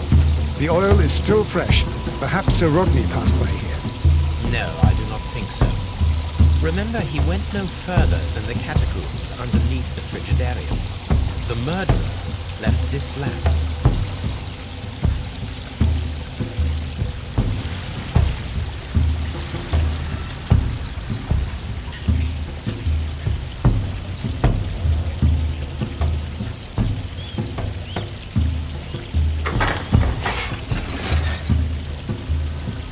Watson, I need your help.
Golden Knife of Mithras. A long-lost relic has resurfaced.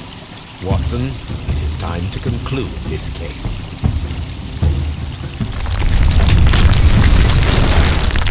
Excellent. Now, we should find another way of getting out of here.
I'm feeling rather uncomfortable. Why have I been put into these cuffs? I fear that you had better get used to them, Mr. Blinkhorn. They are your reward for the murder of Sir Rodney Bentcliffe. What? No, that's a lie. It is regrettable, for you are a talented archaeologist. I will request that you are placed in a prison where you are unable to dig an escape tunnel. That is, of course, if they decide that you shall live. You... The consulting detective who salutes your intelligence in performing the perfect crime, yes, but also the gentleman who detests your motivation. You know nothing. You wish to be the one who would reveal this to the world. Is that the golden knife? How... I also like to dig, you see. I only followed your trail. Such a pity that there is always someone willing to steal your credit, wouldn't you say? And there was the chance of a lifetime. You had to take it. It was not to be shared. But now I am here, and there is no one who will stop the tread of justice, Mr. Blinkhorn. Goodbye.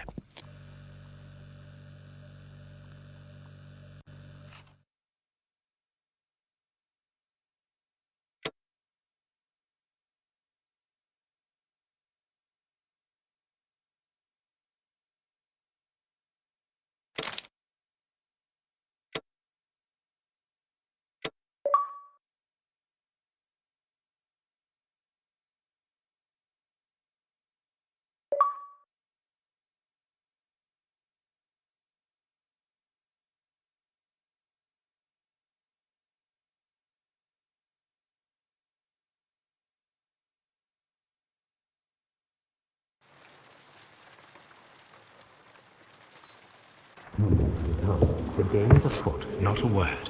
Into your clothes and come.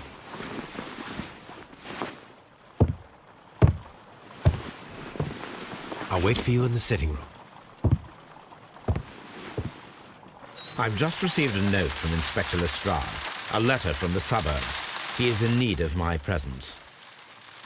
Whenever he has asked for my assistance, it has always turned out to be entirely justified. I fancy that every one of his cases has found its way into your collection. Yes, they all seem worthy of... However, I regret your fatal habit of looking at everything from the point of view of a story instead of a scientific exercise. Oh, Holmes, you... I beg your pardon, I digress. It would be much better to examine this letter than to try to convince you.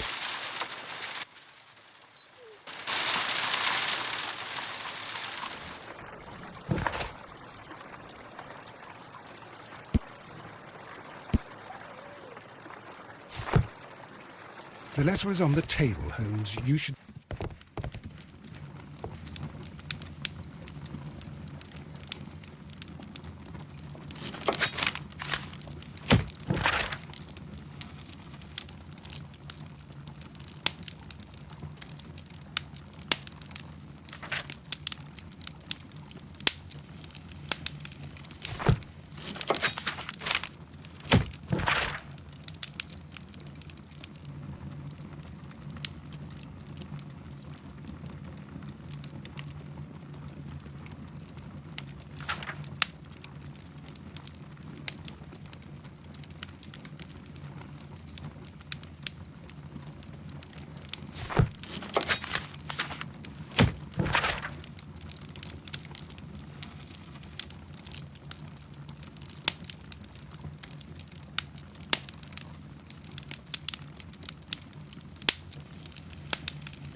This is where I keep my post.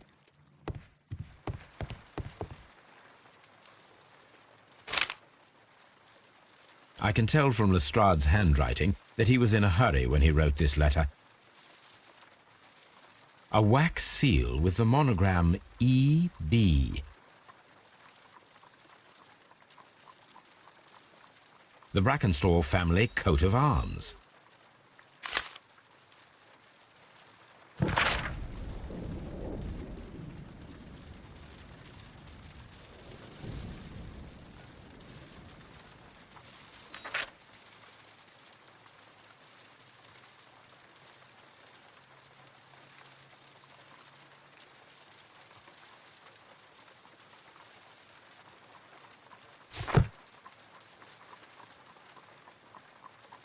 So, what is it, Holmes?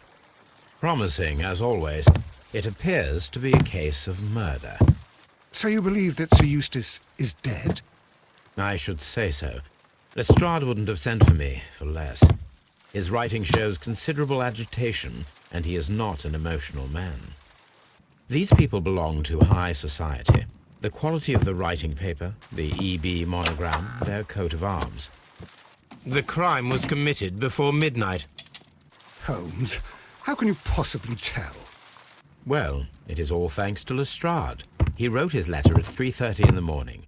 Imagine the chain of events before that. The local police had to be called in. Scotland Yard was notified. Lestrade himself had to make haste there, and finally compose the letter he sent to me. All of that makes for a fair night's work. It makes sense.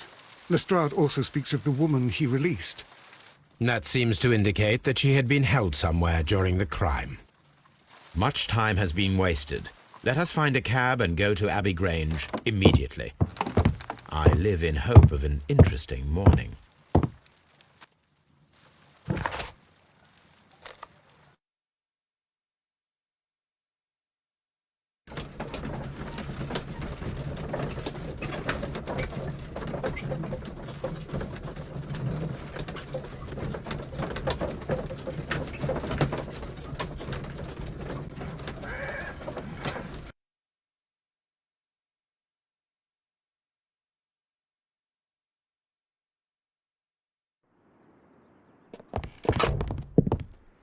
Ah, Mr. Holmes and Dr. Watson, here you are. I'm very glad that you have come, but perhaps I should not have troubled you after all. And why is that? Lady Brackenstall has come to her senses, and she has given so clear an account of the affair that there is not much left for us to do. You remember that Lewisham gang of burglars? What, the three Randalls? Exactly. The father and two sons. It's their work. They stole a silver service, which is of great value. Sir Eustace Brackenstall is dead, then? Yes. His head was knocked in with his own poker. A violent act of aggression. Yes, the poor lady. She has had a most dreadful experience. She was assaulted and tied to a chair. But I think that you would best see her and hear her account of the facts. She's in the morning room with her maid to raise a right. Where is the body of the deceased? In the dining room. We haven't touched anything. All right. I'm going to examine it. Very good, Watson.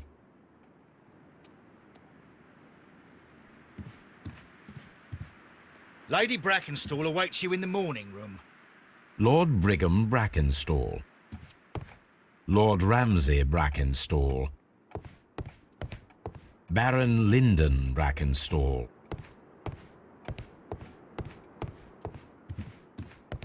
Sir Warthen Brackenstall.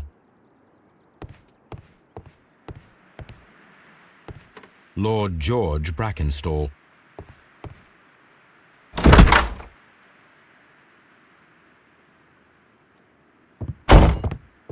Ladies, allow me to introduce myself. My name is Sherlock Holmes.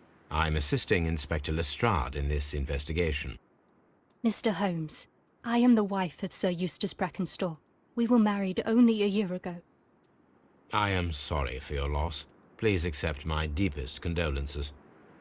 I suppose that it is no use my attempting to conceal that our marriage has not been a happy one. I fear that all would tell you that, even if I were to attempt to deny it.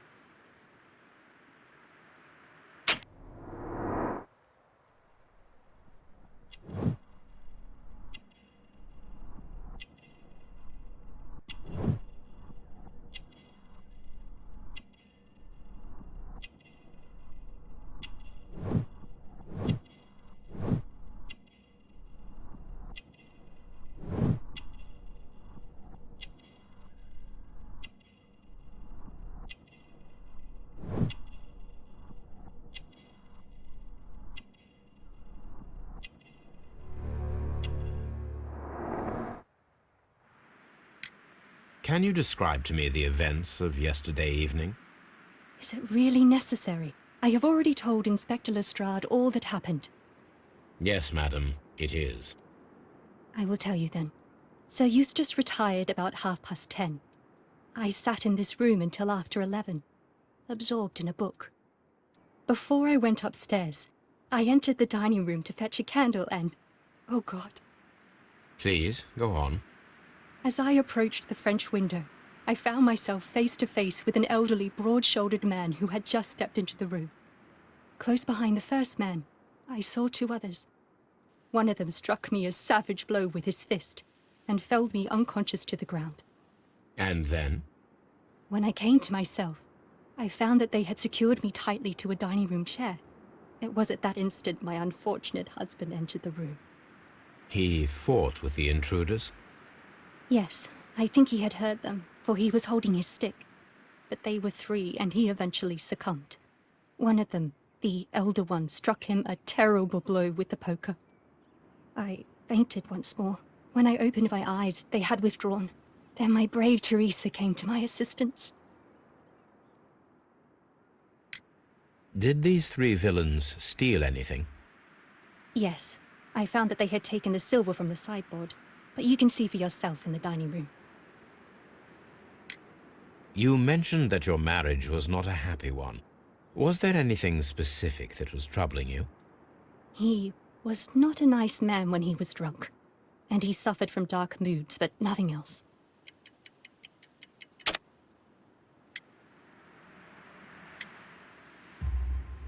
The bruises on your hands are at least 1 week old. Your husband caused those bruises? Oh, do you? Yes, he did. He was very angry at the time. Out of control. Again. Sir Eustace was a drunkard. To be tied to such a man for life is worse than death. Your ladyship?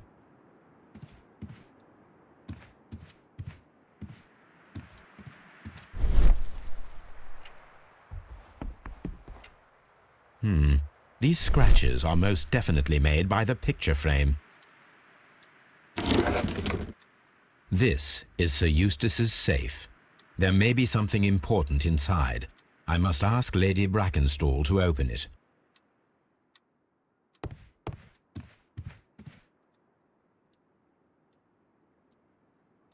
Teresa, I would like to hear your testimony. Certainly, sir.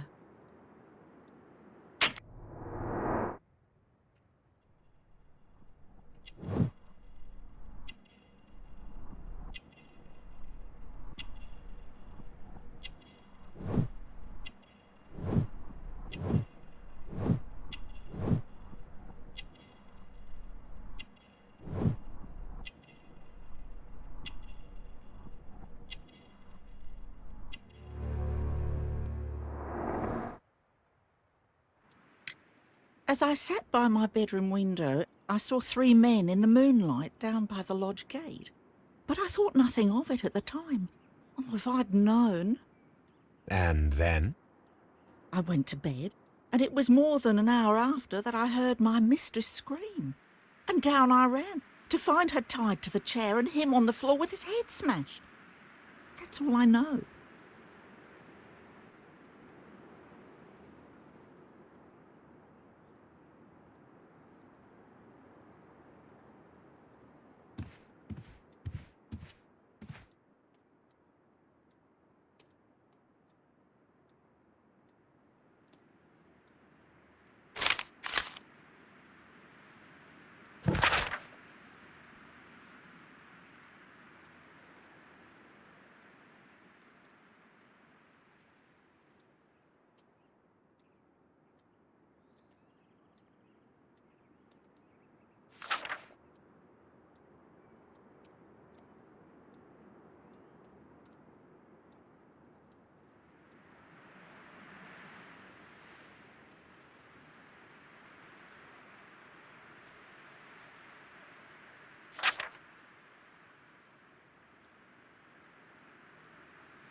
The description of the Randall gang provided by Lady Brackenstall is identical to the one in the Times article.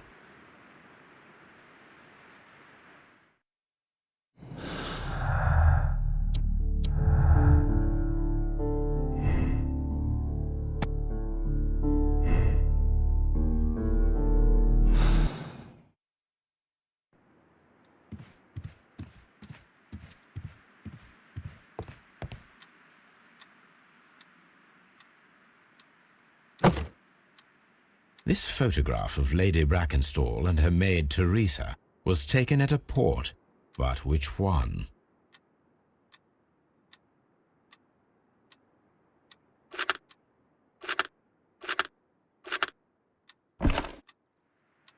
So the lady and her maid came from Australia a year and a half ago on this ship.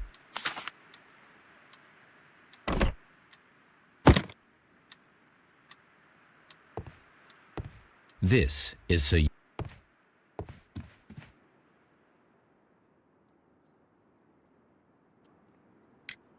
Lady Brackenstall, could you open this wall safe? No, it is my husband's safe. I do not know the combination. We have to open it. Your ladyship? Let us try to open this safe. This safe can be cracked. I only have to pay attention. The dial will vibrate when it is set to the correct number.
Antique coins, possibly of value, but they're scattered without care.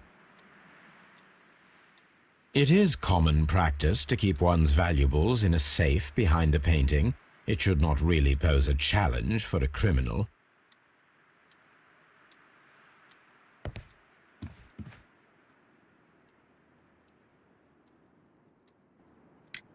Sir Eustace's doctor speaks of his violent behaviour. Yes, Sir Eustace was an extremely violent man. A detestable human being, to be more precise. It is true that he once threw a decanter at me, and all because I dared to stand up to him in defence of my mistress. Sly devil. God forgive me that I should speak of him so now that he's dead, but a devil he was, if ever one walked the earth. We met him only 18 months ago. She'd only just arrived in London. Yes, it was her first voyage. She'd never been from home before. Wonder with his title and his money and his false London ways. If she made a mistake, she has paid for it, if ever a woman did. She doesn't have any friends here, so it was specially hard for her.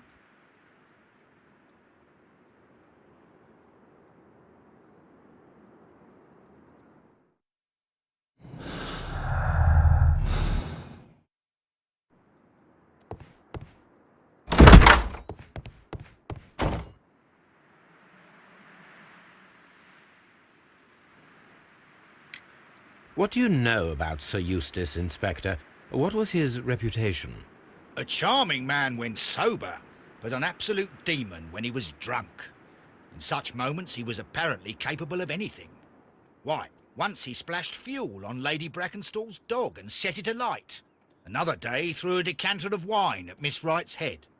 The alcohol seemed to madden him. To the point that we were forced to intervene several times to avoid a scandal.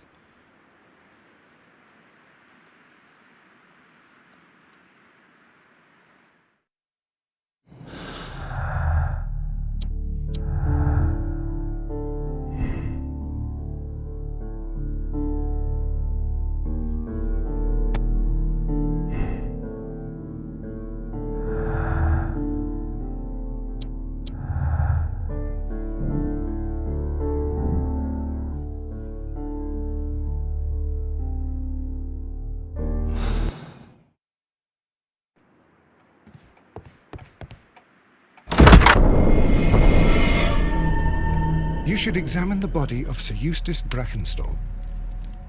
So, Watson, what have you learned from examining Sir Eustace's body? Well, I can confirm that the death was instant. Sir Eustace was facing his attacker when he received the blow to his head. There are no other apparent injuries.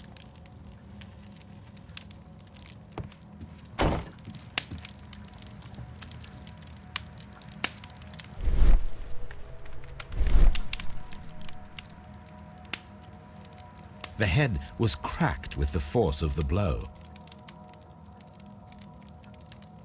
That must be the murder weapon. Quite a large stick, a formidable weapon. Barefoot, he had therefore been in bed and did not have time to fully dress.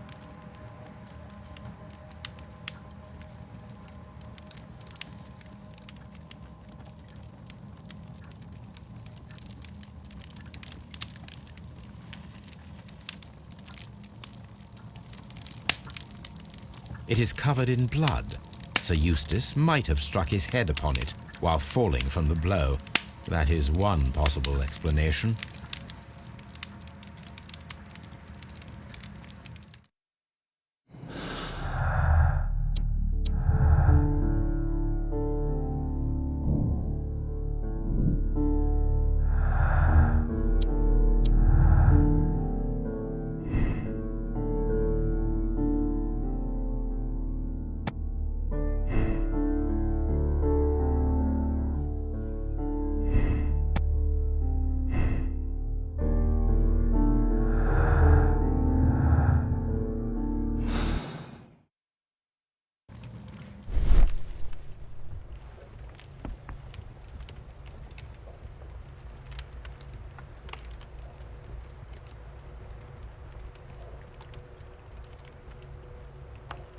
It appears that the bell rope was cut by someone taller than me.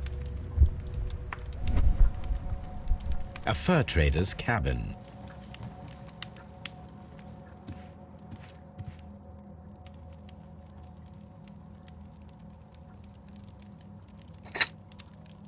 This glass has some wine traces, but no visible beeswing.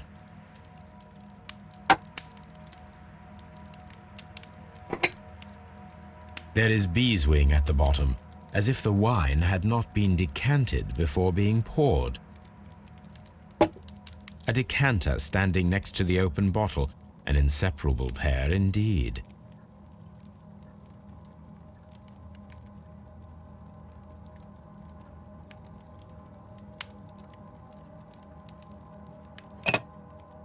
This glass has some wine traces, but no visible beeswing.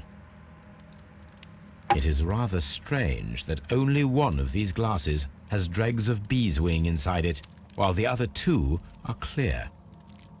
Chateau Calon-Ségur, French wine, Grand Cru.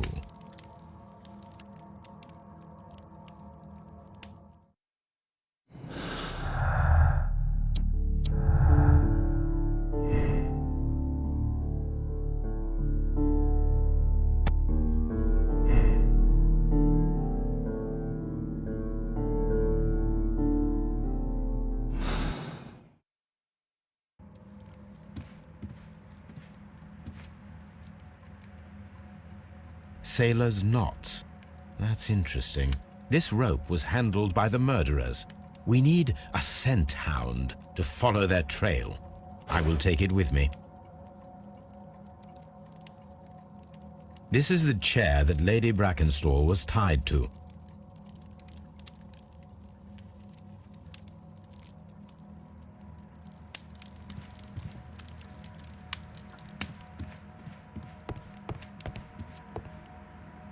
The hunting scene.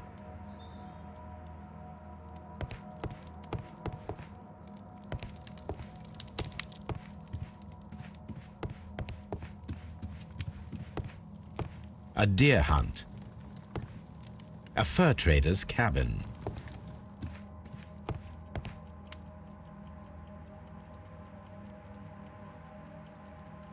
This candlestick is valuable. It is interesting that it was not also stolen. An empty silverware box. It appears that the intruders have stolen the contents. These wine bottles are expensive and mostly from France.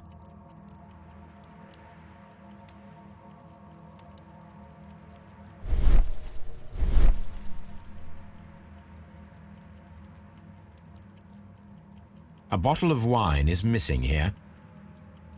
The criminals did not thoroughly ransack the house. They only took a little silverware.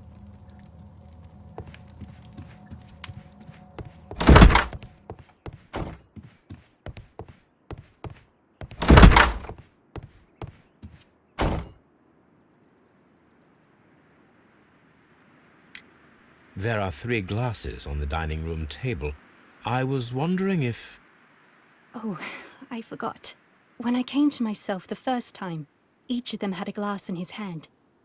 They might have been a father and his 2 sons. They talked together in whispers, and then they left. Your ladyship?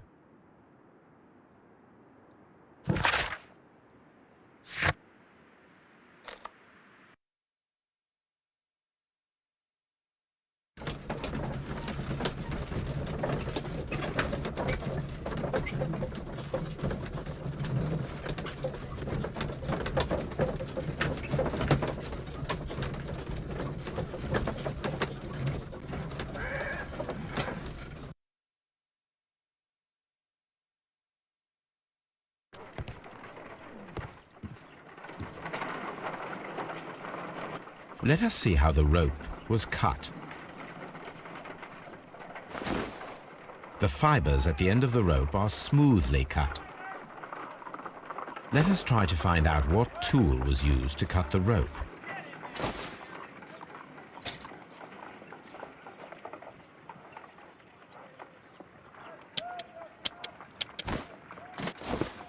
The fibers from this cut appear to be different.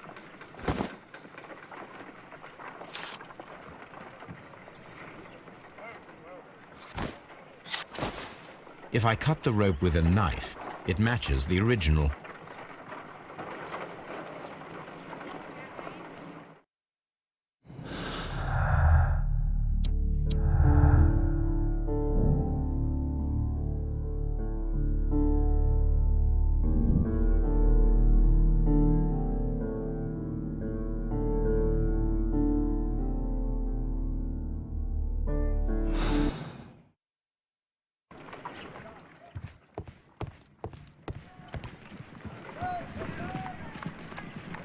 Come on, Toby. We need the best nose in the British Empire on this case.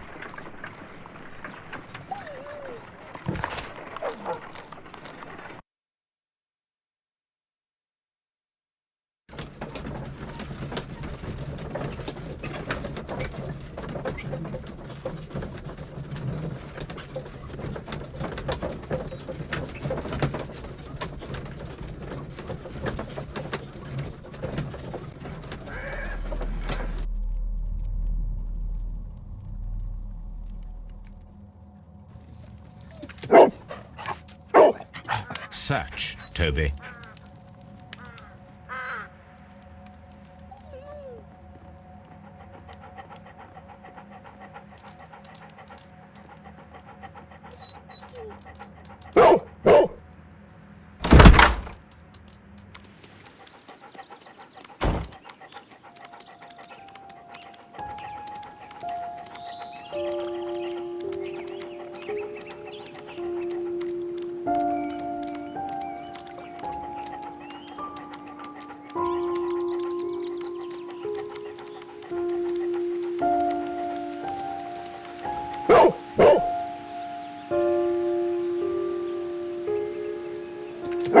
The intruders entered the shed for some reason when they were making off with the silverware.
The scent leads to the well. I should check it.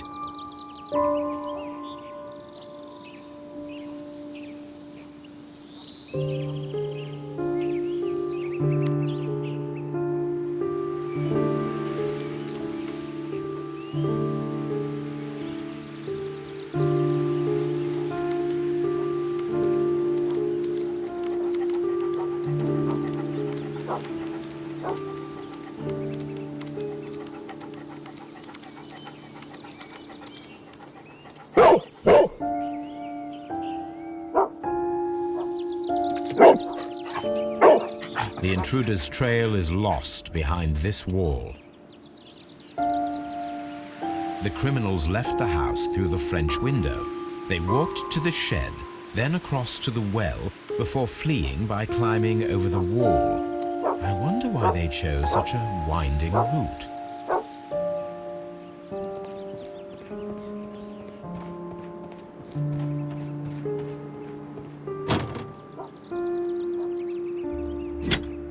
This hook might be useful. Small gardening tools, nothing of great interest. Bags of seed. Some empty bags were recently moved.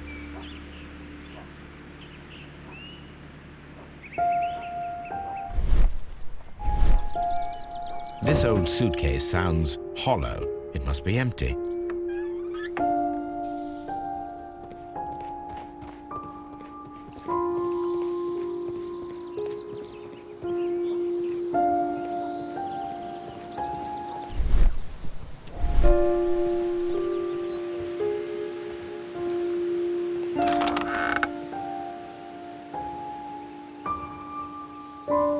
There's something glittering at the bottom there, but how can I reach it?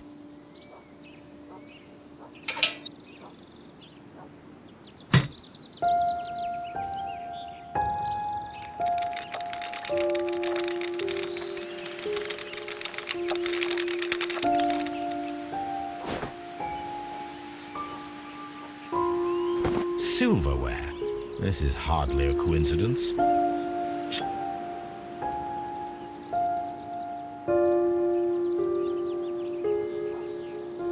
The Brackenstall coat of arms. It appears that we have found the stolen silverware.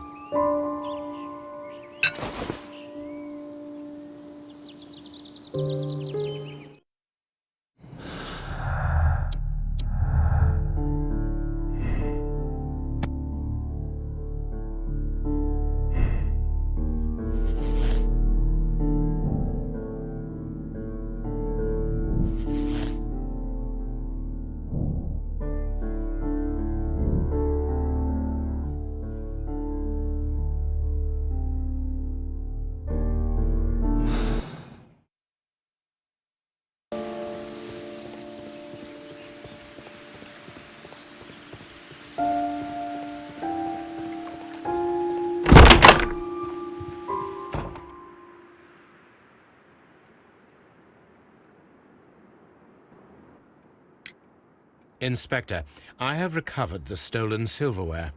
You are a wizard, Mr. Holmes. And where is it? In the garden well. Excuse me? Unique, isn't it? Rather absurd. What is the point of stealing silverware and then throwing it down into a well? Perhaps it was used as a temporary hiding place, or simply the thieves wanted to get rid of it. It is up to us to solve this mystery.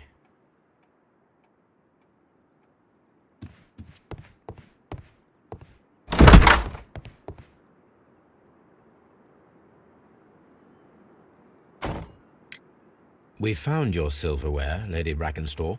It had not been taken very far. Is that true? I am very thankful to you, Mr. Holmes. Your ladyship?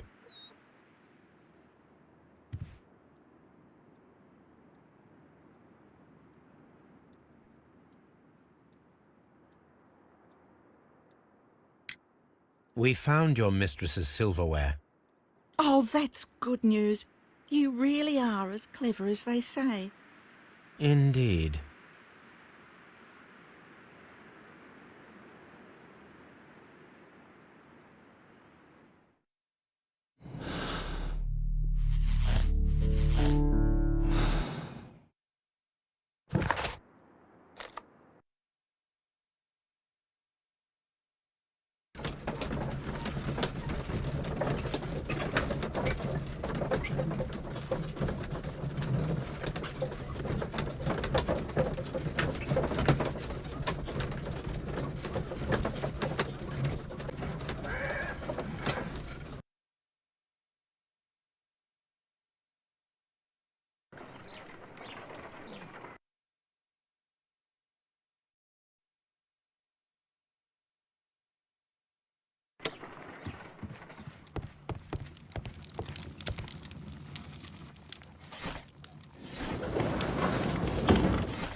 Here it is.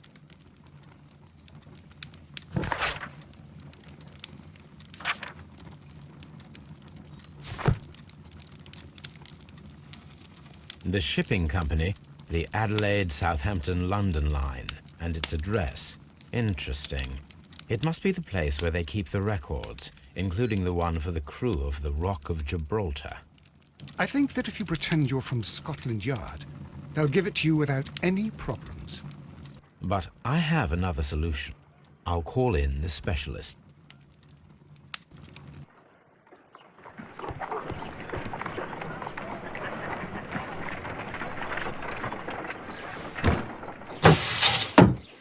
Wiggins, could you come upstairs, please?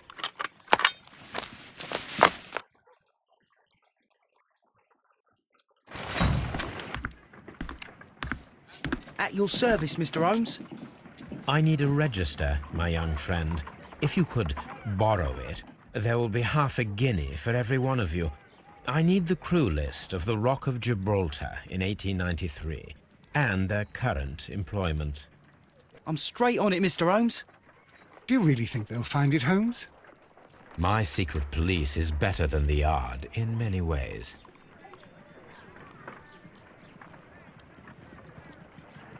Here it is, Mr. Holmes. But we can't take it back. It's too risky. Put it on the table. I'll take care of it. Good work, young Wiggins.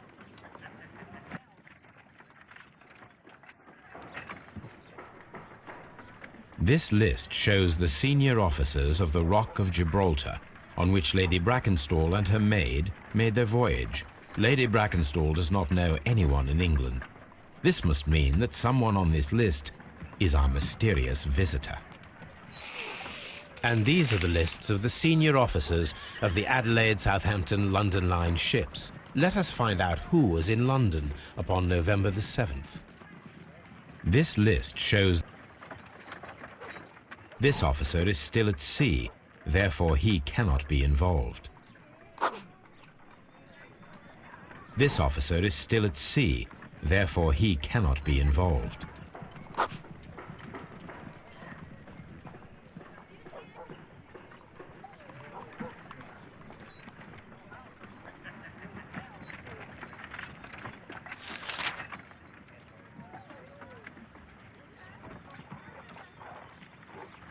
This officer was on a ship that sailed half a month ago. He wasn't in London at the time of the crime. I do not think... This officer was on a ship that sailed...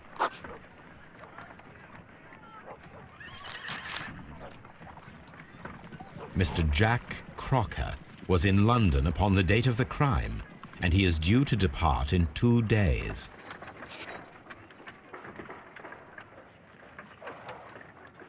This list shows...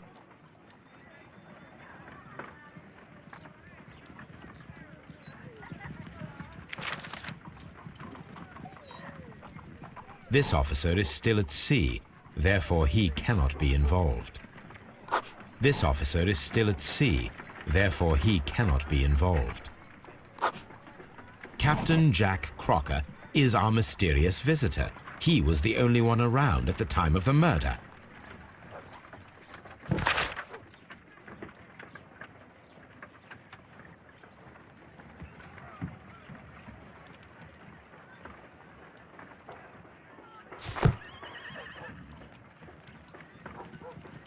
This Crocker, do you think... It would be interesting to meet him. Our young friend should be able to find him.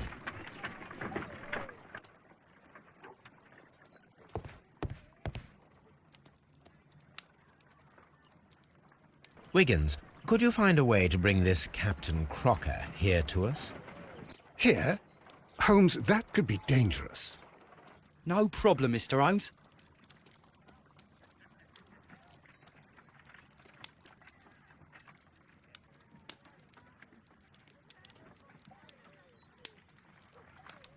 Mr. Holmes, I was informed that you were looking for me, and I'd like to know why.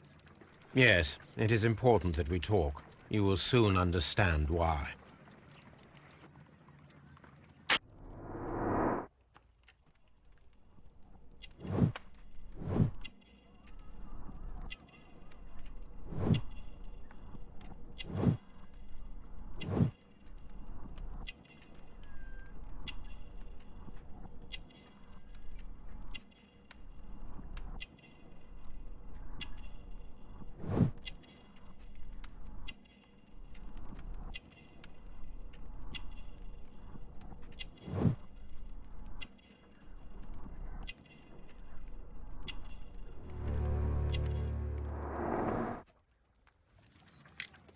You are acquainted with Lady Mary Brackenstall, are you not?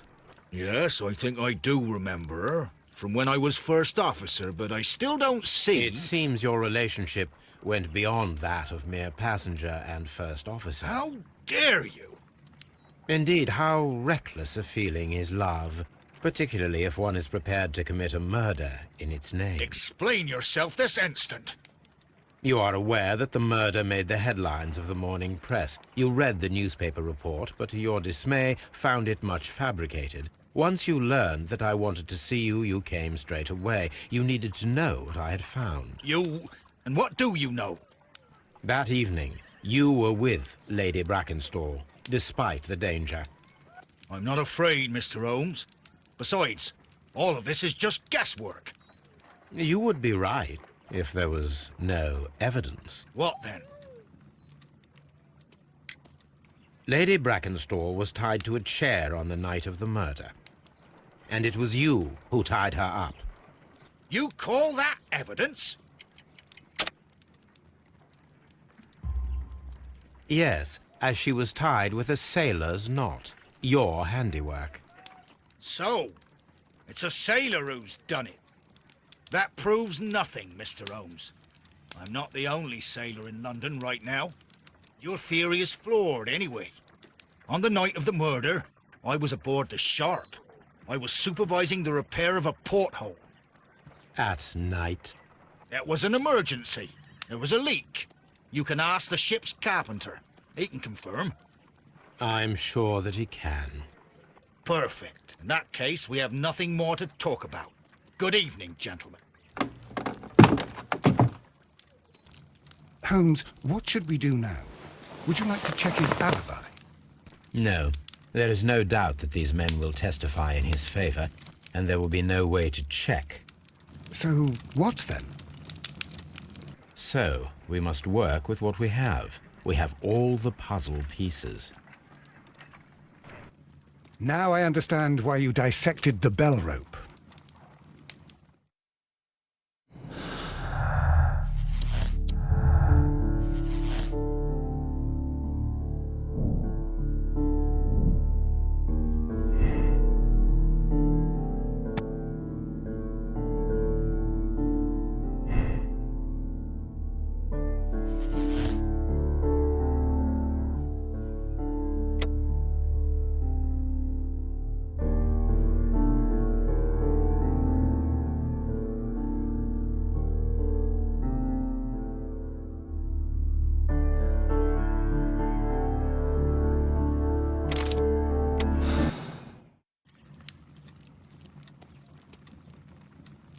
Wiggins, could you ask Mr. Crocker to come here again, please? Right away.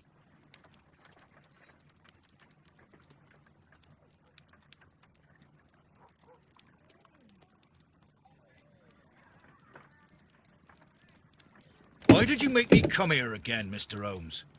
It is over. I know that it was you who killed Sir Eustace Brackenstall. What? I know, because of the height at which the rope was cut. The knife used was a sea knife. The knots were sailor's knots, and not least the sheer force that was put behind the killing blow. And because you are the only one who knows Lady Mary Brackenstall in London. And because you love her. It's true. It is time for you to tell us the whole truth. I admit that I loved Mary madly from the first day that I met her. But I never did come to visit her, for I believed that she was in a happy household. When I talked to her maid, who told me everything, I was insane with rage. I was due to set sail for 6 months away. I wanted only to see her again. But it turned into a damnable nightmare when he barged in. He dared raise his hand to her. He was not even worthy of licking her boots. Oh, I regret nothing. I admit I killed the monster out of love for her. She will forgive me if she is able. Lady Brackenstall already forgave you. She said nothing. Mary. But that makes her an accomplice as well as her maid. It places her in danger yet again. Mr. Holmes. You would not have managed to protect her. Till I die, do you hear me? Here is a letter that sets everything clear, and it is the one that should be disclosed to the police. I am the only culprit. Mary had nothing to do with it. Now it is time to end this.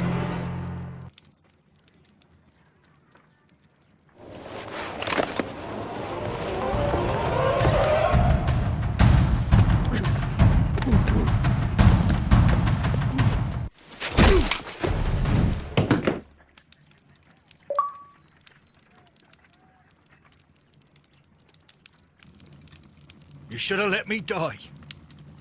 How can I live if Mary suffers? I am sorry, Captain Crocker, but there has been quite enough death in this case.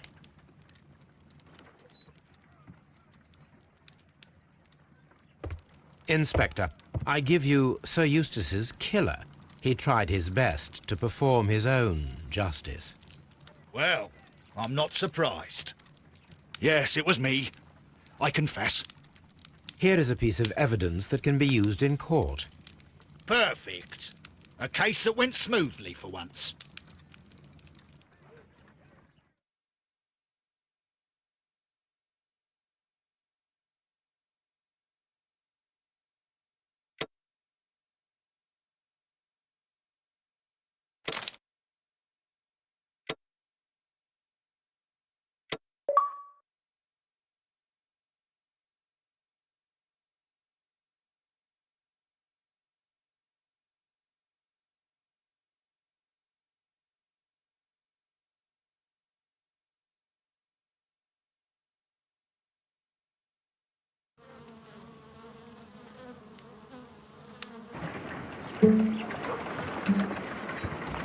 Holmes, for heaven's sake, whatever's going on?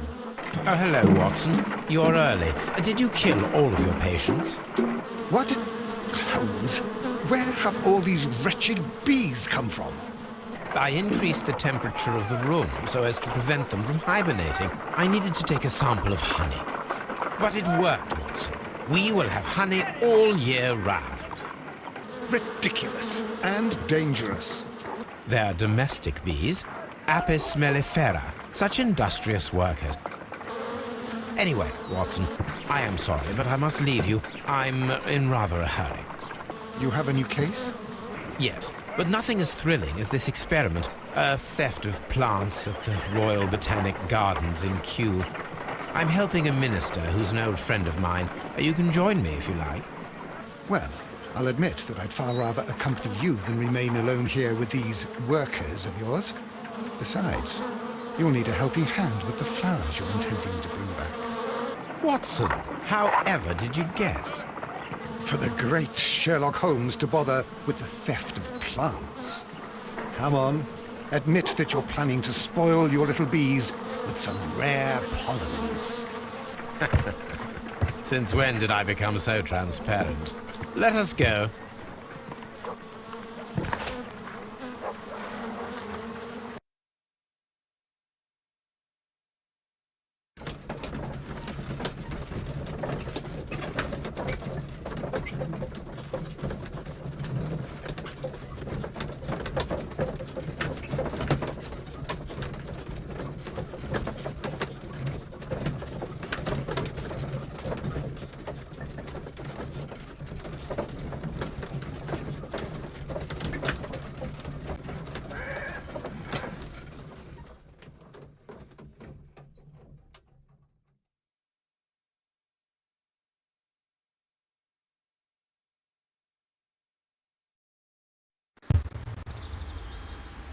Well, Holmes, here we are at the Royal Botanic Gardens.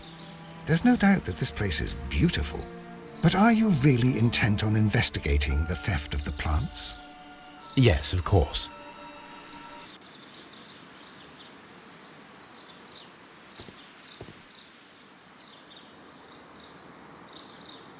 Don't touch anything else, is that clear? Just go and get a bucket of fertilizer. And without turning it over this time. Good day to you, gentlemen. How may I help you? If you are here for a visit, please do come back on Sunday. I am afraid that it cannot wait. My name is Sherlock Holmes, and this is my friend and colleague, Dr. Watson. We are investigating the theft of plants that took place here 5 days ago. A remarkable collection, I believe. So you're the one in charge, eh? A small favour for a friend. Now, to whom do I have the pleasure of speaking? I am Martin Hamish. I am the Deputy Director of Kew Gardens, and that fellow yonder is Albert. He works here. I am delighted to meet you. What can you tell us about the plants? They were rare and exceptional plants. We presented them at our last exhibition. We haven't removed the stand yet. It is still in the large glass house. We only learned of their disappearance the evening after the exhibition, and nobody saw anything. No doors were forced? No, but I would imagine that for a thief it would be fairly easy to gain entry, for there are no guards here. Well, if you don't mind, we will take a look. Now, you say that it is in the large glass house. Yes, the one just behind me. Just a second, since Albert has nothing else to do. Albert! Show these gentlemen where the exhibition was held. How many people work here? Only myself. But occasionally 2 students, Albert, whom you have met, and Miss White.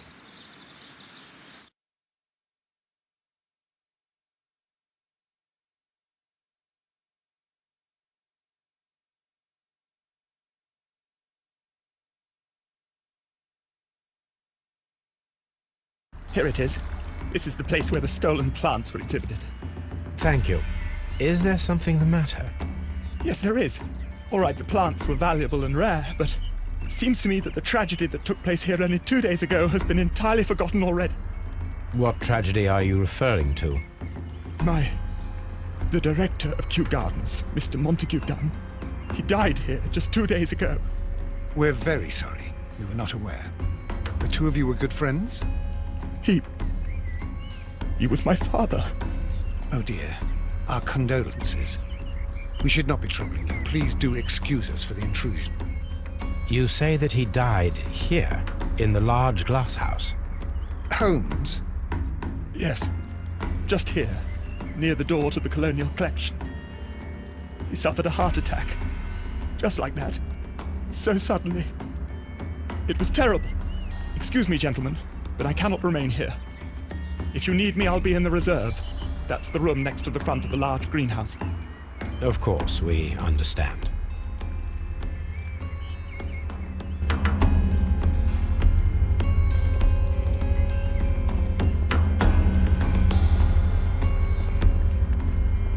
According to Albert, this is where his father, Montague Dunn, was found dead.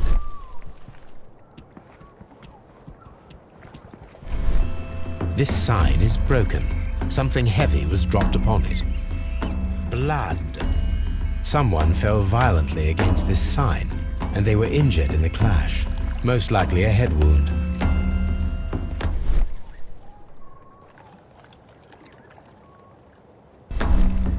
The traces are thinner in some places. These boot marks are fresh. It appears as though someone was dragging their feet. The footprints reveal that someone staggered here.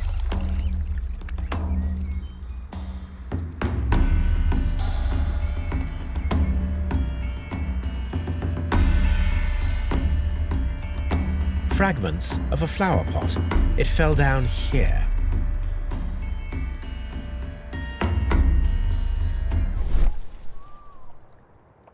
Soil. It should have come from a flower pot. The soil on the side of this flower shelf is the same as that on the ground.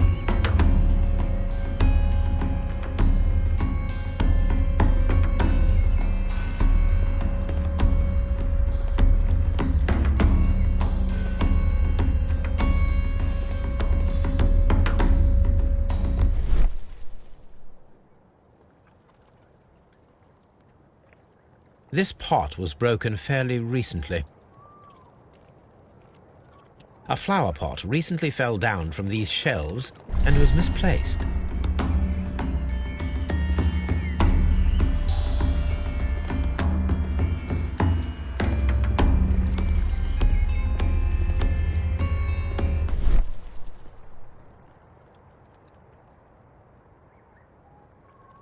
The door was smashed at shoulder height.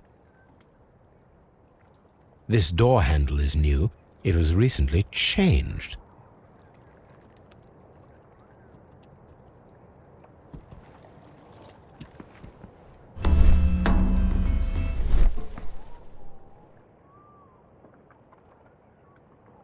The esconson was breached near the handle. The door was forced from the inside of the Colonial Collection room. The handle was changed afterwards. I think we need to inspect the Colonial Collection room. All the clues around here are quite suspicious. I need my imagination to make sense of it all.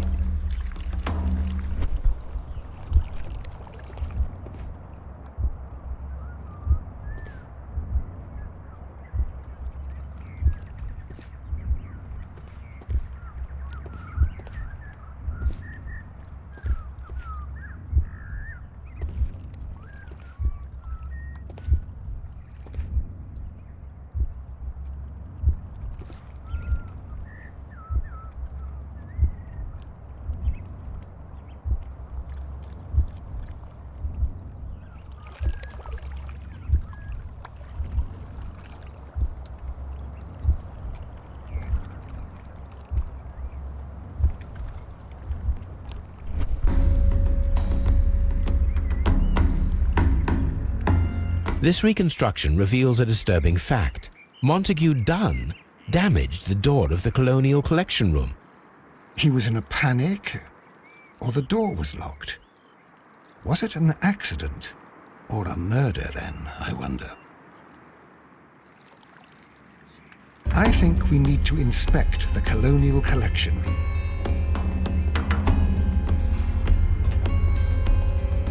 Very strange. Half of the Colonial Collection is absent. According to this, they have light and moisture control in some parts of the building. The smell is strong. It is a detergent.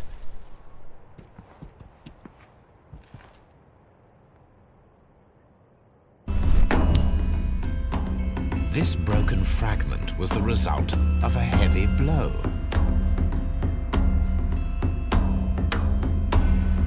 A fragment of marble, most likely chipped from a statue or sculpture.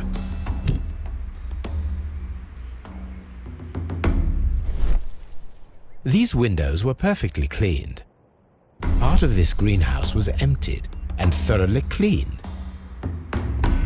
This is one of the outlets of the ventilation system.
I asked Inspector Lestrade to take Montague Dunn's body to Scotland Yard.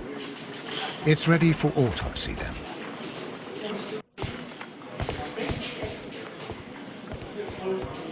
Mr. Holmes?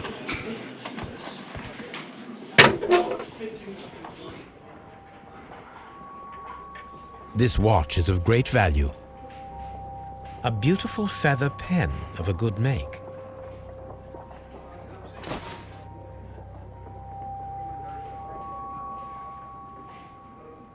A membership card for the London Crest Club.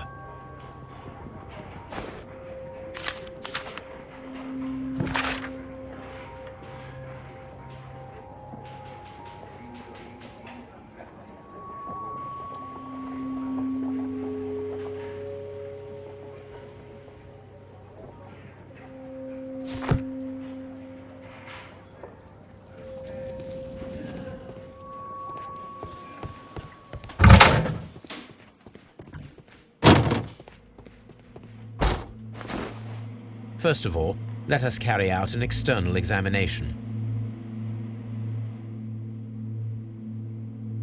There is an injury to the skull, most probably caused by the fall in the water lily greenhouse.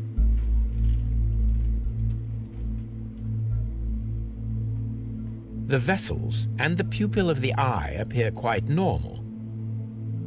The air from the lungs carries a faint floral aroma. There are no suspicious marks upon the chest. Let us finish our external examination so that we can proceed with the autopsy.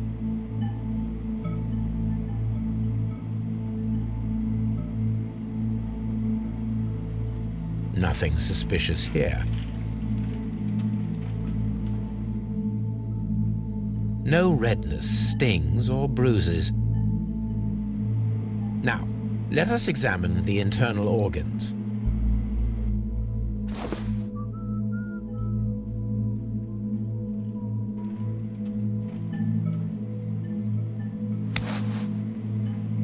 The liver is enlarged. It would seem that he was suffering from an alcohol addiction. The liver tissue is brown. There are no visible pathological signs.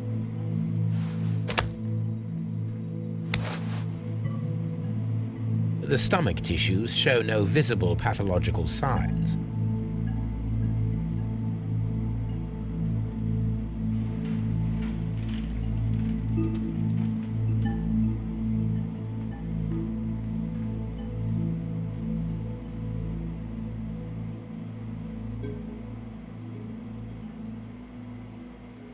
There is a small amount of content. It appears that he breakfasted lightly, only a short while before his death.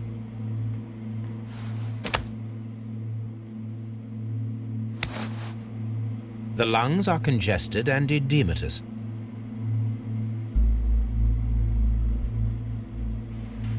The tissue on the inferior lobe of the right lung is damaged, most probably caused by toxins from an unknown plant.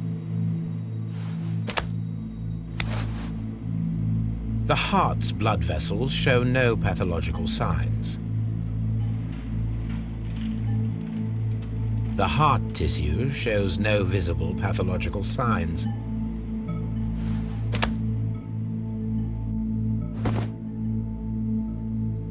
My suspicions have been substantiated.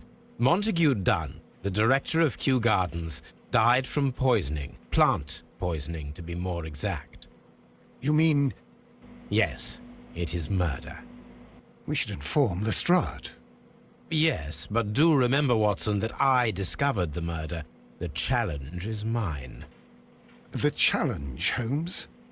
We need to locate that deadly plant. Such a perfect murder appeals to me. Murder of any kind appeals to you. Is that all we need to do? No. We also have the people working at Kew Gardens. Martin Hamish and the son of the victim, Albert Dunn. And also Miss White, of whom we spoke with Mr. Hamish. Should we bring them all here for interrogation? No. A few innocuous questions at Kew will suffice, as well as a discreet delve into their personal affairs. Yes, Watson, it is time now to open the doors. Even those in the staff building? I suppose that is necessary. We should also be concerned with the victim himself. After all, we don't know very much about Montague Dunn. You're enjoying this already, aren't you? More than a little.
Mr. Hamish, can you explain to us what happened to the colonial collection? It seems somewhat depleted. But, most likely maintenance work, tidying up. You're not sure, then? But you're the deputy director. Well, I am busy. I cannot be everywhere at once. Albert told us about the tragic death of Mr. Dunn, the late director of Kew Gardens. Tragic indeed. His heart attack was quite unexpected. As deputy director, how was your relationship with Montague Dunn? To be honest with you, Mr. Holmes, it could have been better. You see, every Tuesday he would carry out his inspection of the gardens, but it was solely to make an impression, great pretense that he cared at all. He would give out absurd orders, ignoring anyone else's opinion. He would then disappear for the rest of the week. He was what some might call a man of action. I'd say rather he was overzealous and chaotic. So after all, it was no wonder, perhaps, that he ended up like that, if you take into consideration his kind of lifestyle. You mentioned that Mr. Dunn led a particular lifestyle. Well, it's no secret that he enjoyed, celebrating, shall we say. He was a member of the London Smart Set. He was famous for it. That and... And? He had an eye for the ladies, to put it mildly, Mr. Holmes. Tell me, Mr. Hamish, do you grow the more deadly variety of plant here? You mean insectivorous? Yes, but nothing larger than that. Thank you, Mr. Hamish. We shall continue our investigation.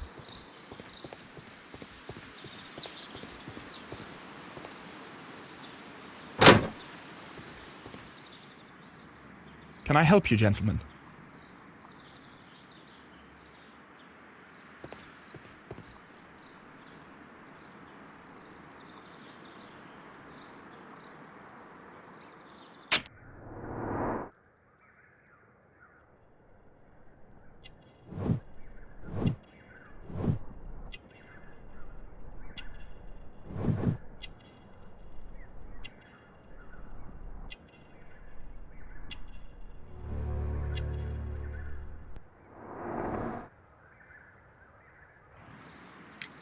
Who is Miss Margaret White?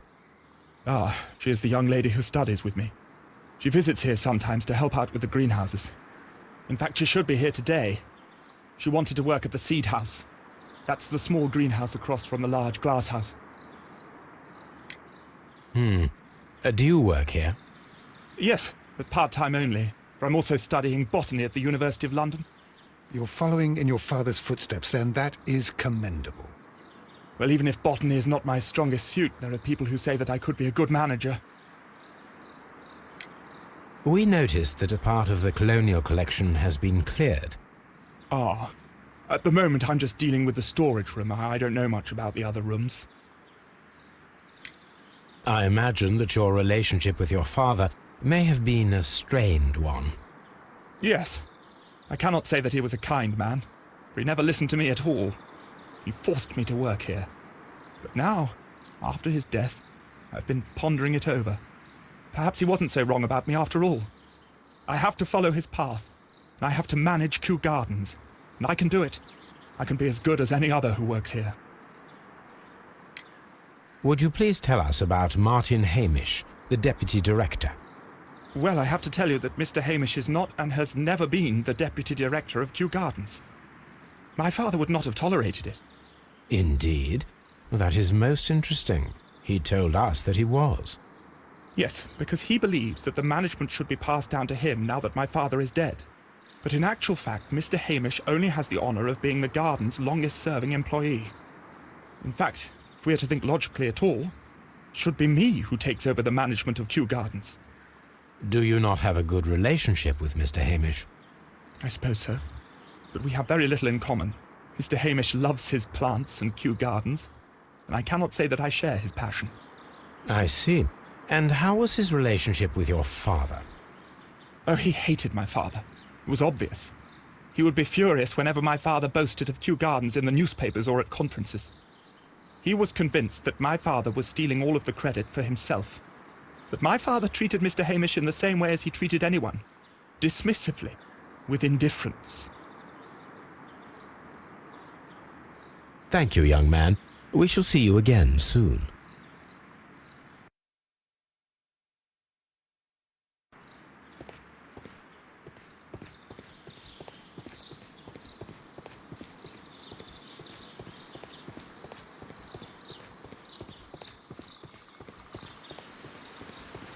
Locked. Nursery.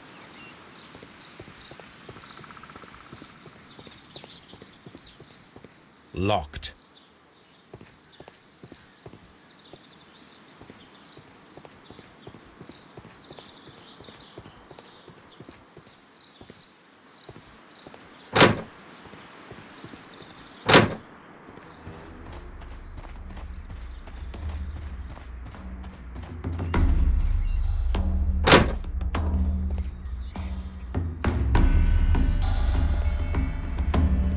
Water lily greenhouse.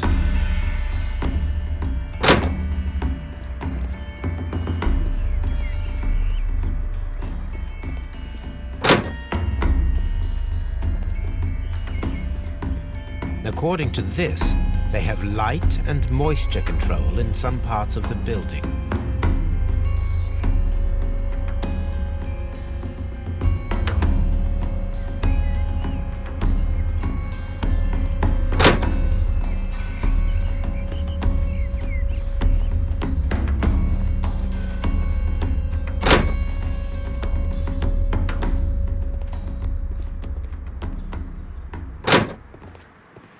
There is a smell of burning.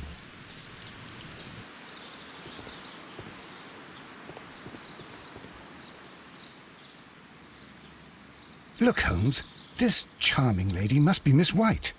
She's entering the seed house.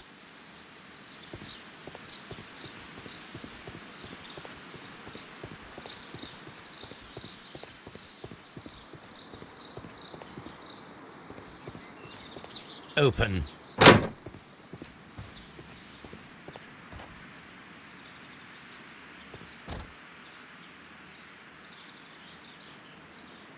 Good day to you, miss.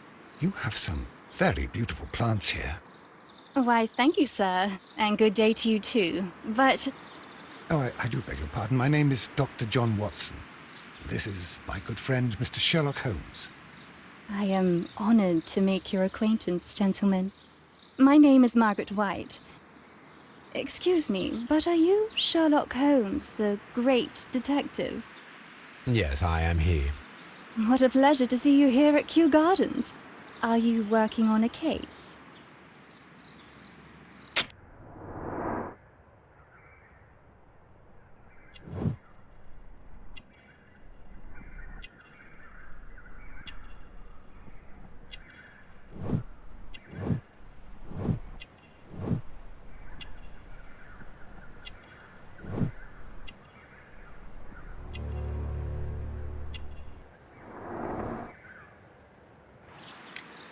Yes, a theft of plants that took place here a few days ago after their most recent exhibition.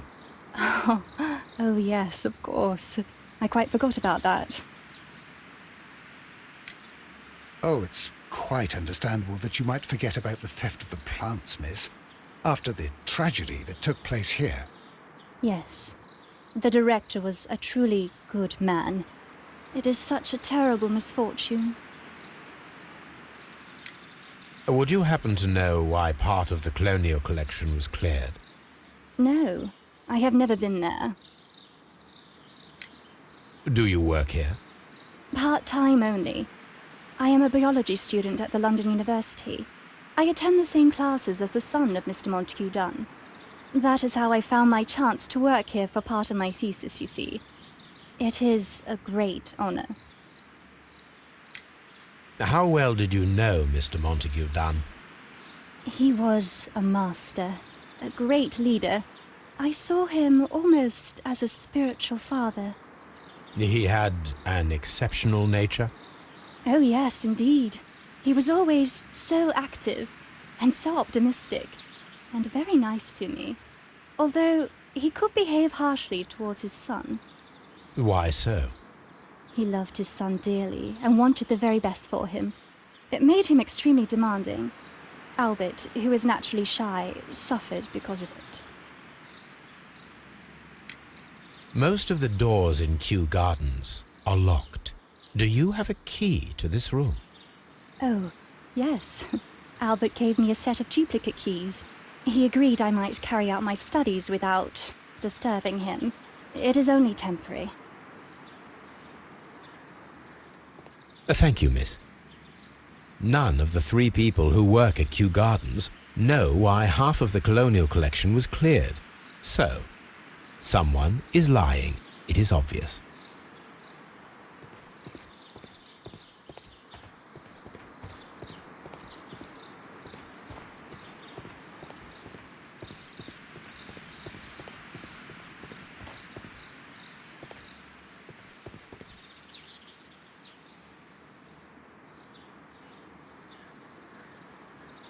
Materials for college study. They belong to Albert. These leather gloves are new and of good quality. They do not appear to have been used. This place serves as Albert's office. A book about ships. Nothing at all to do with plants.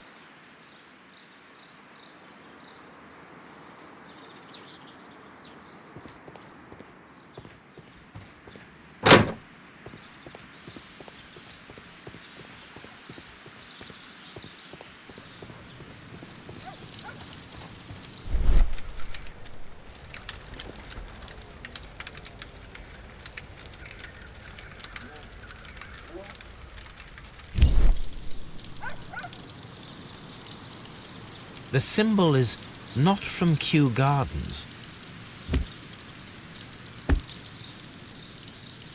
A broom handle was half burned. The remains of a picture frame. A protective mask. Someone set it alight, but it did not burn. A door handle? Why would anyone throw such a thing in the fire? The door handle to the colonial collection and that of the fireplace are made of the same material.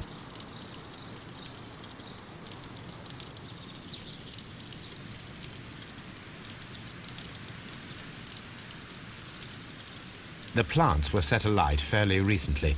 Some have not completely burned.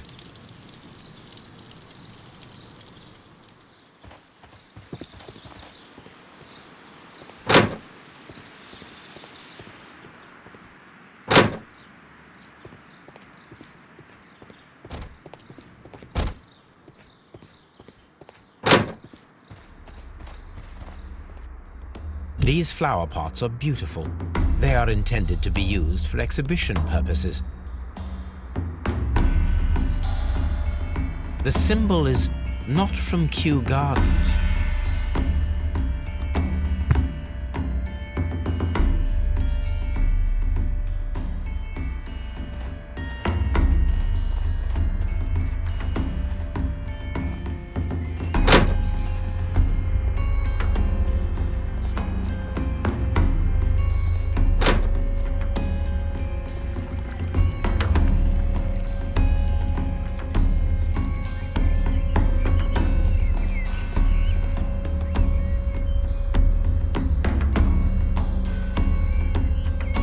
Here is a list of the stolen plants.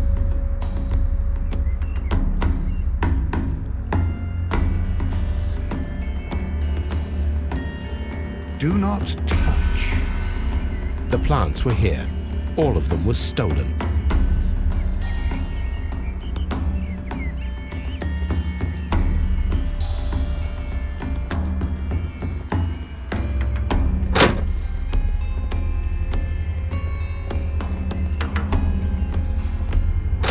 According to this, they have light and moisture control in some parts of the building.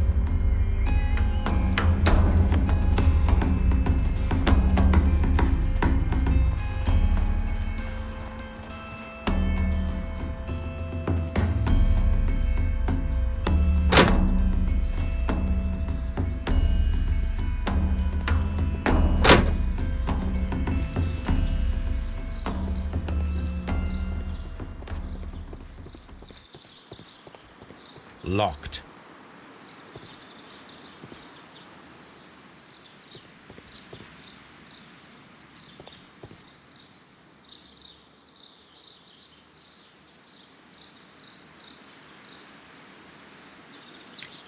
Mr. Hamish, can you tell us who holds the keys to the locked greenhouses?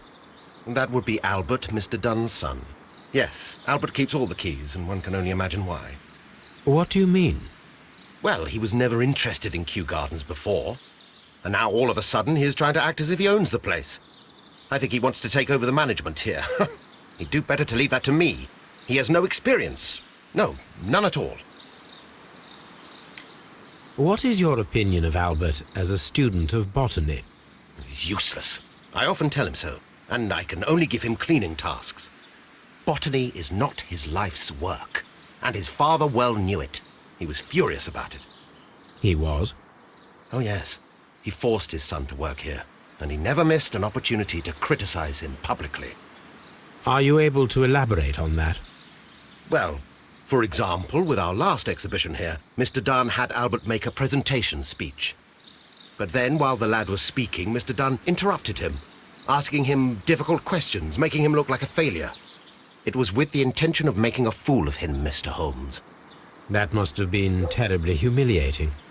Yes, he was crushed, and he had to leave. Everybody was making fun of poor Albert.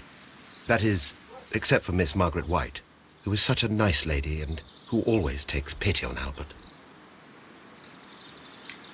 You mentioned a Miss White. Would you tell us more about her? She is a student who works here part-time. She is quite charming indeed. She possesses a great talent for botany.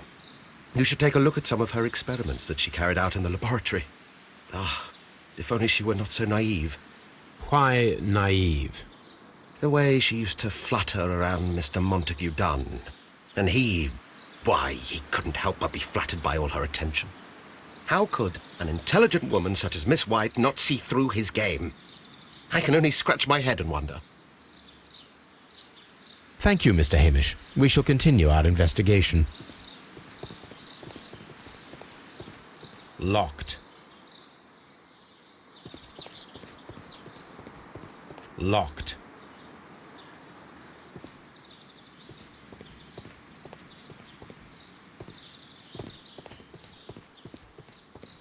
Just be careful with the plants during your inspection. Locked.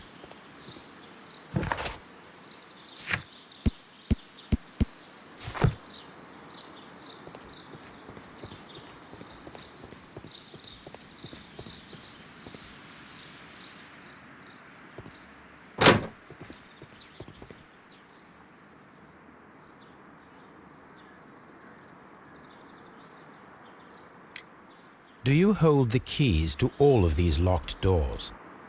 Yes, you can have them. But I cannot give you the keys to the cloakroom. The employees' effects are private. I am sure you understand. Thank you, young man. We shall see you again soon.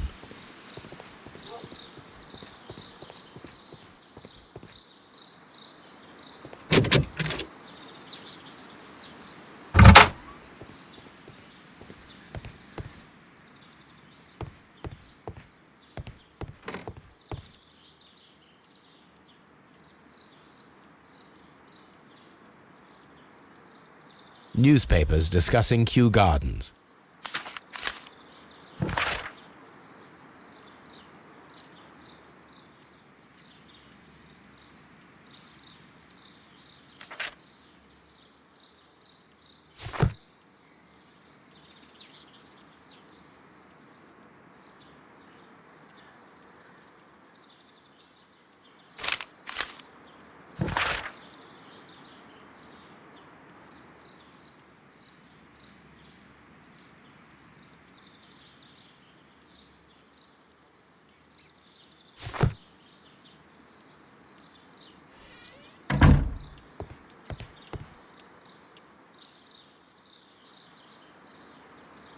A photograph of Montague Dunn and Reynold Hamish.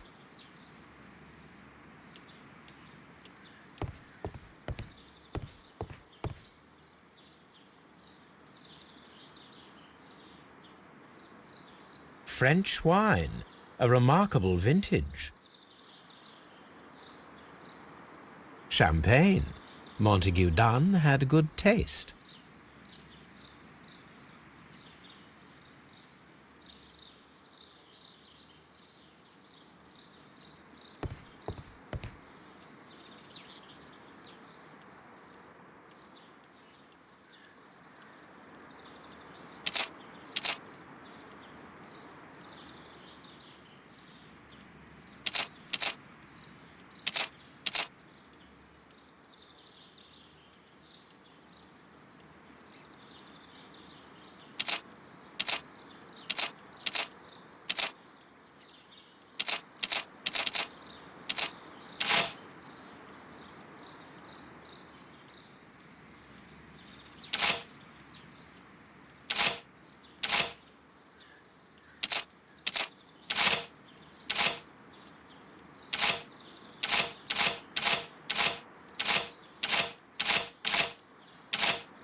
I suggest that we don't tell Miss Margaret White about this document.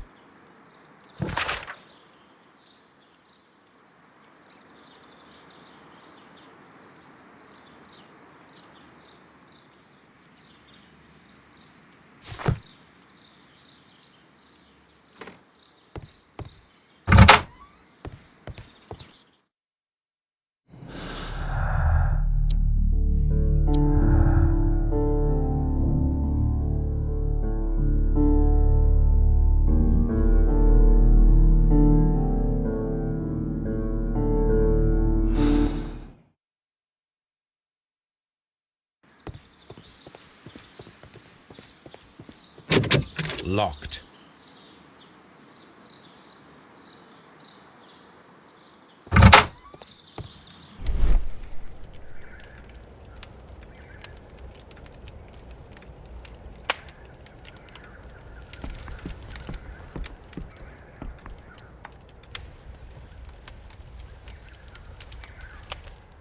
There was a bottle here. It left behind a trace of the substance that pervaded the laboratory. Gold dust? Good heavens. What's it doing here? The gold is almost immune to chemical attacks, so it may be a valuable auxiliary for various experiments. But why would anyone perform such experiments in a botanical garden? Several drops of the substance were spilled. Someone carried this bottle around. Several drops. The bottle is no longer here, but it is possible to detect a faint scent. We need a good nose.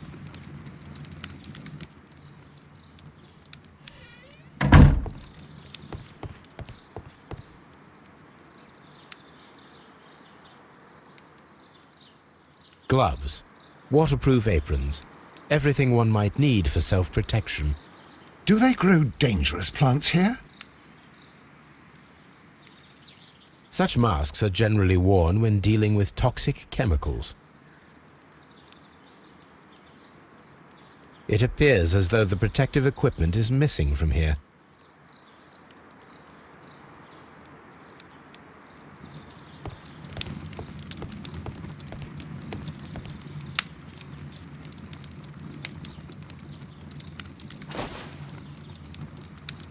A botany book. This student's book belongs to Albert.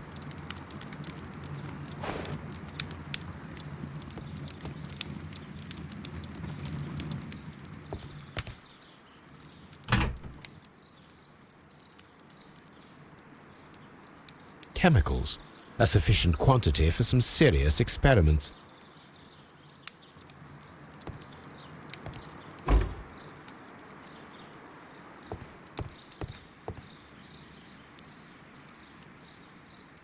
This is a table for experiments. It resembles my own. Only this one is kept in good order, Holmes.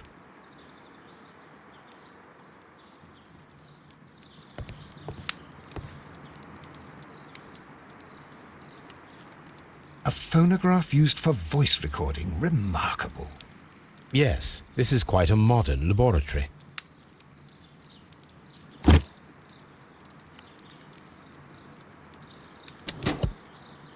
And it seems clear from these multiple experiments that plants do respond to their environment and have a form of consciousness. Margaret White, February 1895. Report number 245. Study report. I don't hear anything. Martin Hamish's perception of plants. The notion of communication in the plant world has long been considered marginal, yet I remain convinced that some plants do indeed transmit chemical signals in the event of attack. A study report by Martin Hamish.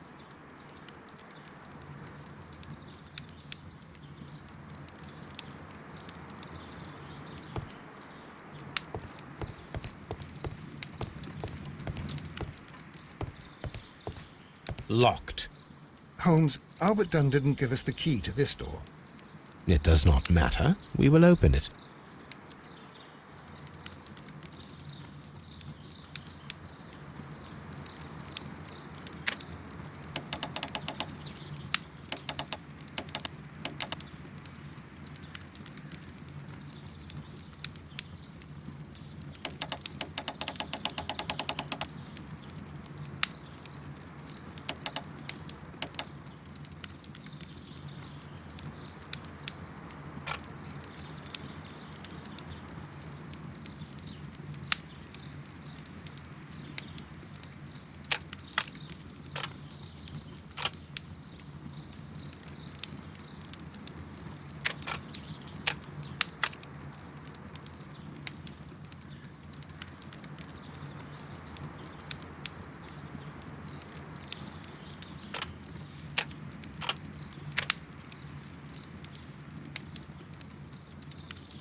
Open.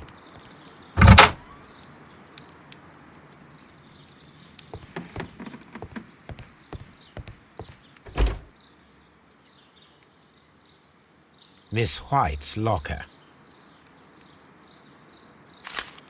A draft of the letter that Miss White sent to her parents.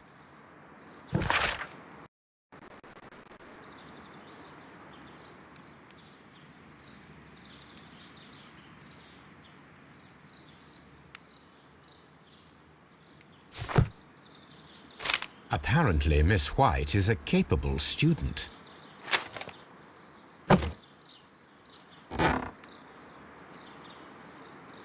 These jewels must be worth a small fortune. A vanity purse. It is of high quality.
Martin Hamish's locker. Martin Hamish studied chemistry. Interesting.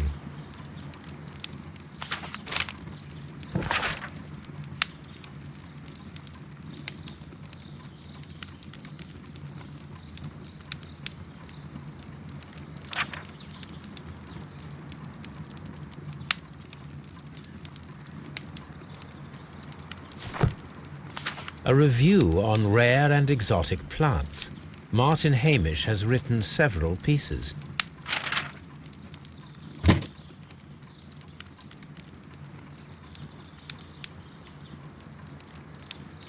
Father and I, Kew Gardens.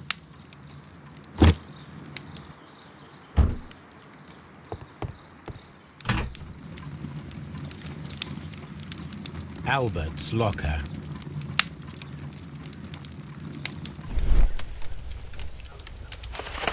A picture of Miss White and Albert in front of the University of London. And they seem to get along.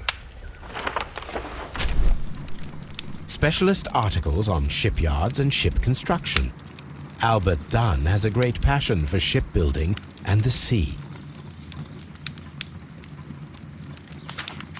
A rejection letter from the British Royal Naval College.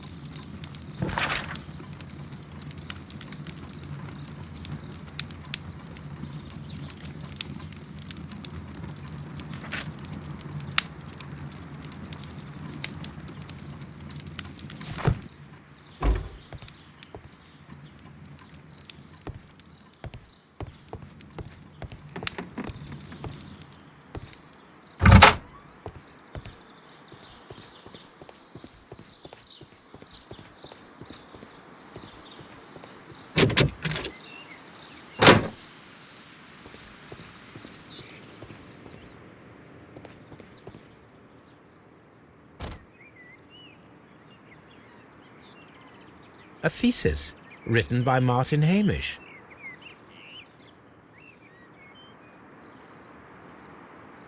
A glasses case. It is empty. This area serves as Martin Hamish's office.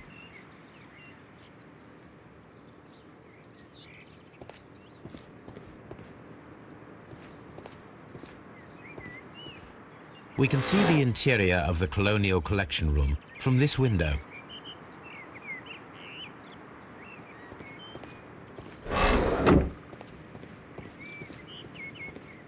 These young plants must be delicate if they are kept in the nursery.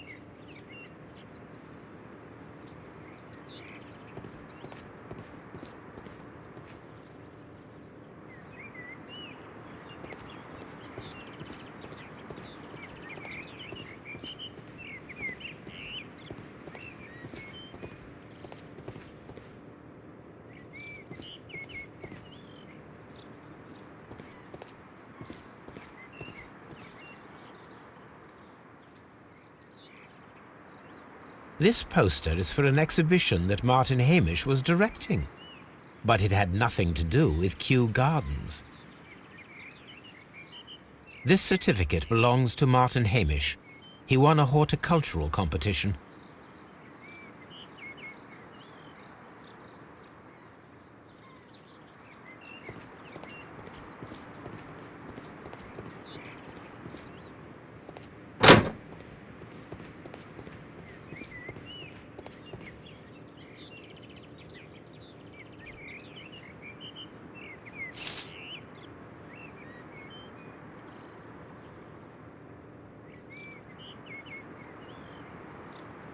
I am curious if the marble that we found will fit this place. Here it is. The marble fragment that we found in the Colonial Collection Room is what they have in common.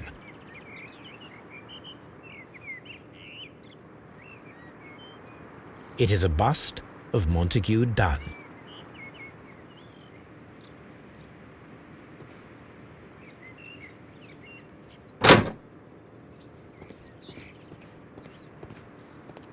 The seeds of plant species are stored here.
I perceive that you are passionate about the Royal Navy. Passionate? No, not really. I like ships, that is all. Are you quite sure? You do not seem to be so interested in plants. It's difficult, that's all. My future is here. It has never been about anything else. And yet I know that the Royal Naval College rejected your application. Ah, you truly are as clever as they say. Yes, that's correct. And in fact, my father was strongly against the idea. He did his best to ruin my plans, although I almost did succeed. But my dreams were shattered, Mr. Holmes. Thank you, young man. We shall see you again soon.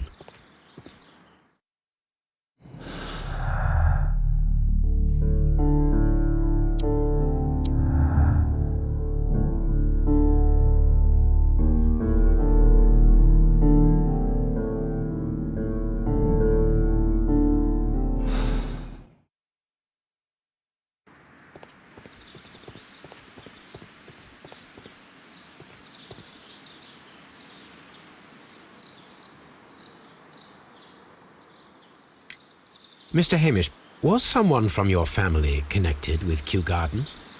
Family? No. I'm the only one with a passion for botany.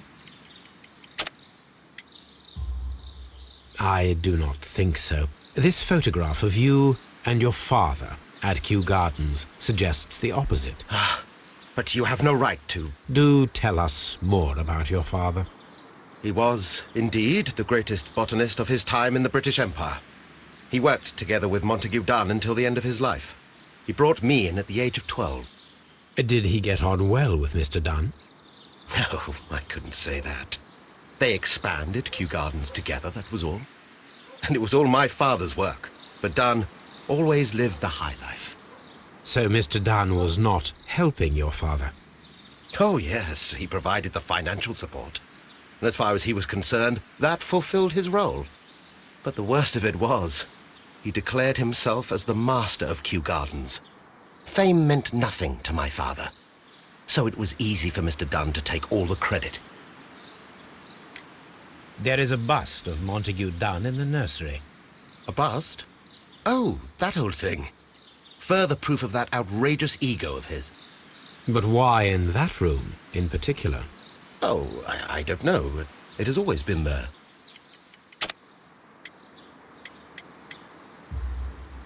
It is strange, because I recovered a fragment of the bust inside the Colonial Collection Room. Really? Oh, well, so I am mistaken. It ought to have been removed during the cleanup. This room is so small. Do you know who moved it? I have no idea. Surely Mr. Dunn requested it. Do you have any more questions like this? Because fragments of rock are not my responsibility. Evidently. Thank you, Mr. Hamish. We shall continue our investigation.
Here it is.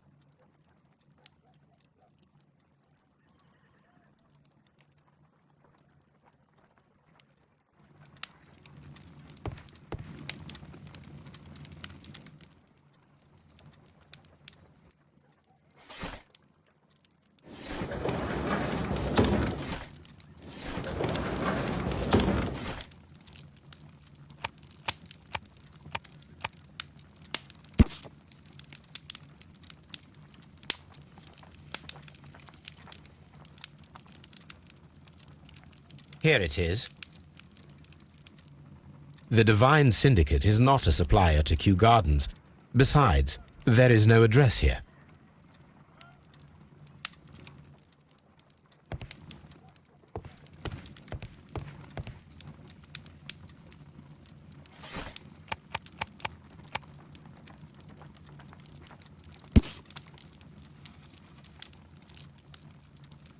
Here it is.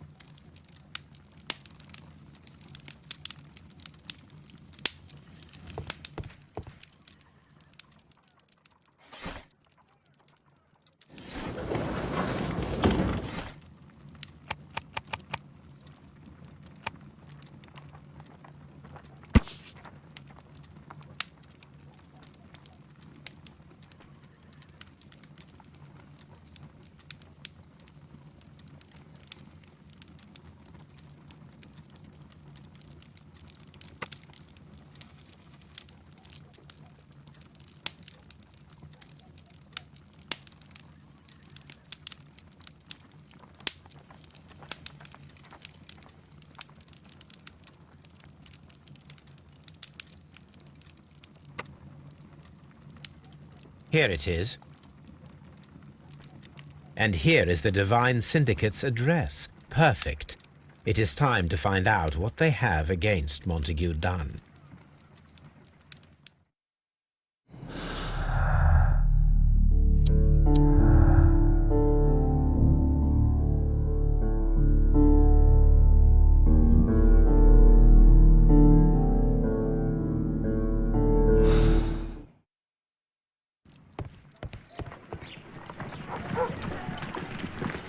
Come on, Toby. We have some work for you to do.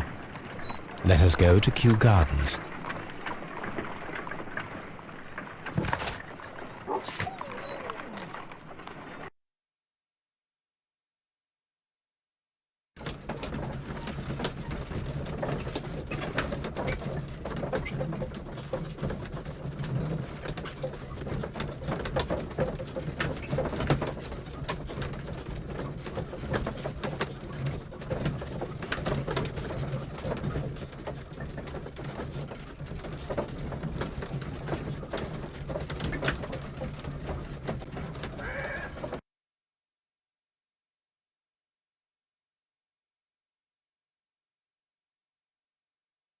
Let us take Toby to the laboratory.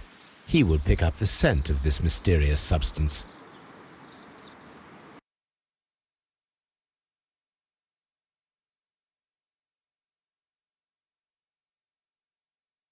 Search, Toby. Search.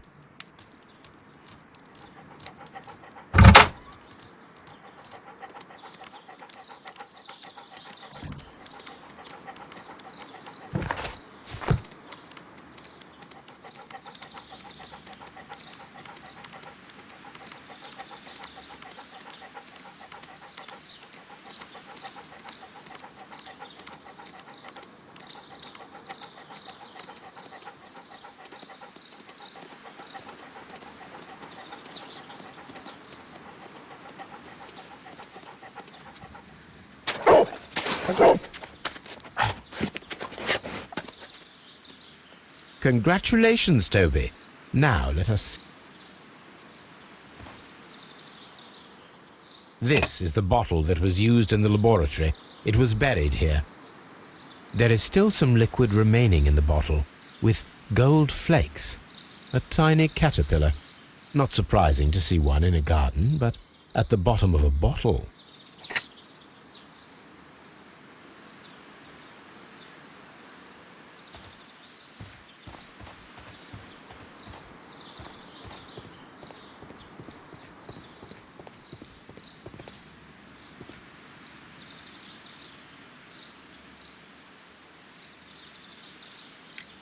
Are you aware of the Divine Syndicate? The Divine what? Is this a joke? No, I am quite serious. What a ridiculous name. Anyway, I have never heard of this syndicate. Thank you, Mr. Hamish. We shall continue our investigation.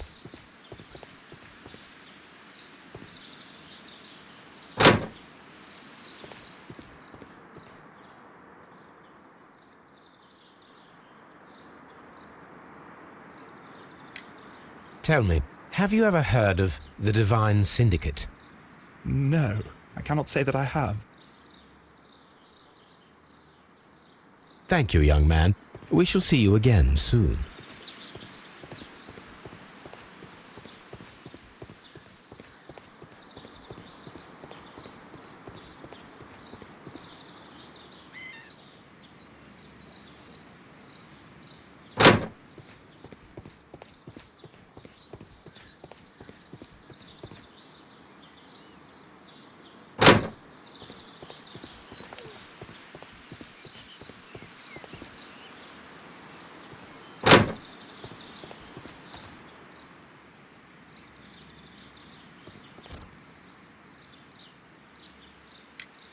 The Divine Syndicate. Does that name mean anything to you, by any chance? Not at all. But it is a very pretty name. Thank you, miss.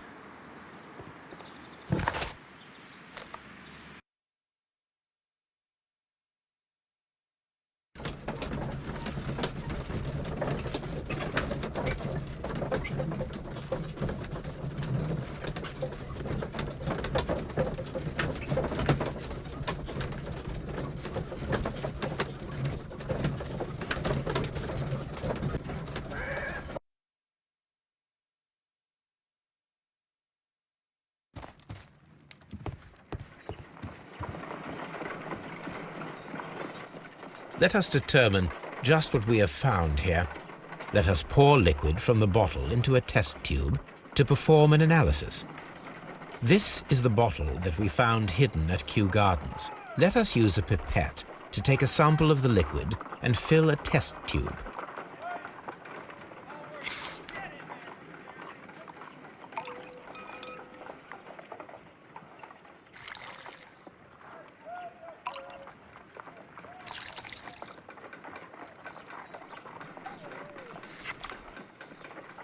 A colorless, water-based liquid.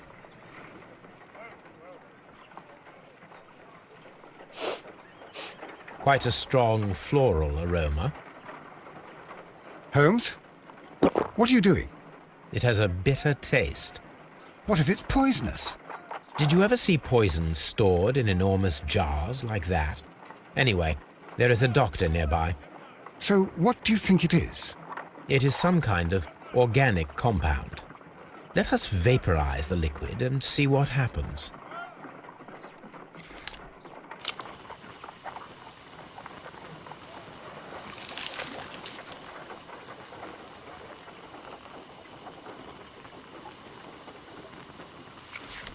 Small colorless crystals. Colorless, tiny crystals that are soluble in water with a floral smell and a bitter taste. Watson, could you pass me that small bottle, please? Of course. Here you are. Holmes, do you know what it is? Wagner's reagent. There was a label on the bottle that you passed to me. No, Holmes, I meant the bottle that we found. Let me add the reagent and see if there is any sediment, and then I shall tell you. I need to take...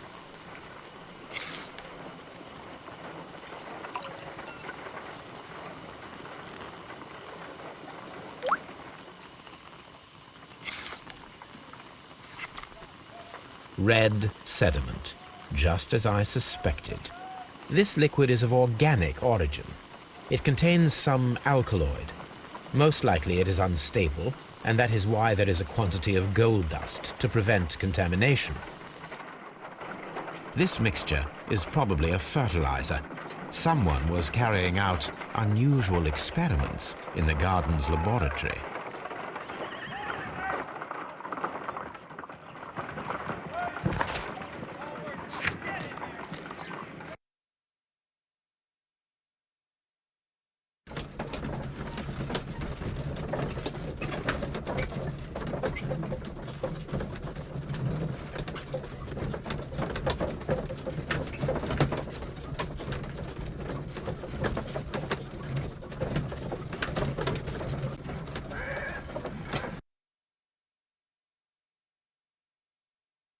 This place is beautiful, Holmes. Its atmosphere is remarkably soothing. Let us find someone who could help us.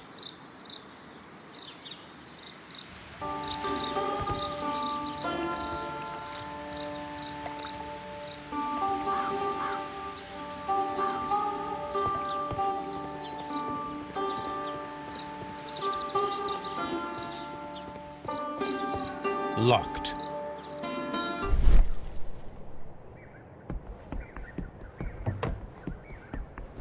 A fragment of a flower pot. Fragments of a flower pot. It fell down here.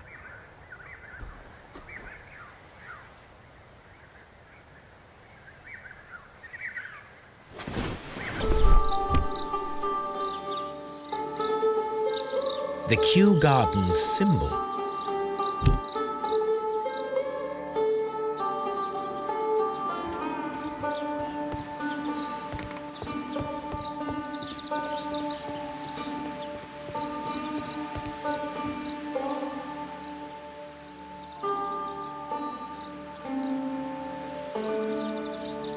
Good day to you, sir. My name is Sherlock... I am exalting the sap. A while can you wait? From the trace of elements and moreover from the quality of the ambient geotropism it depends. Therefore, please, mind my gravitropism. Its balance, do not disturb. Disturbed is most definitely the word. There. completed is the symbiosis. Welcome you are. To introduce myself, I am the Green Grand Mystic. The Green Grand Mystic? Himself? This is me. Who am I speaking to? We are two gentlemen who are extremely interested in the vegetation philosophy that is advocated by this establishment. Listening to you, I am.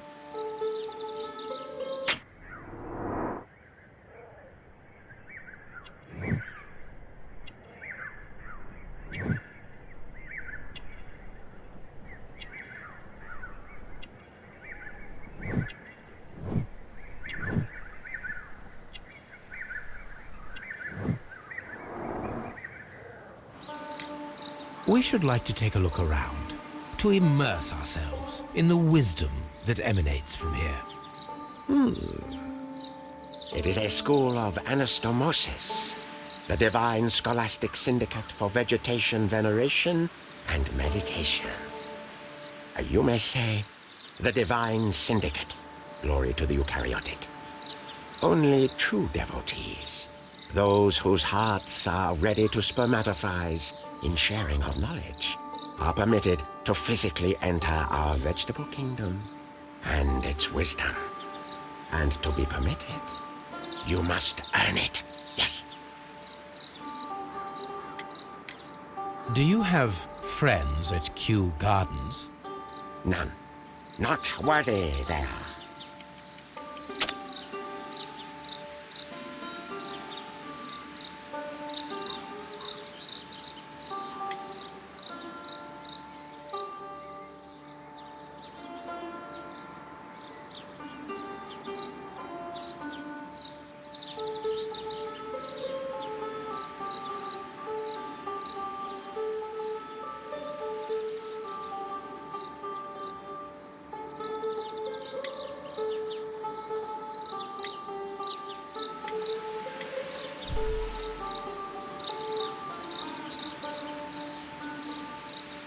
Do you have... None. Not worthy they are.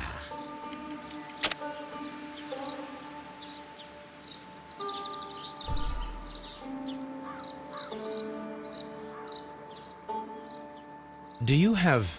None. Not worthy they are.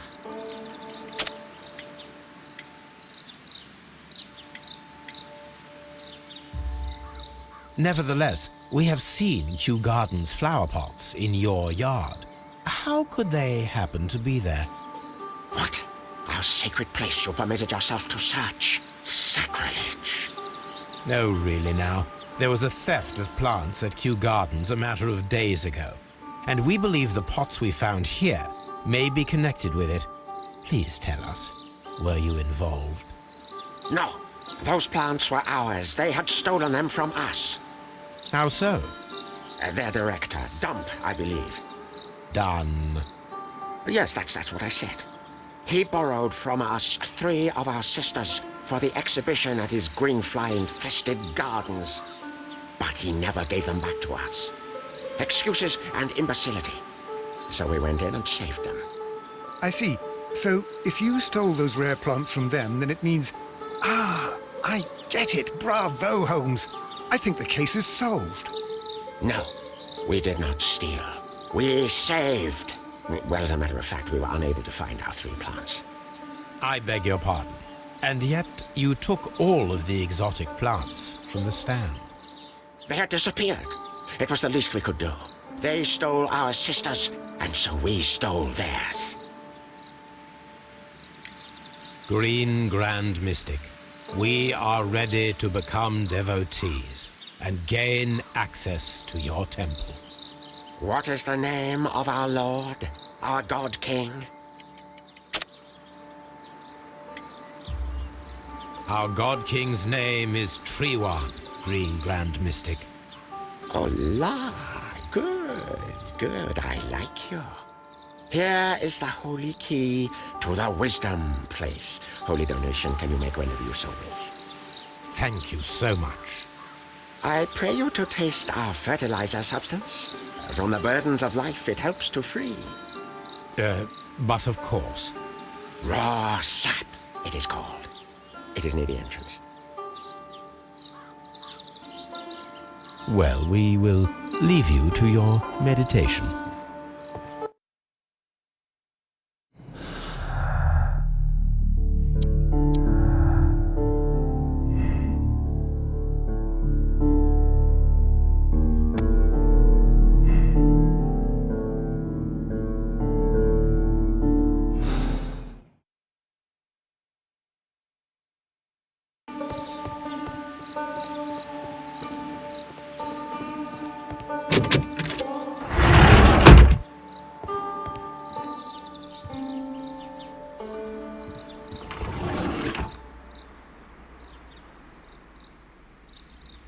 That should be the raw sap that the Green Grand Mystic spoke of.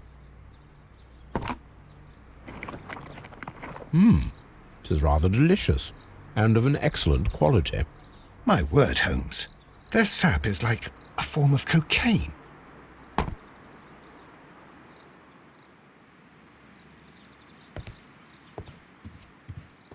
Praise the grand tree, praise it!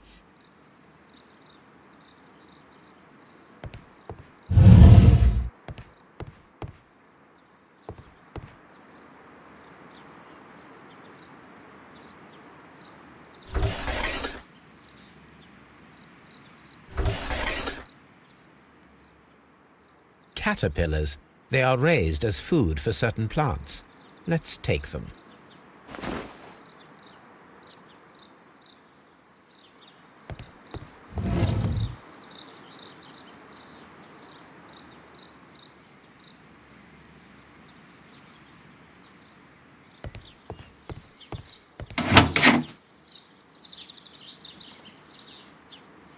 These 3 plants are identical to the ones shown at the exhibition. I shall take them.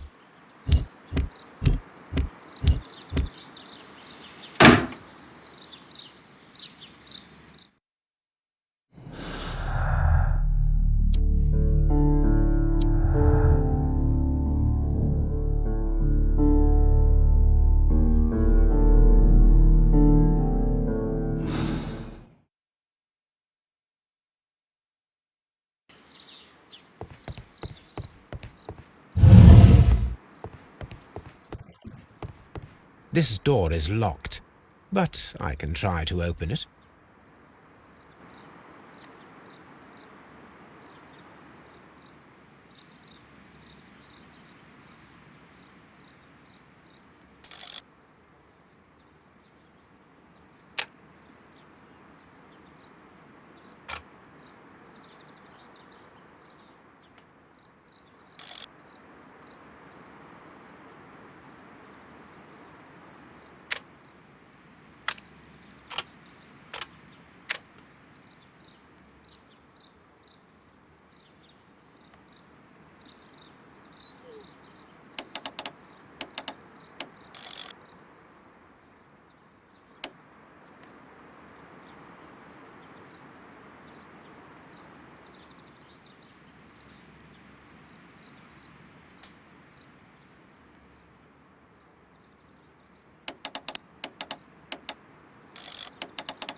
These instruments are used for smoking opium.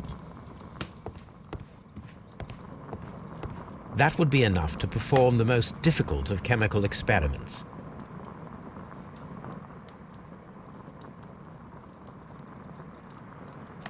This cabinet is full of chemicals. They are the same as the ones we found in the laboratory at Kew Gardens.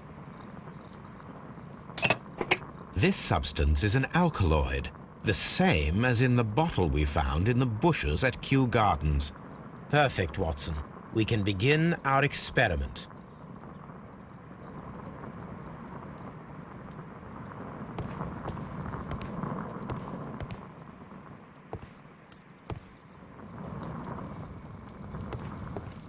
A vast amount of opium.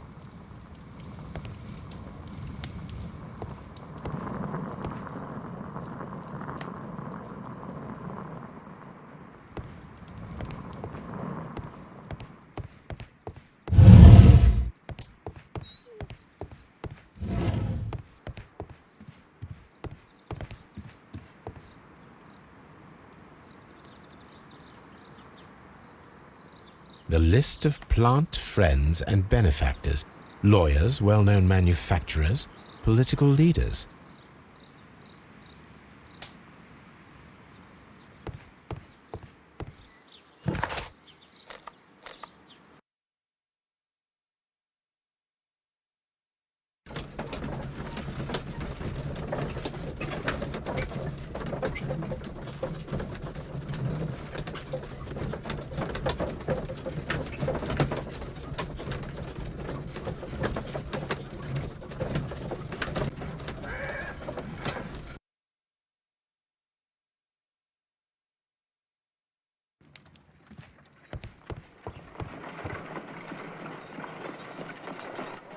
I imagine that one of these plants would be capable of releasing a toxic vapor. I need to find out exactly how it could be done. I shall begin now. Watson, if you are at all optimistic to have dinner this evening, then I'd recommend that you put on the gas mask.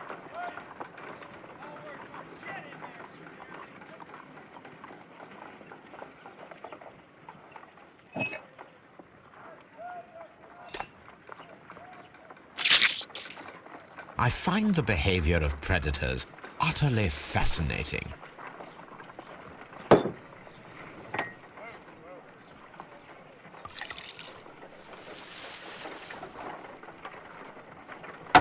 This plant becomes inactive after being drenched with alkaloid.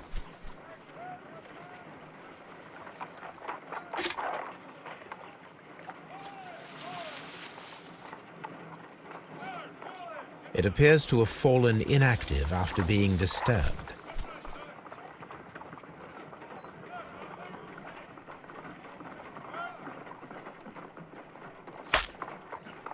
My word! It shot a spike at me after I stabbed it with a pin. I imagined that its reaction would be ferocious if I increased the strength of my attack.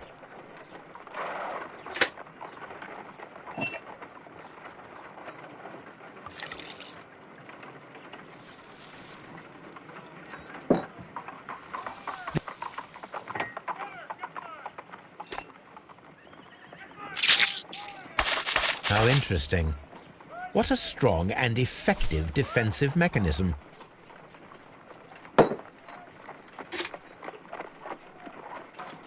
No reaction.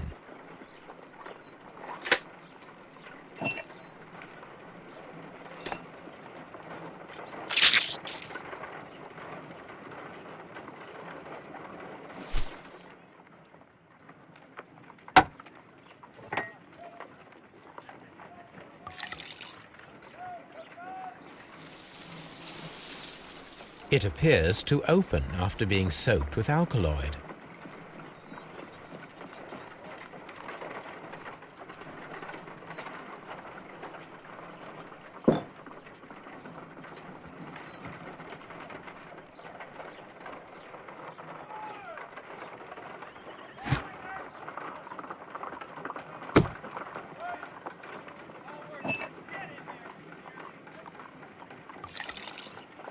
No reaction.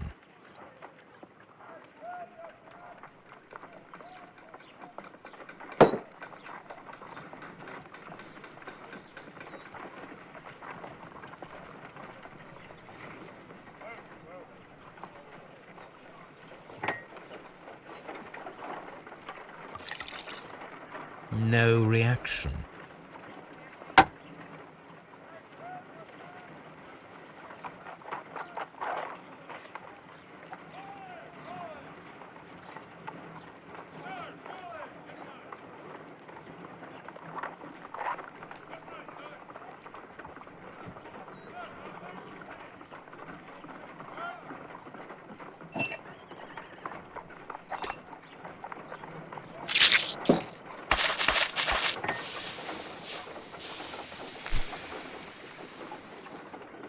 Toxic gas with spores. Extraordinary.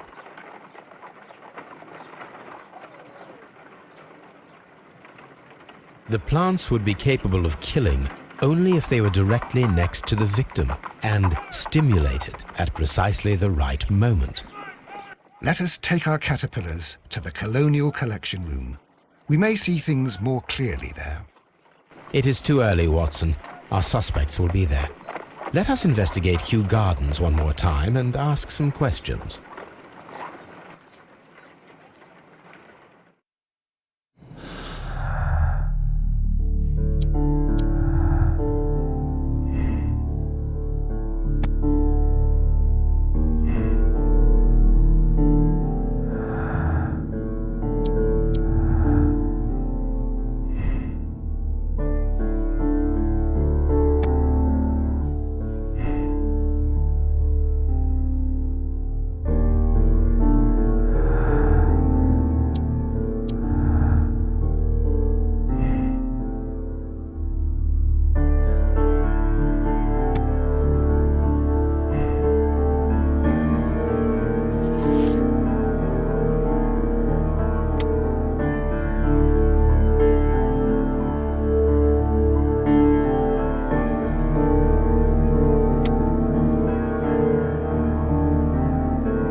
Can you tell me if you saw Mr. Montague Dunn on the day of his death? Yes, of course. I met him, and we went to see Albert, his son, at around 9:30. He appeared quite calm. What were you doing on the morning of the accident? After paying multiple visits to Albert, I had a little talk with Miss White. Then I returned to my desk to complete some paperwork. Suddenly, I observed that Mr. Dunn was not feeling well, so I ran immediately to fetch Albert. I clearly remember that it was around 10:30, for I was late that morning. Thank you, Mr. Hamish. We shall continue our investigation.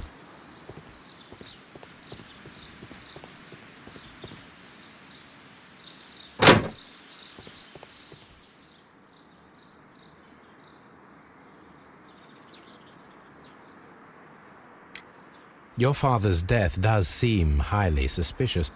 What were your movements here on that day? Suspicious? Well, I was working in the seed house, taking care of Lysa something, or Lear Pontus, or... No, wait. Ah, these Latin names. And I spent so many hours trying to memorize them. Did you see your father that day? Yes. He came here with Mr. Hamish for his weekly visit. There was nothing unusual about that. And then? Nothing. They stepped out to the backyard. It was perhaps 20 minutes before 10 o'clock. Then about 10 minutes later, I saw my father heading for the dry tropics room while Mr. Hamish returned here. And Mr. Hamish and Miss White, what were they both doing that morning? Mr. Hamish visited me a couple of times. I also saw him returning from talking with Miss White, and that was at 10 minutes past 10. But then he ran back here to me to tell me that my father was feeling unwell. We hurried across to the water lily room, and I found my father lying dead on the floor. Oh, my God. Thank you, young man. We shall see you again soon.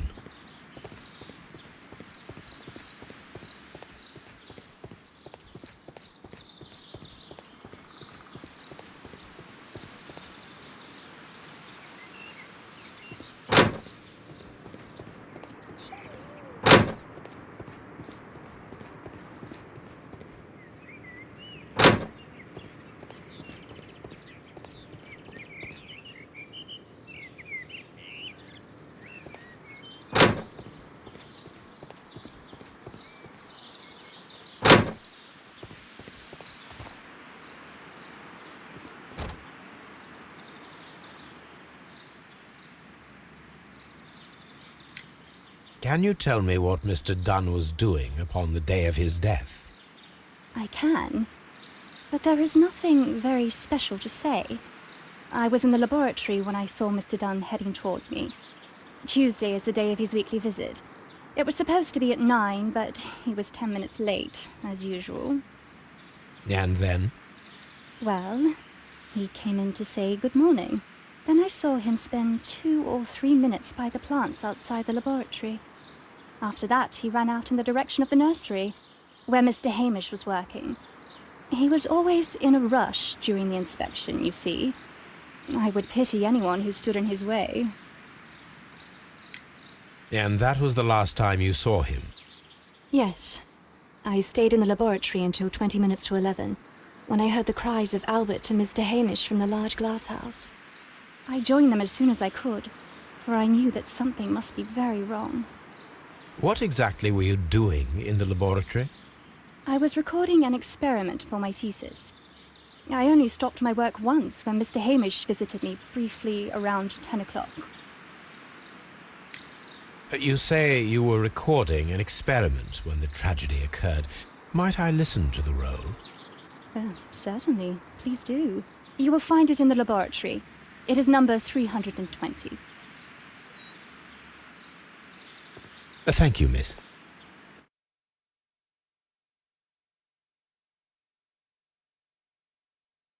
Everyone has gone, Holmes. The way is clear.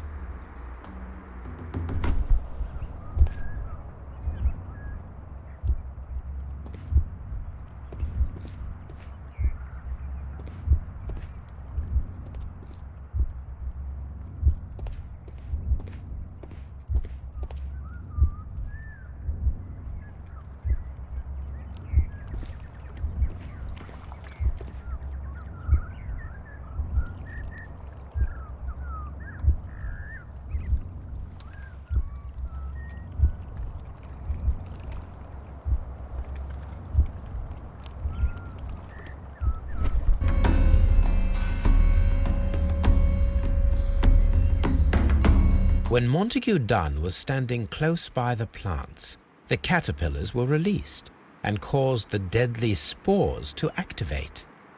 Panicking, and likely already half asphyxiated, Montague Dunn started back and knocked over the bust. He rushed to the door, but it was locked. He had to force it open with his shoulder. We already know the outcome. Montague Dunn collapsed and died not far from the pool. Well, it is time to perform our experiment on the ventilation system.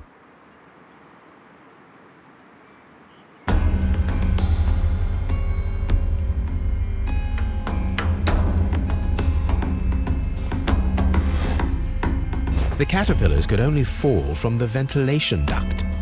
Our caterpillars are in place. I'll activate the ventilation system so that they fall down. Watson, stay here and observe. All right, Holmes.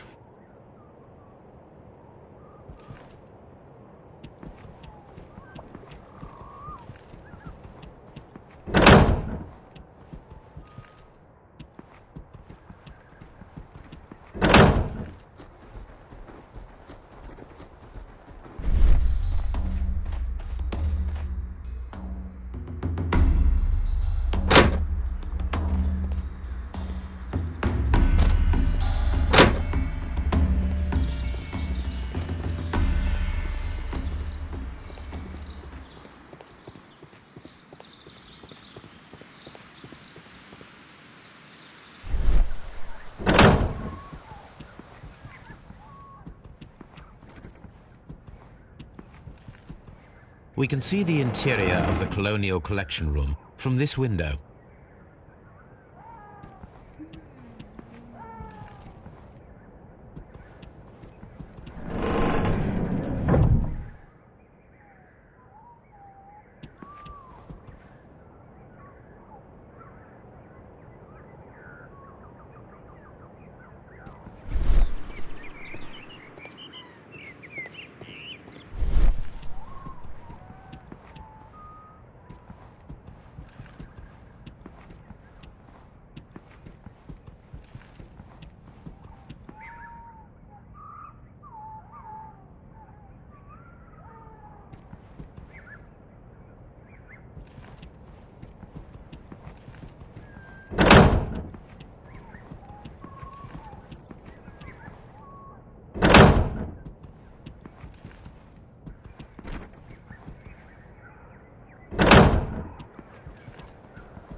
From here, we are unable to see the interior of the Colonial Collection Room.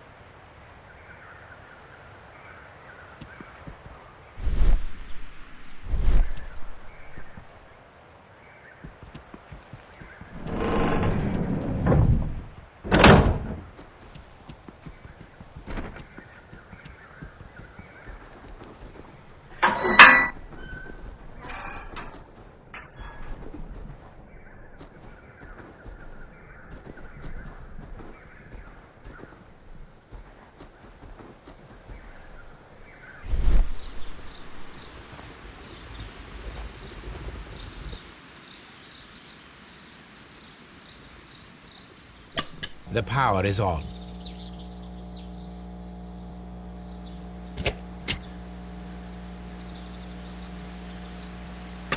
The engine has started.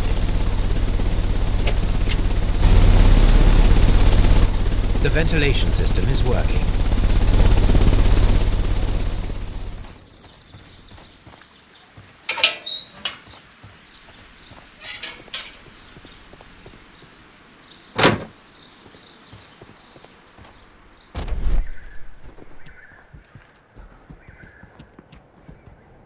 Excellent. This ventilation fan is working. Let us see if I can activate the other one.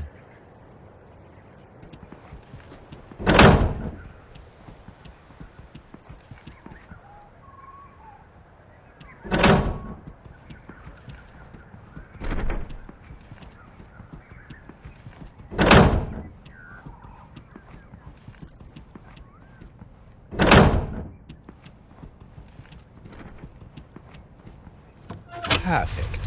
Now I just need to find Watson to check the result.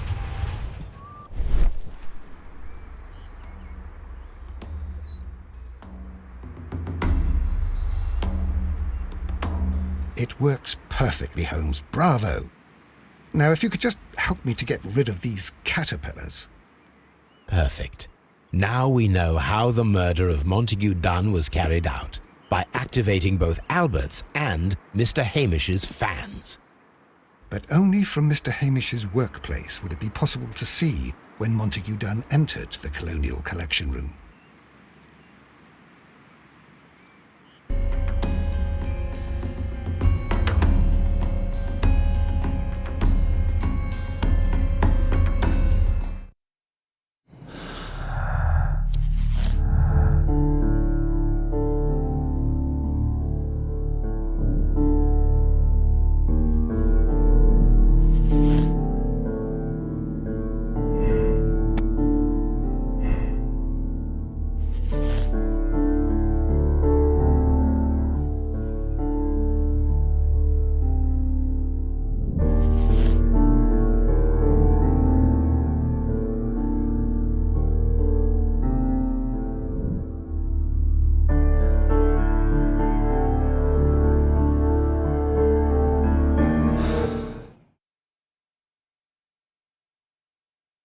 Let's go to Scotland Yard.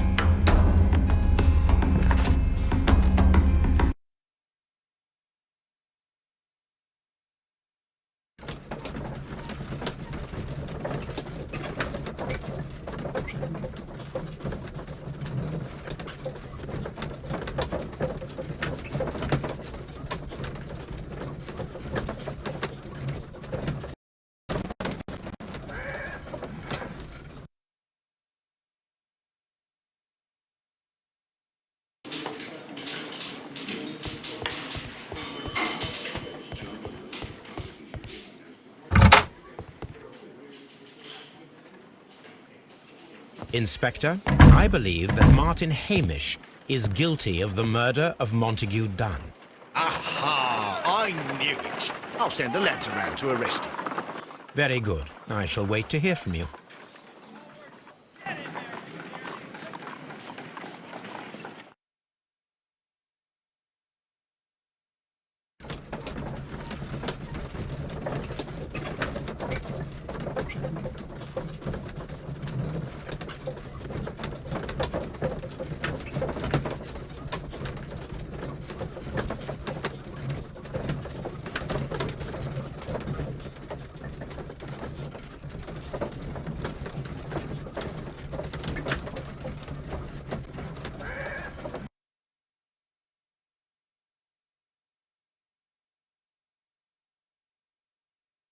Inspector, I came here as quickly as I could. Martin Hamish is in the large glass house. There's no need to hurry.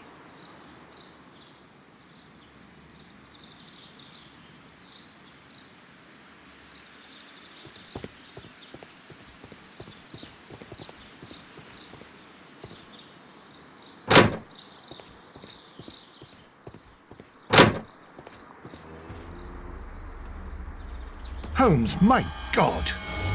Yes, we found him like that. Our messing around with the ventilation system didn't go unnoticed. Mr. Hamish realized that we knew.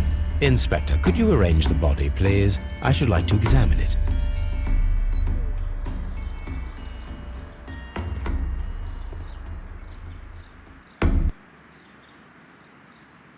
The mark around the neck is very visible. He died instantly.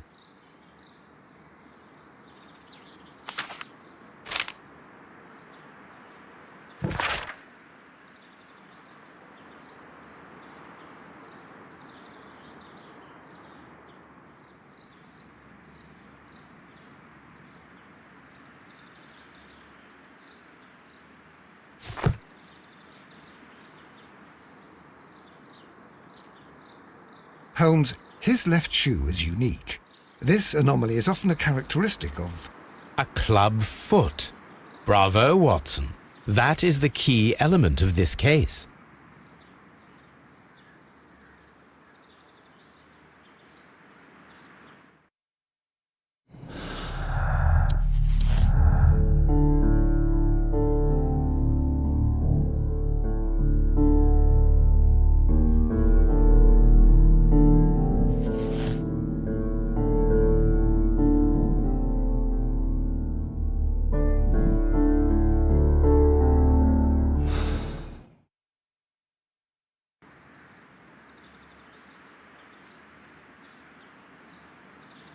Something about this rings very oddly. Why do you say that, Mr. Holmes? Why? Because of Mr. Hamish's club foot. Oh, I deserve to be kicked from here to Charing Cross. I should have noticed it. But, Mr. Holmes, I can't see why. No, I don't suppose you do. You must recall that Mr. Dunn was locked inside the Colonial Collection Room by the murderer. If it was Mr. Hamish, he would have had to run up to his workplace to trigger the fan situated above it, taking into consideration the condition of his foot. Well, it is still possible. Perhaps, but it is rather strange that such a person as Mr. Hamish decided to base his plan on the speed of his gait. You mean to say that somebody helped him? So the suicide is questionable? Correct. Mr. Hamish accuses only himself in his letter, and so the investigation stops. Possibly an accomplice, then? That idea had not occurred to me, Mr. Holmes. I have another idea, Inspector. Thanks to the testimony that we have collected, we are able to rebuild the events as they took place that day. With a timeline, such as we did in the Jack the Ripper case. Precisely. The map at the entrance of Kew Gardens should help us with our timeline. Let us analyze the facts and statements so that we may recreate the events of that morning.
Let us summarize. Montague Dunn was poisoned inside the Colonial Collection Room. He forced open the door, which means that someone locked him inside there at 10:20. Martin Hamish was last seen at 10:10. This means that he has approximately 10 minutes to lock the door of the Colonial Collection Room. Given that he was club-footed, it is doubtful. Albert also has 10 minutes to lock the door of the Colonial Collection Room, which is quite enough time. Miss White was last seen at 10 o'clock, which means that she had approximately 20 minutes to lock the door, more than enough time. Perfect, Watson. Now, let us ascertain who assisted Martin Hamish in killing Montague Dunn.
But Holmes, how can you be certain that we'll find Miss White here?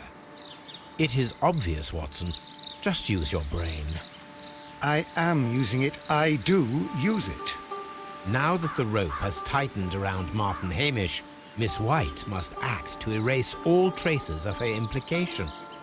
After the suicide of her accomplice, there is one final trace remaining: the deadly plants of the Divine Syndicate. She will be there.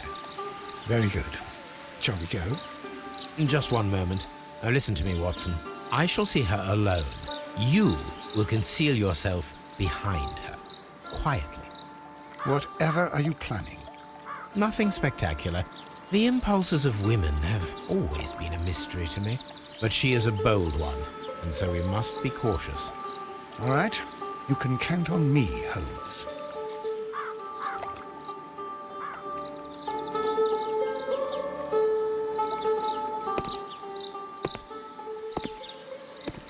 Mr. Holmes, good day to you.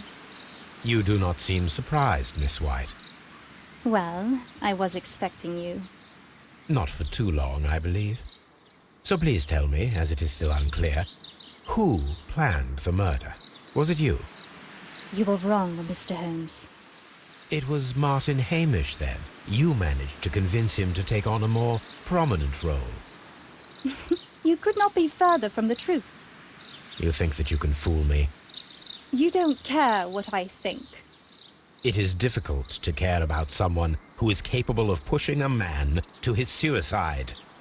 It is over, Miss White. The police will be here any minute. Over, perhaps. One moment you were here, and the next, you were on the other side. The other side? No! Stop!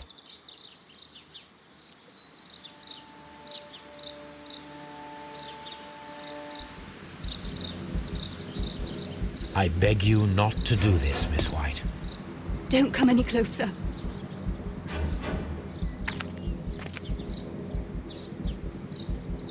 Please remain calm. We can help you. Not one step further. Don't try to stop me. Stop this foolishness. You cannot truly want to die. No, it's too late.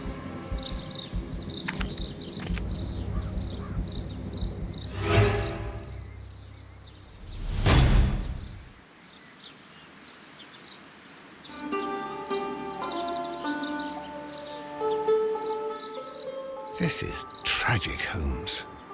Are you able to do anything? I'm afraid not. The poison has been fulgurating. Her heart stopped instantly, poor child.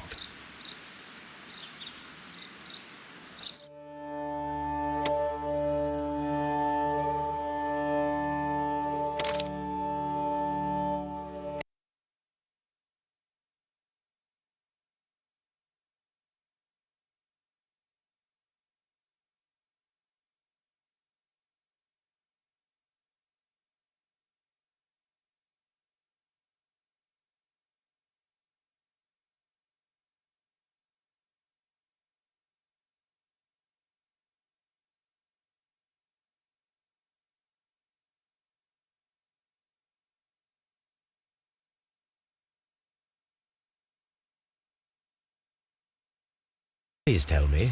You...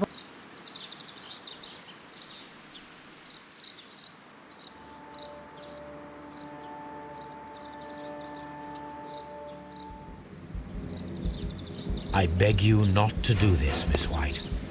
Don't come any closer.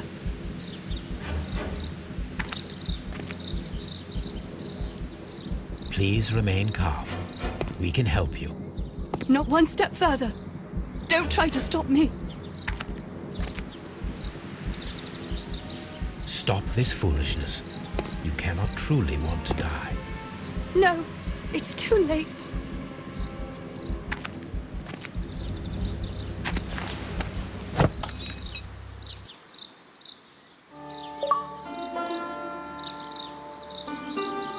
Well done, Watson. She was not faking. Miss White, you have no right to take your own life. Dr. Watson? Did you just save me? Or worse?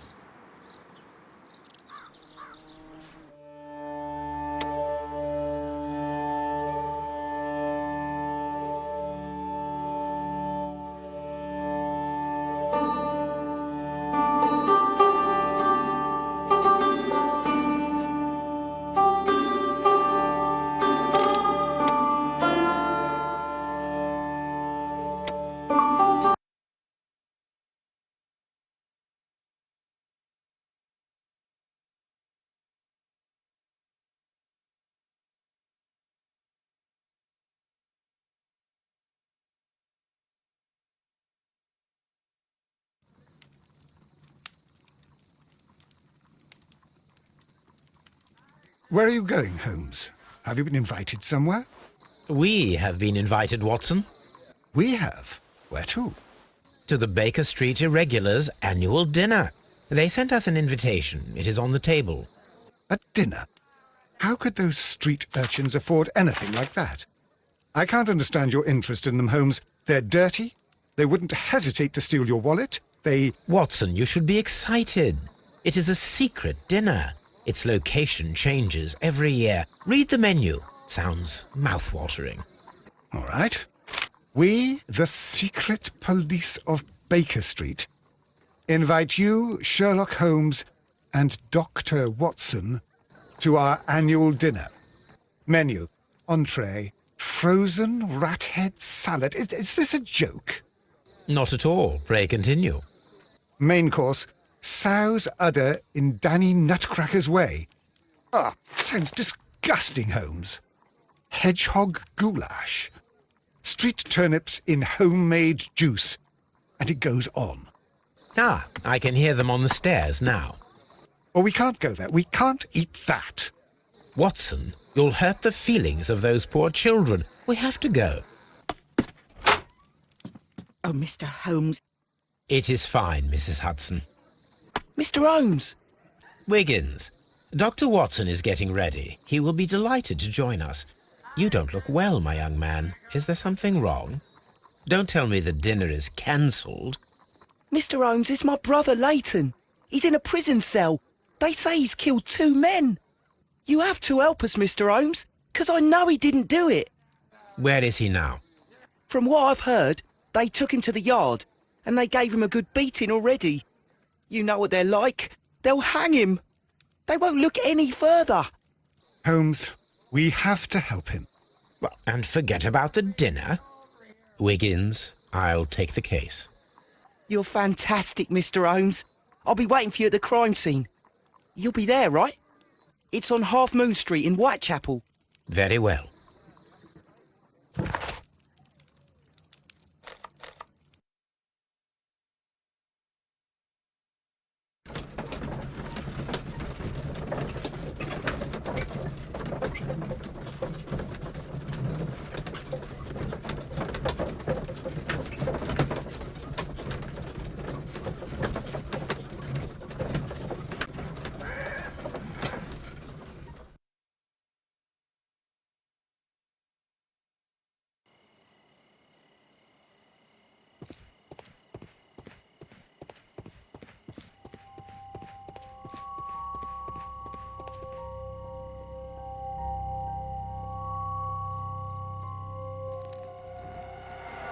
Please, gentlemen, leave the scene now.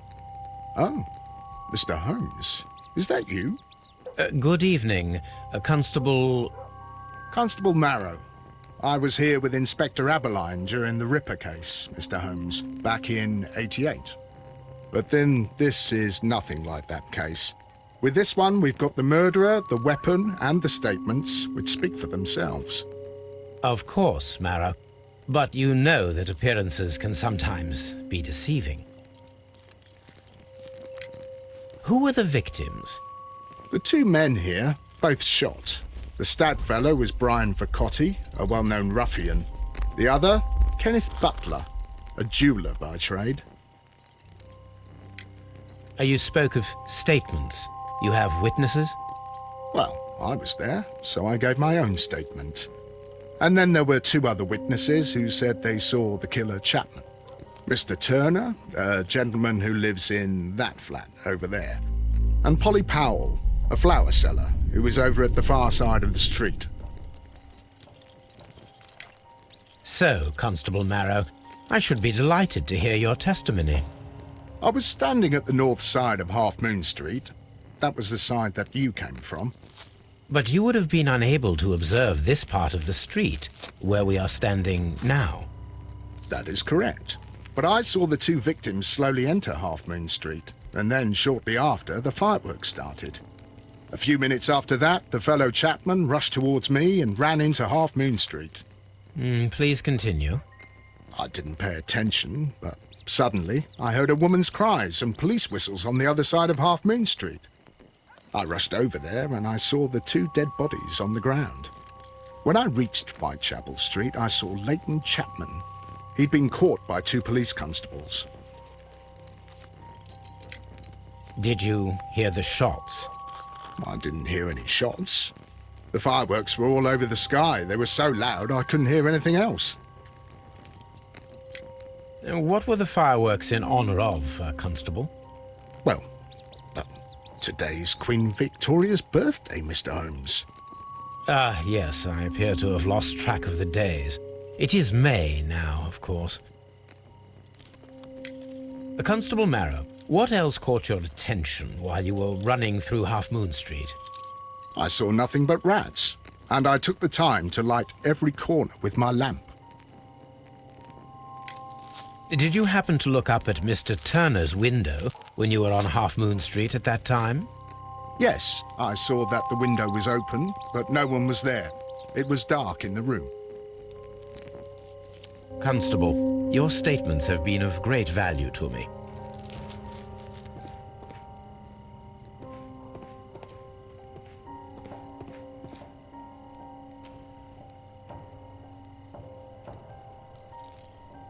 The bullet struck his head. This man didn't stand a chance.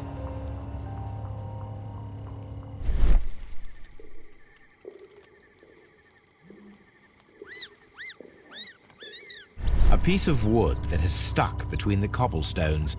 Let us take a closer look.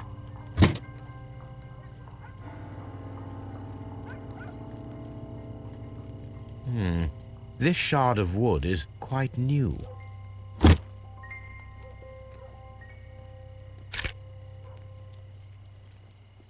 This is an ordinary key. I wonder what kind of door it opens.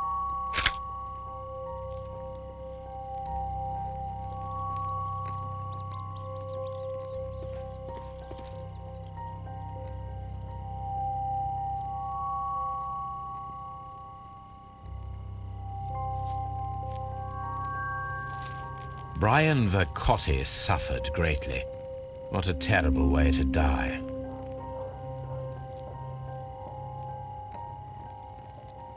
A tattoo from Westgate Prison. Vercotti must have done some time there.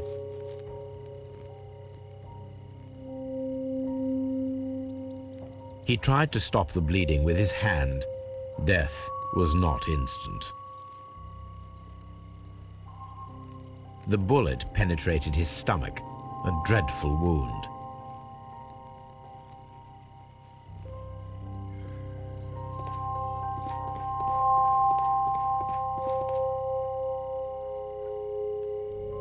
Good evening, Mr. Turner. I heard Constable Marrow reply to you as Mr. Holmes. Are you that detective gentleman? I've heard of you. And well, I know things about this evening. Excellent. Might we hear your story?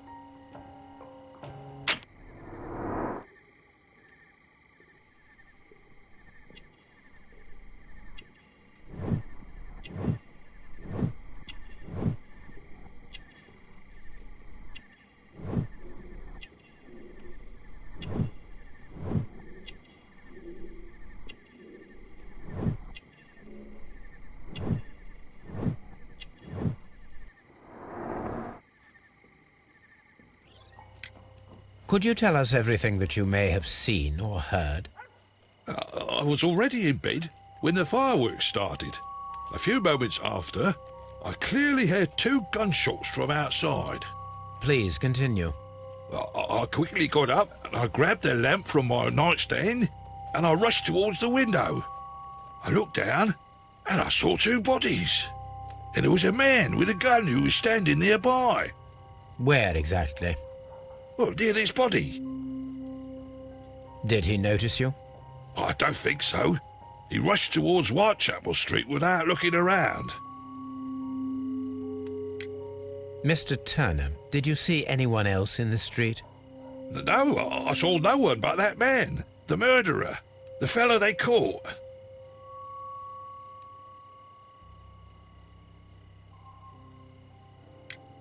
Were the 2 shots you heard consecutive? Yes, there was a very short pause between them, and they sounded different somehow. It seemed to me that the second shot was louder than the first. That is an interesting comment. Mr. Turner, what were your actions after you stepped up to the window? I was afraid that the man with a gun might return, so I stayed close to the window till I saw the policeman coming in the Half Moon from Whitechapel. Then I walked out to tell them everything I saw. You have helped us a great deal, Mr. Turner.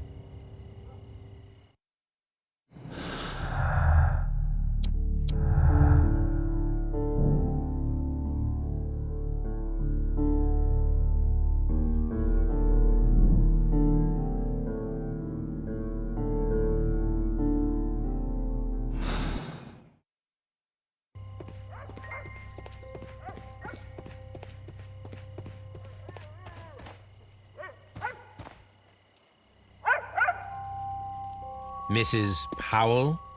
What do you want? My name is Sherlock Holmes. I'm assisting the police with their investigation of the crime that took place this evening. Well, I've already gave my testimony, but very well.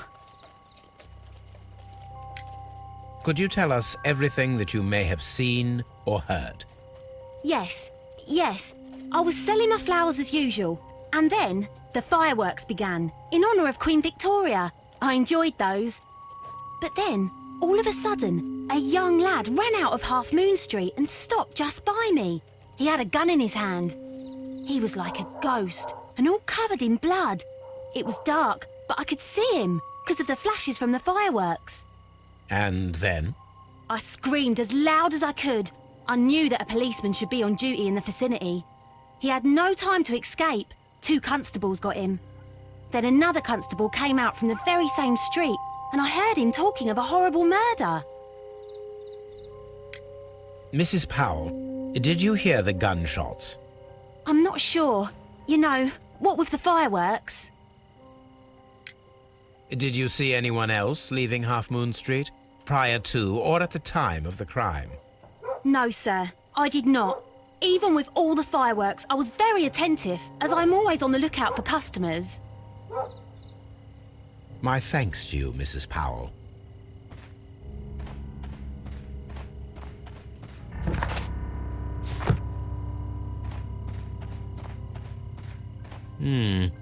This mirror is turned towards Half Moon Street.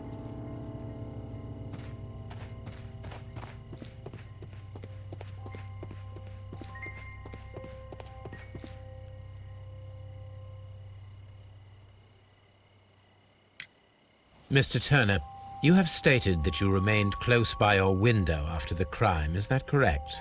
Oh, yes, Mr. Holmes. I stayed at my window until the policeman arrived to examine the dead bodies. That is very interesting, Mr. Turner. Constable Marrow stated that he did not see anyone at the window when he was running through Half Moon Street. Well, I think Constable Marrow and me, we might have been distracted by the whistles and shouts coming from Whitechapel. We could have missed each other somehow. You understand what I mean? It was a bit of a stressful moment, to tell you the truth, sir. Allow me to form my own theories, Mr. Turner. Would you mind showing me the view that you had from your window? Not at all, Mr. Holmes. Please, follow me. Mr. Turner appears to live very modestly.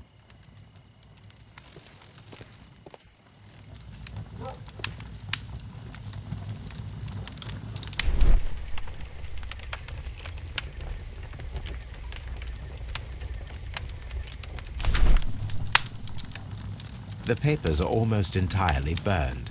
I am unable to see what's written here.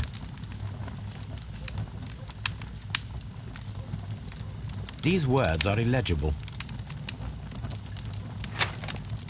This fire is dying out. It was last tended to over an hour ago. The papers were thrown into the fire just a short while ago.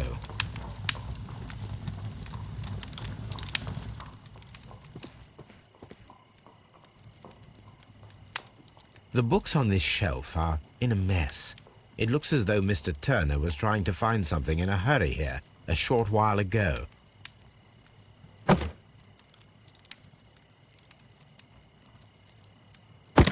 A perfect match. So, Mr. Turner broke his stick when it became stuck between the cobblestones. He did not mention that he was so near to the victims.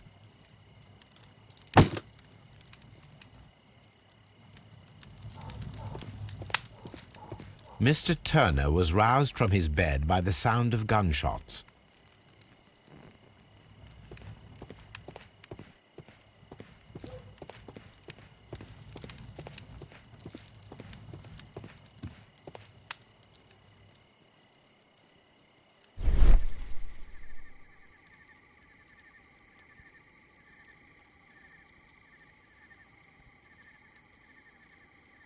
There are pieces of shredded paper scattered over the table. This kitchen knife is quite sharp. This kitchen knife was used to cut the paper.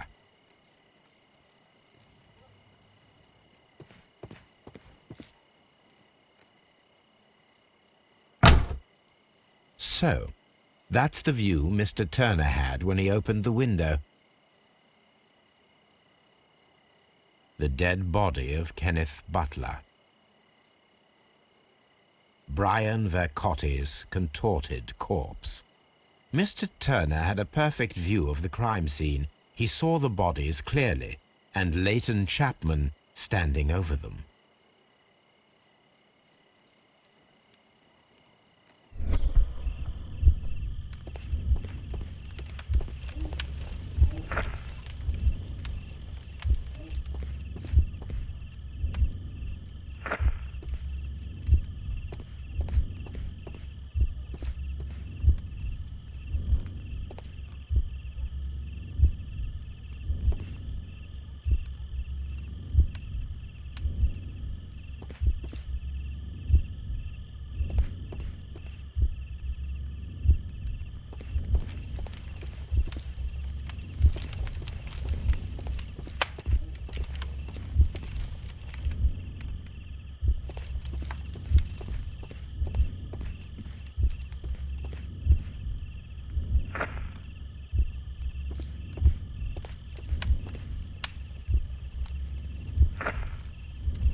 So Mr. Turner used a book to hide an object that he found on Kenneth Butler's body. The question is, what did he find?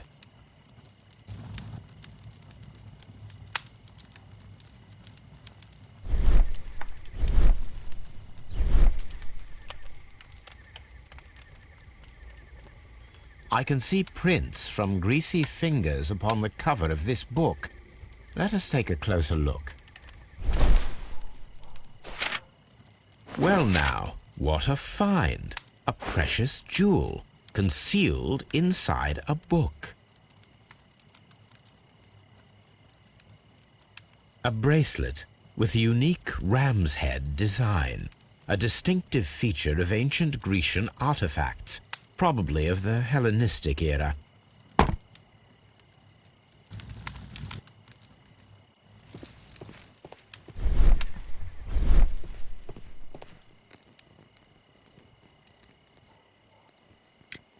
Mr. Turner, how would it be possible for a man of advanced years, such as yourself, to rush from his bed to the window in a matter of seconds? as you have stated.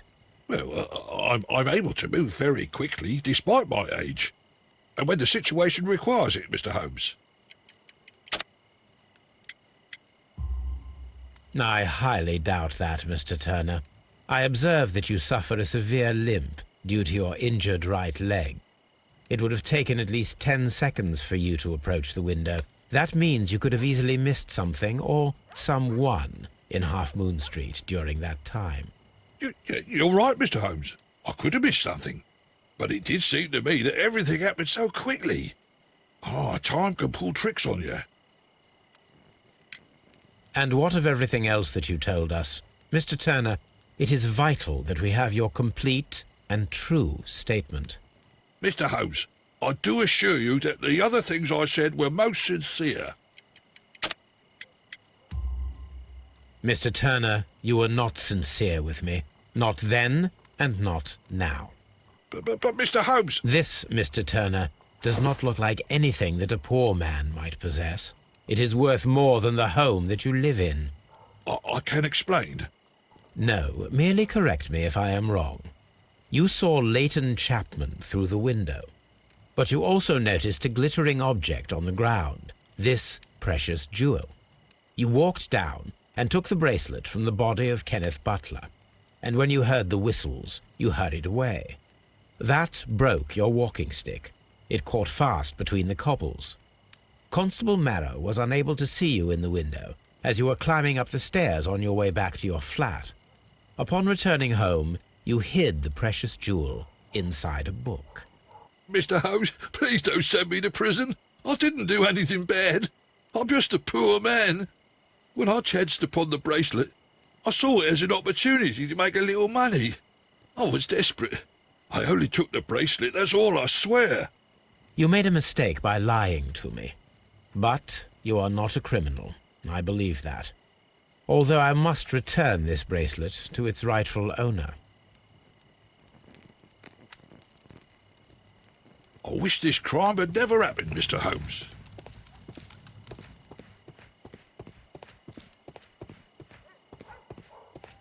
I'll do anything to save my brother, Mr. Holmes.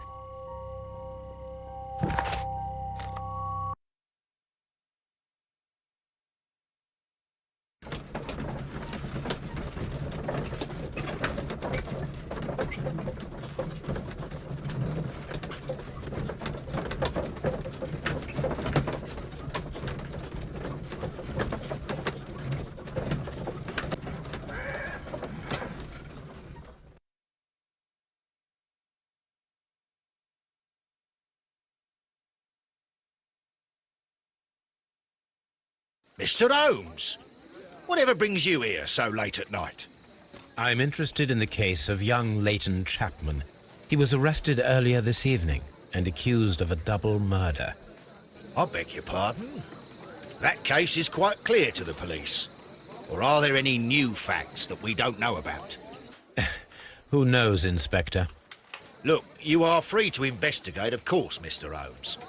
Chapman was arrested with a revolver in his possession, which you can find in the evidence room. The suspect himself is in custody. Did you find anything else on his person?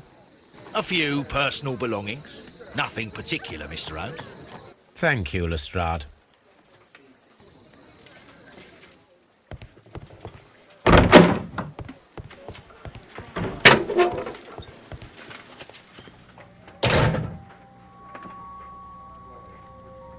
These cigarettes are filled with cheap tobacco. Nothing interesting. A cheap watch, bought with his own money, no doubt. So this is the gun that Leighton was holding when he was caught by the police. It is a Webley revolver, a reliable weapon. It seems as though the shells were not removed from the cylinder.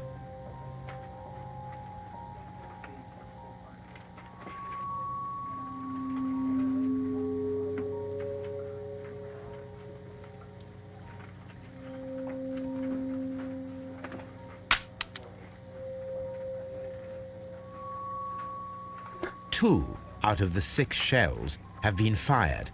There were 2 shots.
please escort this suspect for interrogation?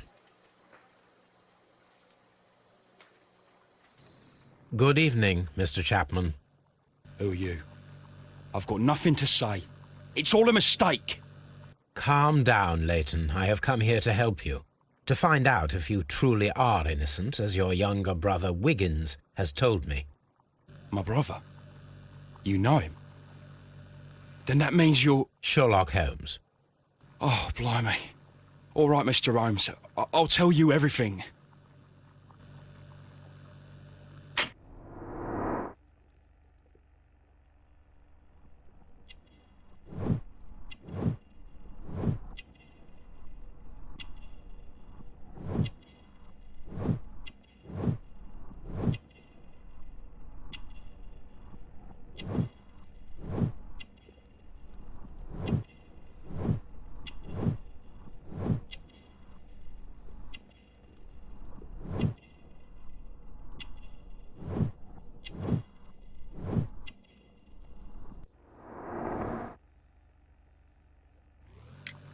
Good. Tell me your account of what happened.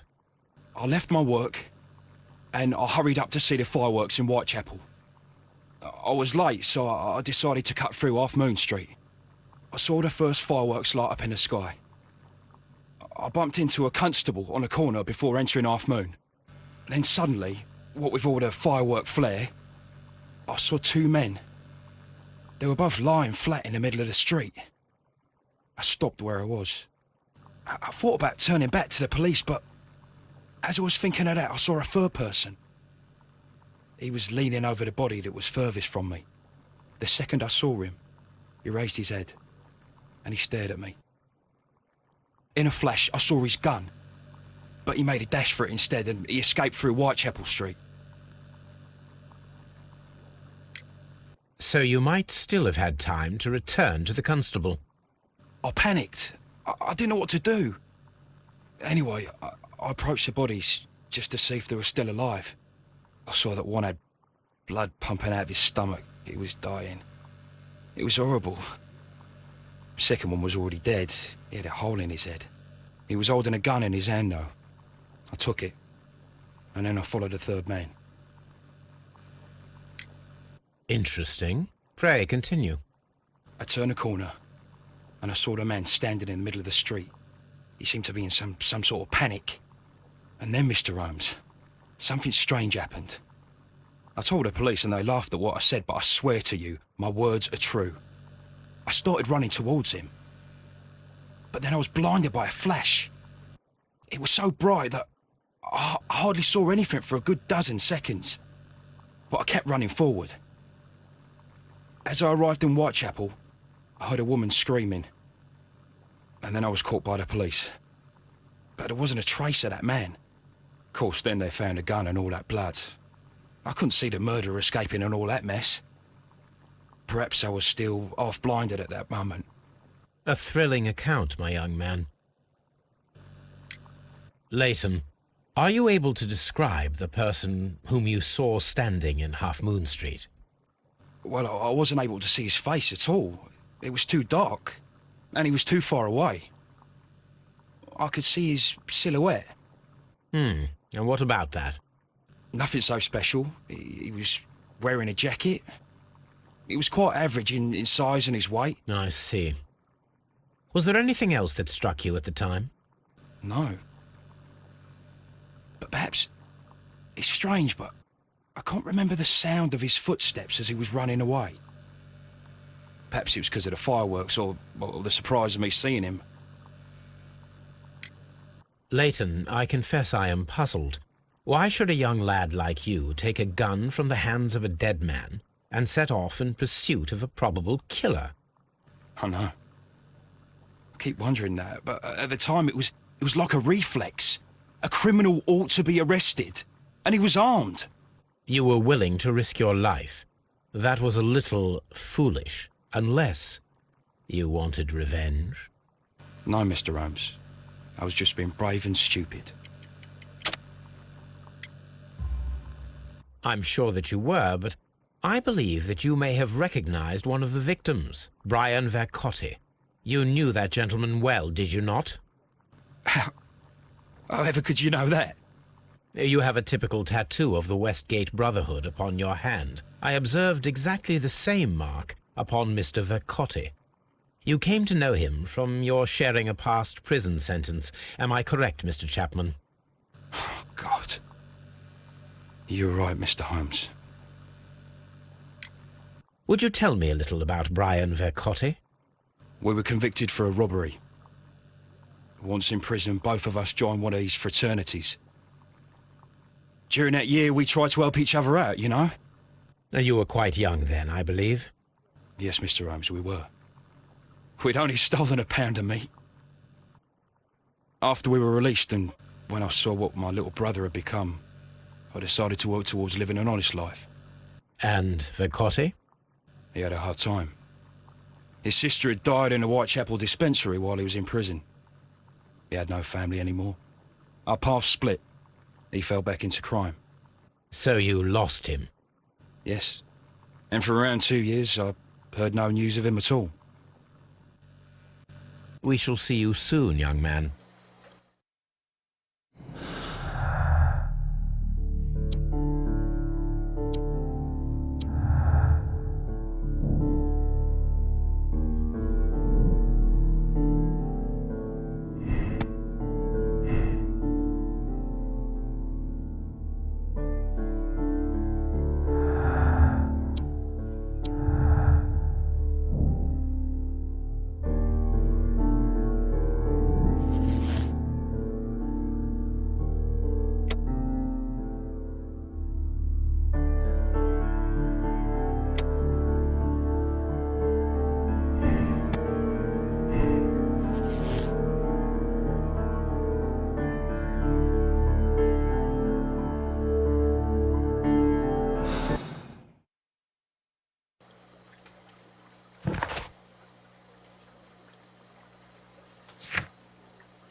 Here it is.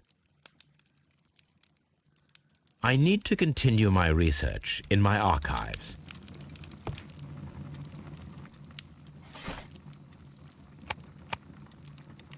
That is not the one I need.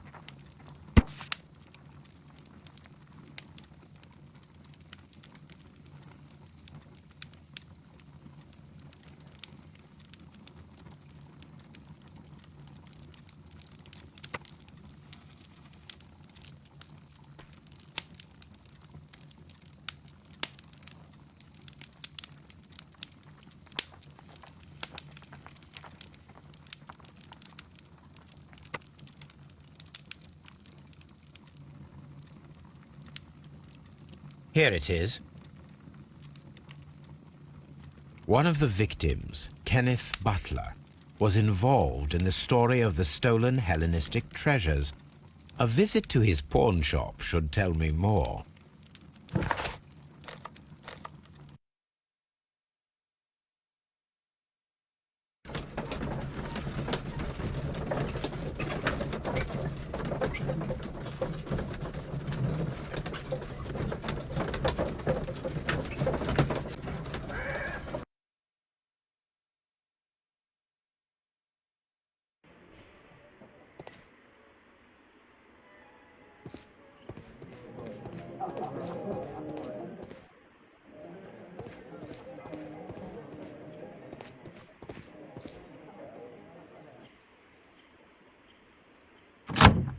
Mr. Butler's key matches the lock perfectly.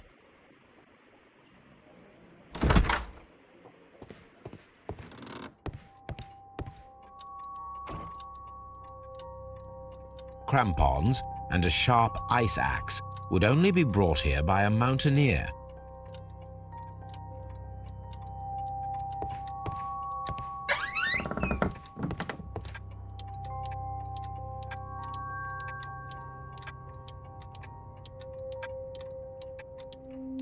A flare pistol.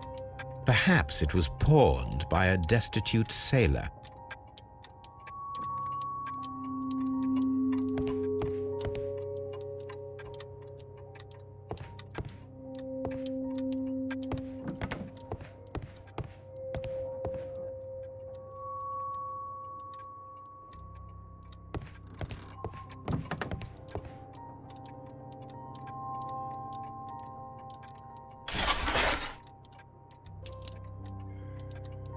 The ram's heads. This necklace belongs to the 5 rams of Mittelin collection. Interesting. That means that Kenneth Butler owned a part of this collection all this time, 10 years after the theft.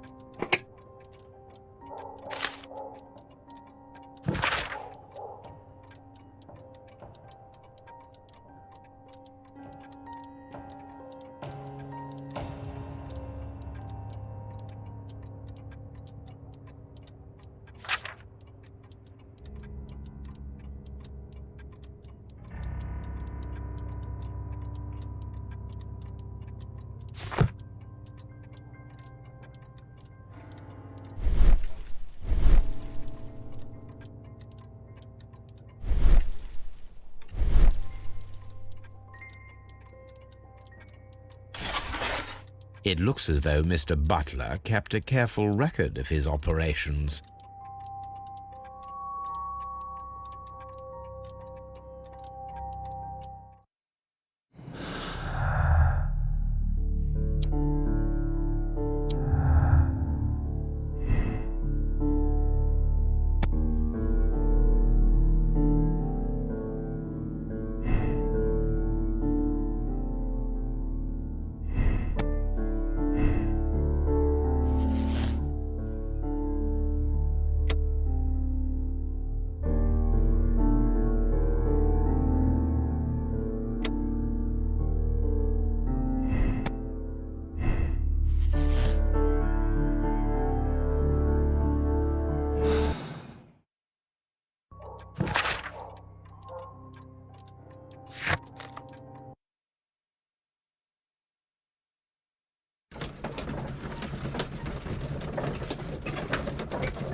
What's up with you, lad?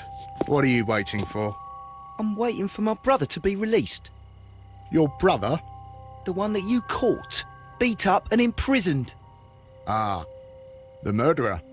He ain't killed no one, copper. Watch your mouth, lad, else you'll be joining that worthless brother of yours.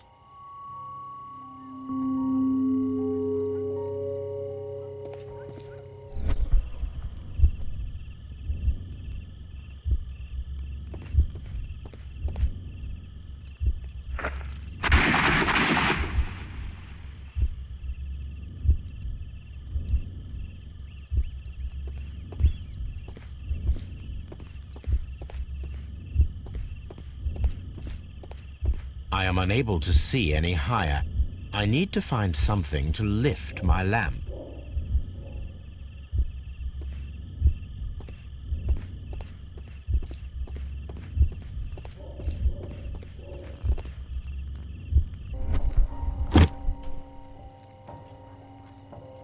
This should be useful.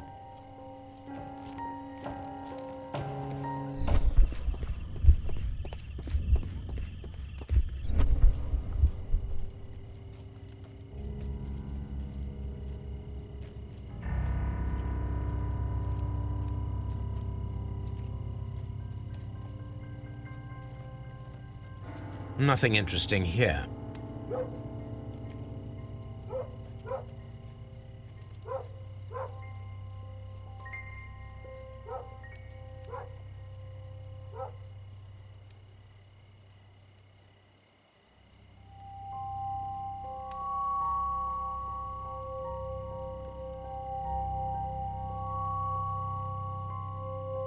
Nothing interesting here.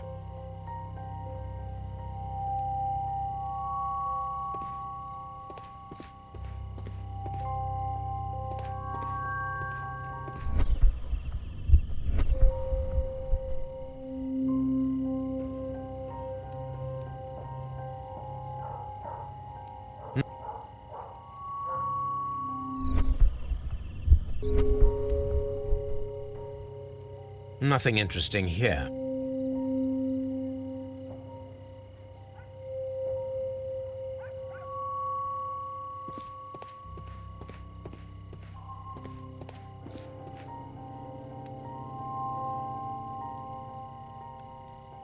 Nothing interesting here.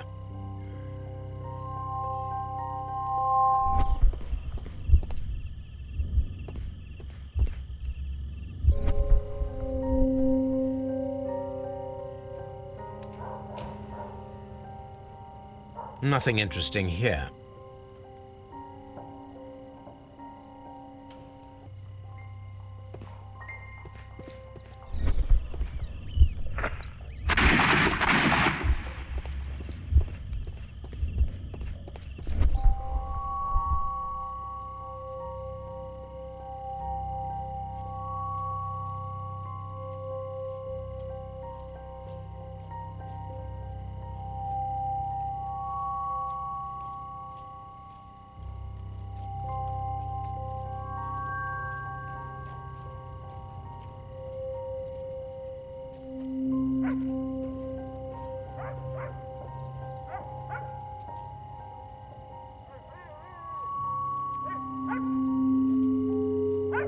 This is most definitely a bullet hole.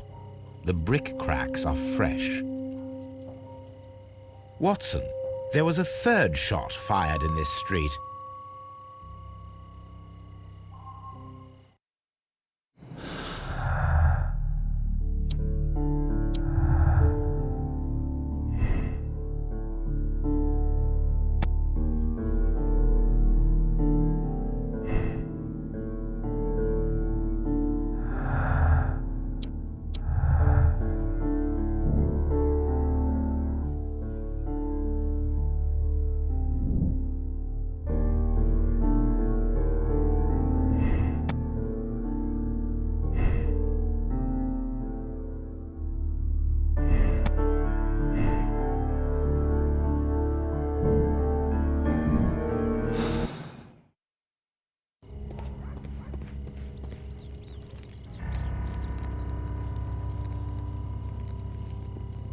Constable Marrow, I would value your assistance in this investigation. It would be my pleasure, Mr. Holmes. I would like to make sure that there are no places in Half Moon Street where a man could hide while you were running through it with your lamp. All right, Mr. Holmes, what should I do? Take your lamp and start walking, just as you did before, and try to find me. Understood.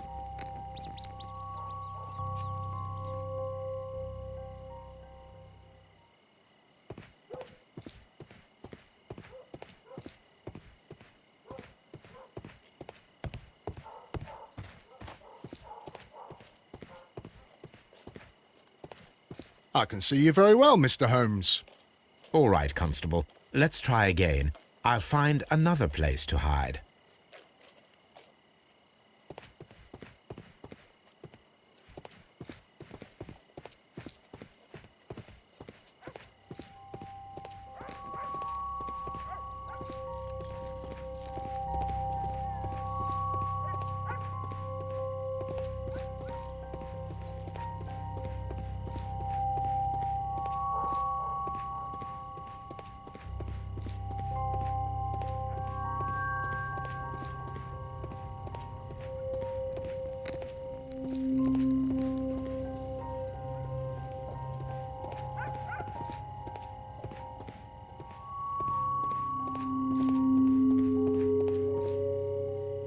Here you are, Mr. Holmes.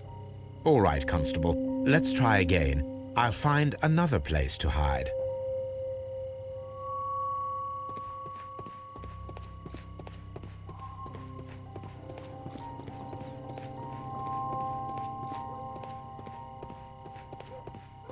Mr. Holmes, it wasn't difficult to find you at all. It is obvious now. No one could escape Constable Marrow's lamp while hiding in the street.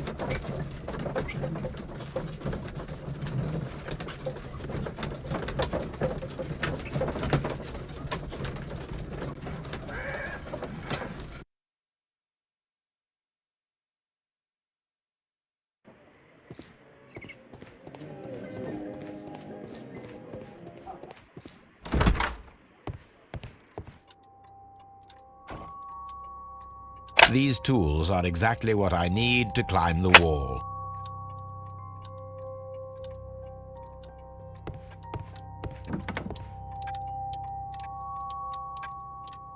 This is exactly what we need in order to imitate the flash of the fireworks.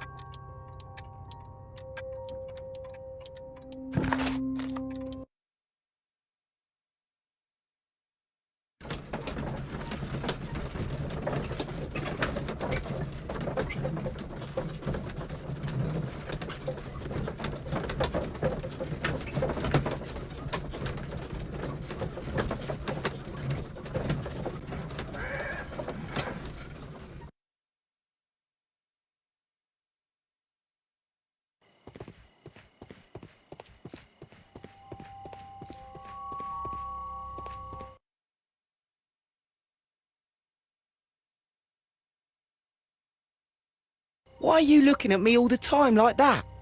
I'm just watching you, lad. I never know what to expect from people like you. People like me?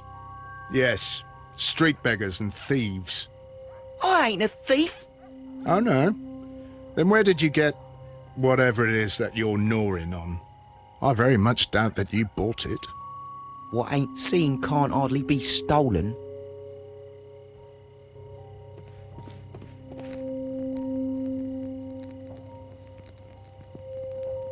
Constable Marrow, Watson, I would like to perform another kind of reenactment with your help.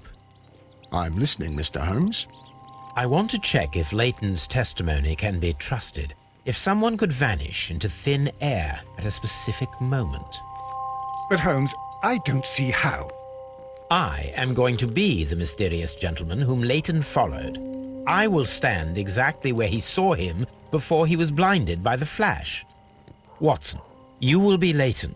When I fire the signal flare, you should start to chase me. I understand, Holmes. You, Constable Marrow, just play your part and do exactly as you did. Just, please, wait 5 seconds after the signal flare. I doubt that Polly Powell would have screamed any earlier. As you say, Mr. Holmes. Let us begin then. Catch me if you can.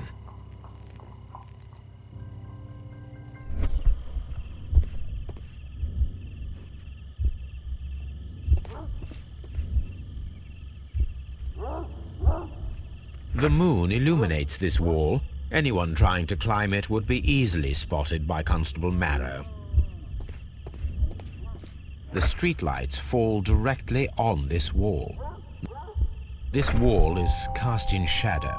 It would be difficult to see anyone scaling it.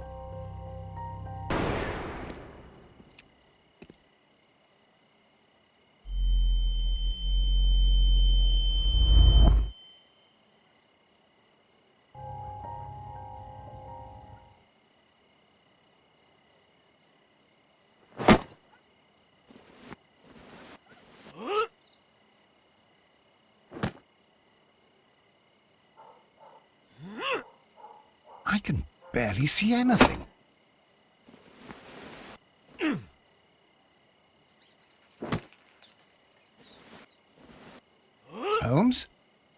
Are you there?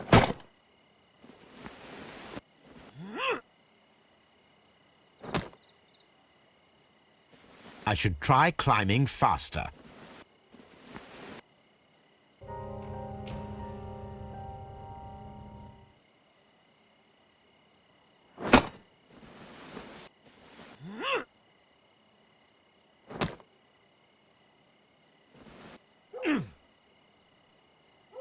I can barely see anything.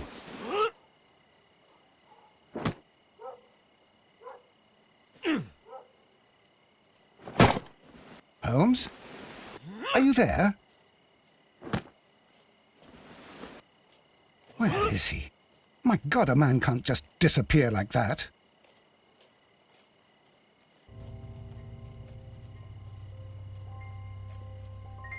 Holmes? Holmes? Where are you? I cannot see you, Mr. Holmes. Dr. Watson, it seems that Mr. Holmes has disappeared. Don't worry, gentlemen. I am up here, above your heads. How on earth did you get up there, Holmes? I am using crampons and a climbing axe, although the person we are looking for did not leave any traces of such tools.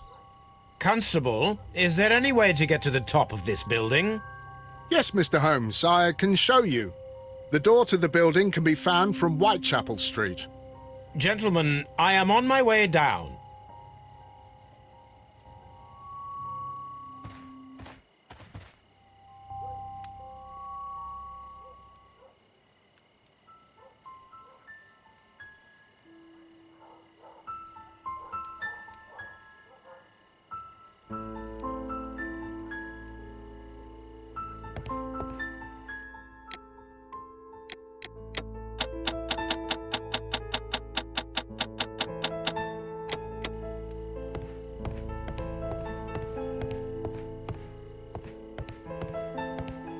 These shards of glass are from the window above.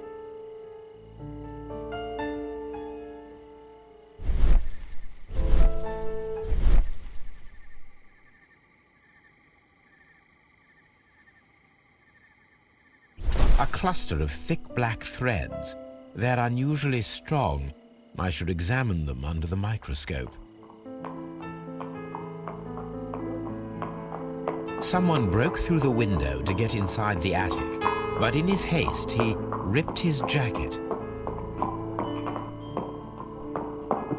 We can conclude that the person whom Leighton saw climbed up the wall, broke into the attic window, and escaped through the hatch.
Let us take a closer look.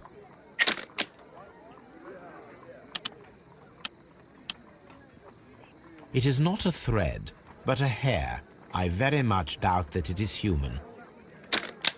I need to compare this sample with a human hair and a horse hair. A shaving brush is usually made from horsehair. Watson, could you please pass me your shaving brush? Here you are. Watson, look, what's outside the window? Well, I don't see anything. Ouch! Holmes! Oh, don't make such a fuss. One little hair.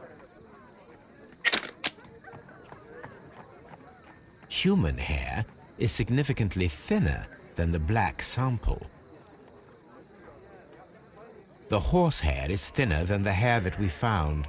So, this black hair belongs to an animal, and it is larger than a horse. A hair from a large and exotic animal.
Wiggins, my lad, what are you doing here? You'd best be leaving and be quick about it. I've done nothing wrong. You'd learn more by watching Mr. Holmes. He knows exactly what he's doing. Not like you.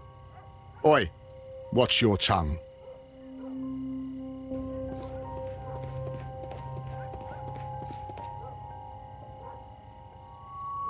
Mr. Holmes? We have good news for you, Wiggins. The investigation has proven very interesting so far. We found facts and details that confirm your brother's innocence. I knew it, Mr. Holmes. But for now, Wiggins, we need your help. Anything you like, Gov. I need you to locate a circus that has stopped over in London. It needs to have disposed of at least one exotic animal, a very large one. You can count on me, Mr. Holmes.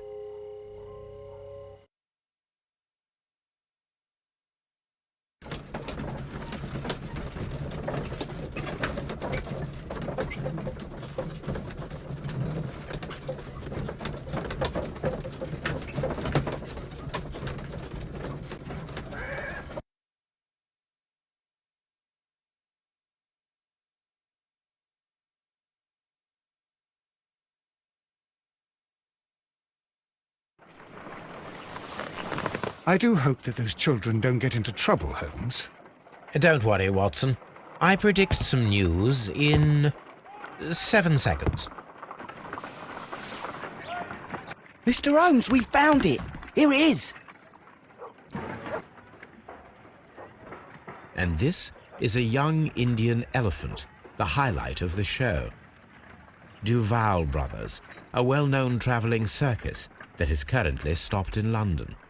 I believe that is exactly the type of circus we are looking for. I'll pay it a visit.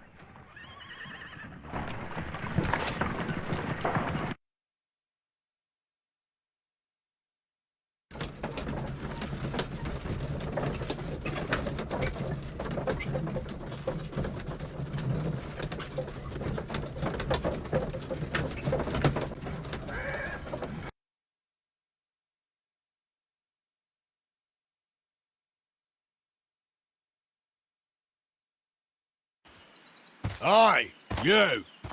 Stop right there. Good morning, sir. Pardon me, but why am I not allowed to walk around here? Because it's private.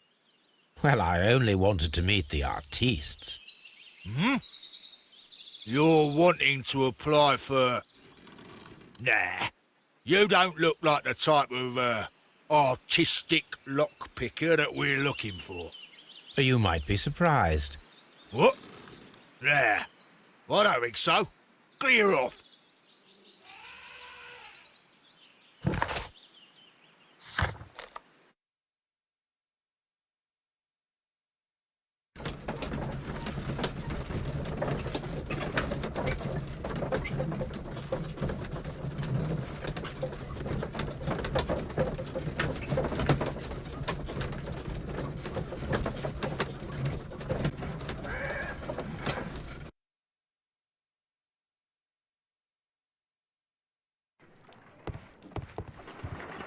Holmes, I won't be able to join you. I promised to visit a patient today. It's all right, Watson. I think that I can handle this alone. Hello, Toby.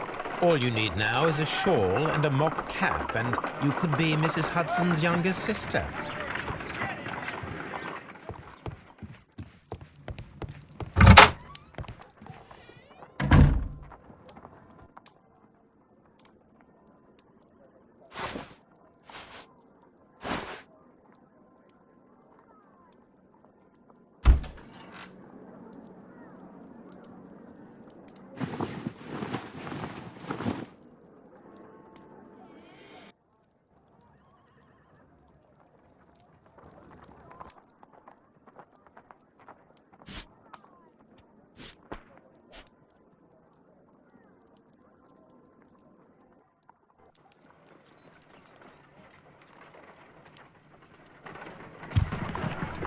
Stay where you are. What are you doing here, and where is Sherlock Holmes? Calm down, Watson. Take deep breaths now. It's me. Thank God, Holmes. I can't get used to your disguises. Thank you, Watson. That means I am ready to go.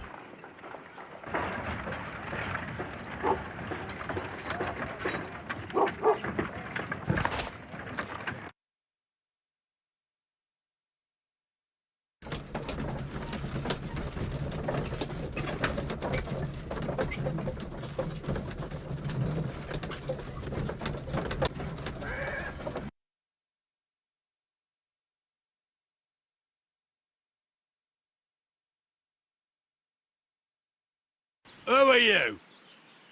What's your name? My name is Nigel. I'm here to open the locks. Talented, eh? Let's see. Go inside the marquee and show yourself to Charles Foley. And I'd highly advise you not to trick him. Got that? I've got it.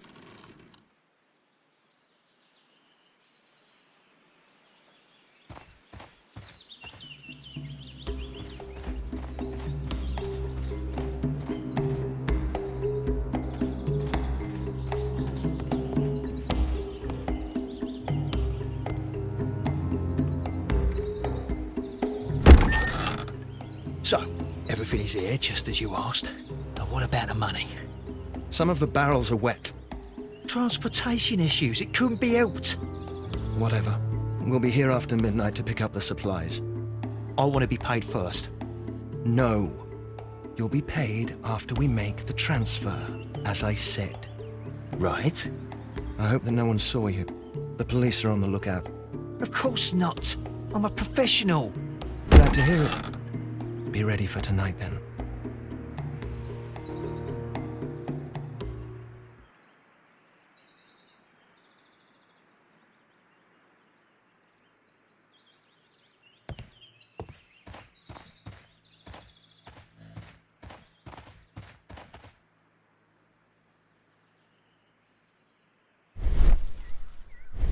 There is a spot on this barrel that was intentionally painted out. The crest of the Honourable Artillery Company. Could it be gunpowder? I need to be sure. Judging by the fractions and the scent, I can confirm that it is, in fact, gunpowder. The barrels are roughly clustered. It seems as though they were brought here in a hurry.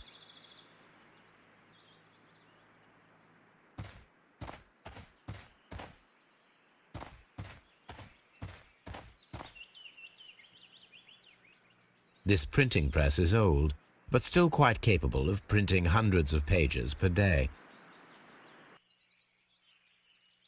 From lambs into lions, those are words of encouragement and defiance. That's a picture of a contemporary gentleman wearing a Robin Hood hat. Interesting. This poster was clearly made to fire up rebellion amongst the people. There are enough posters to paste across half of London's walls. Powder kegs. a printing press, and a great many blank papers. All of this was stolen by the Merry Men quite recently, and these poster samples. I am quite sure it is not a coincidence. The Merry Men are planning some sort of sabotage. Stop right there. Who are you? Are you Charles Foley? Maybe. They say that I can open any door. Do they now? We'll see that lock near the chains on the table over there. Open that.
Ah, well, they're right.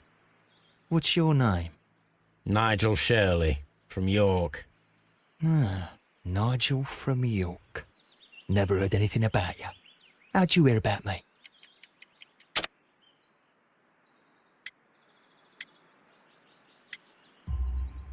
It's a long story. I met your brother, Vincent the Butcher Foley, in prison. He told me all about his betrayal and all about you. Before I was released, he told me that you might find a job for me one day and pay me some money for me craft. Well, he died 7 days ago in prison. I'm sorry to hear that. That's all right. The traitor has paid the blood price for it. And you'll do the job anyway, because I need a talented lockpicker. I know just where to search for his legacy. It's all about the Hellenistic treasures, isn't it? Gosh, you fool. Now, listen up. You'll come with us tonight, and you better mind yourself. Us? Wait, who's coming then? Billy, Jack and me. And what will I get for that? We'll share the loot. The one you seem to know about. Right. Wait for us at the abandoned manor house on the corner of Ladbroke Grove and Kensington Park Road at midnight. Deal.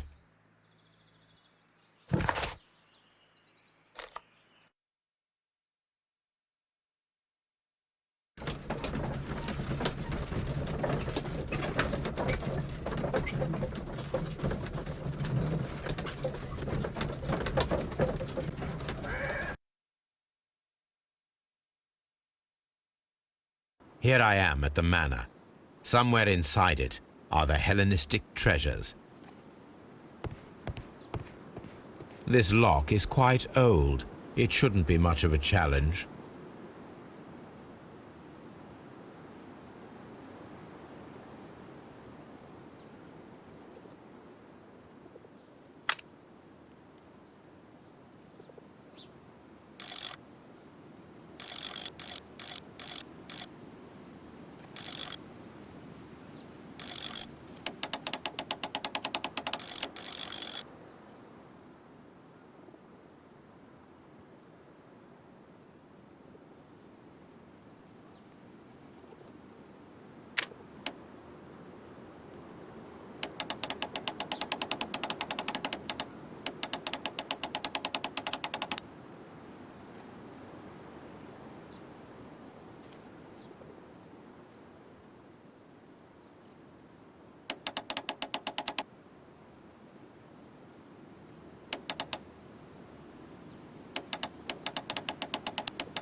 I need to find where the safe is hidden and lockpick it.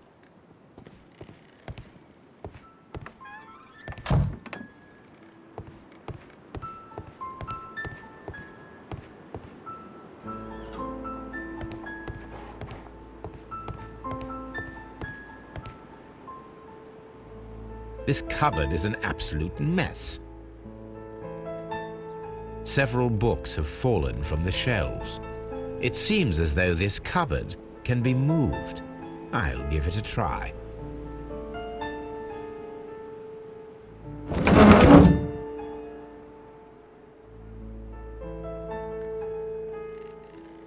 So, that's the lock I must open tonight. Let me see.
What a surprise! Another lock. And I won't be able to pick it. I recall that precious key around Foley's neck. It might prove a decent fit. I suppose they hired me to only open the first lock. Let us wait for the thieves, trap them, and find out. Let's check the thieves' possible escape routes in the event that they are caught off guard by the police from the front door.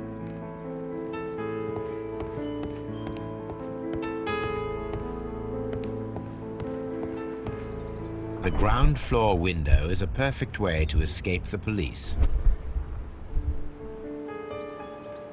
This works very well.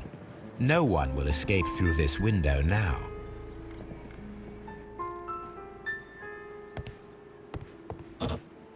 This door is a perfect means of escape in an emergency.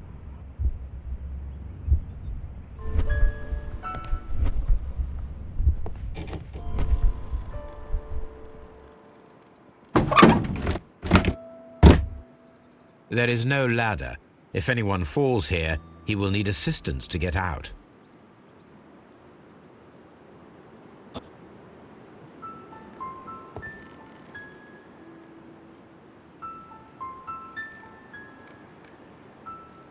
This door leads to a kitchen, which holds the shortest route to the back door.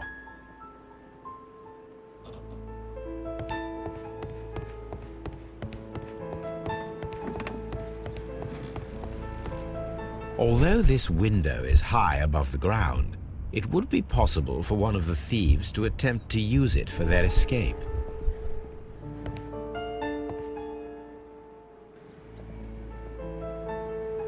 This is the perfect place to set a trap.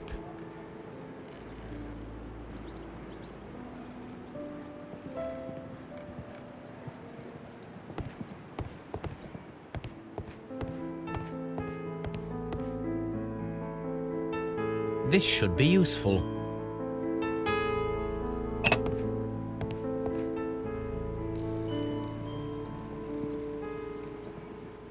One step on these beads, and our thief will go flying. I should walk carefully here, else my plan will be ruined.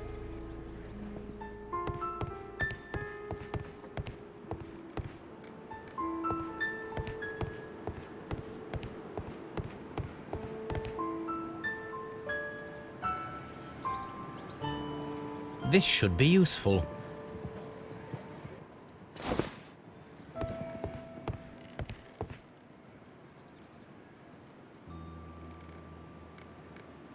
Now, it's not an open hatch, just a nice carpet on the floor. I should walk carefully here, else my plan will be ruined. This should be useful.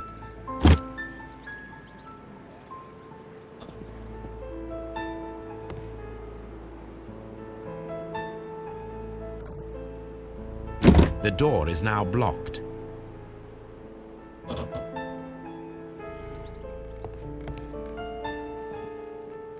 This should be useful.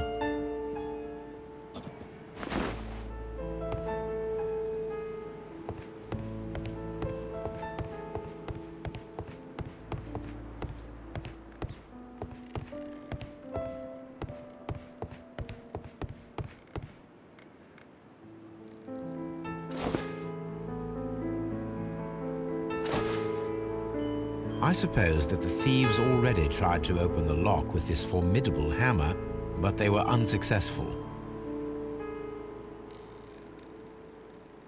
Now, if anyone takes the hammer, the rope will uncoil and make the chandelier fall.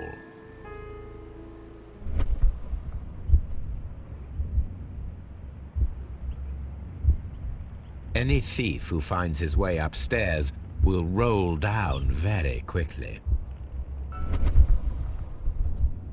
If he runs through the dining room and takes a sledgehammer to force open the door, the chandelier will knock him down. Now, if a thief runs through the kitchen, he'll pay a surprise visit to the cellar. The traps for my circus companions are all prepared. I can leave now, but I'll return later with Charles Foley and his companions.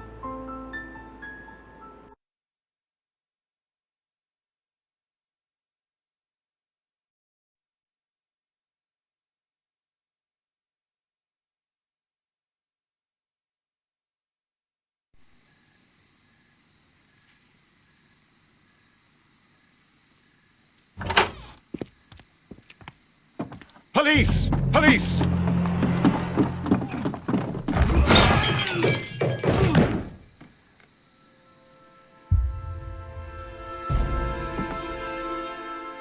Stop where you are! Where are they? Trapped, Watson, with your assistance. How so? You sounded just like a real Bobby, my dear fellow. You startled them into the traps. I did? I assure you, Watson, it was quite an entertaining show. They will not escape the house now. You scum! And this is the pistol used for the murder in Half Moon Street. How do you know about that? Have you closed the case yet, Sherlock? Mycroft, what are you doing here? Did you follow me? Sherlock, it may seem that I used you, but you should be pleased to know that you have served our queen well, in this instance. So now, let us catch the big fish. But this man is not one of the merry men? No. Then why exactly are we here, Sherlock? This gentleman, Charles Foley, has been involved in a double murder, and the hunter of a set of valuable antiques, the Hellenistic treasures, which disappeared in a theft many years ago. You're no better than the coppers!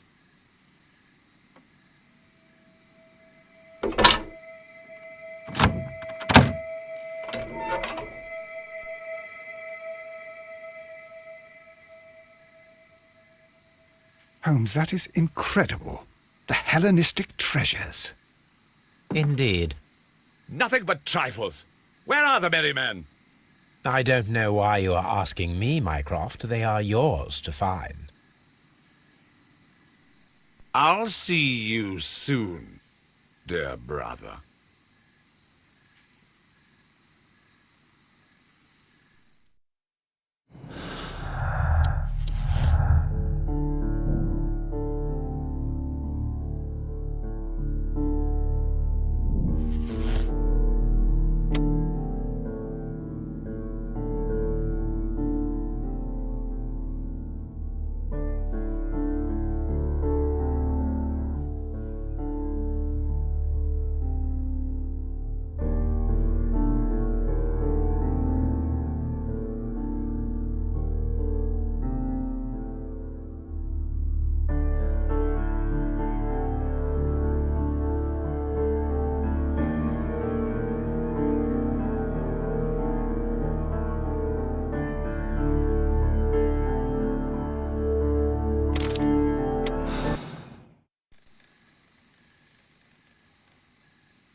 Charles Foley, you committed the crime of premeditated murder and of theft. You will be severely punished for your deeds. You are pitiful, you Scotland Yard dog. Save your words for the gallows. I'm sure the journalists will love them. I shall leave now, Watson. Gentlemen, please take our friends here into custody. Where are you going? I have unfinished business. I'll see you at Baker Street.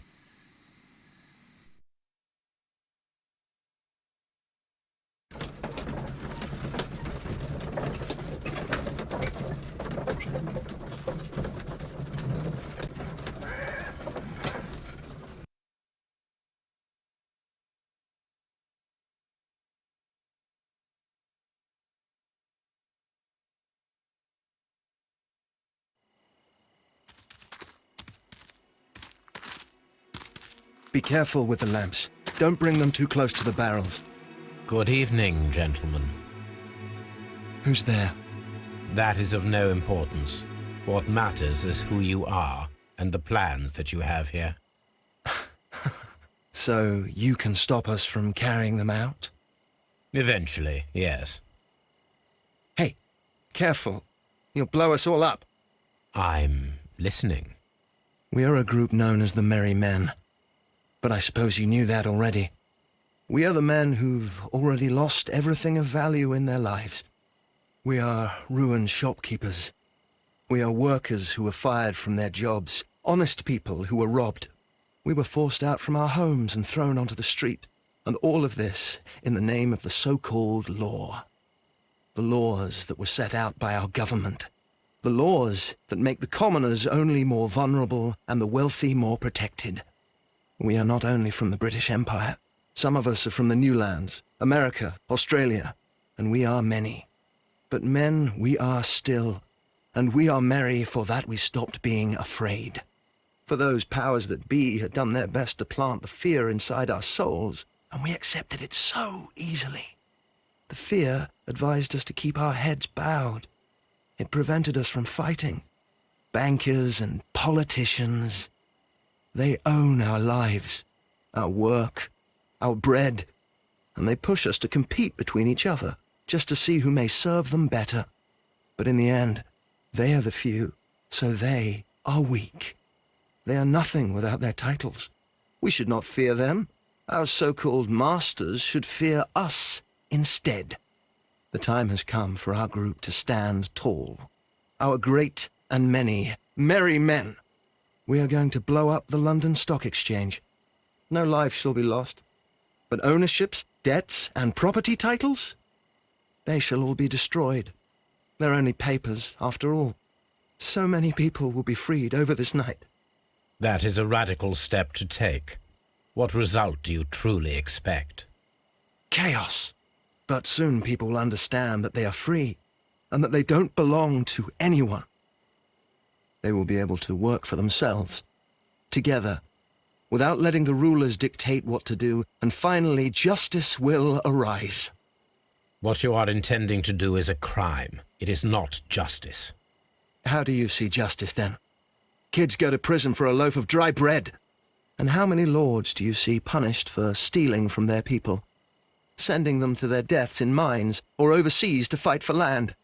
Our masters wouldn't hear us. So now it's time to sing the song of the merry men. Will you let us do our duty?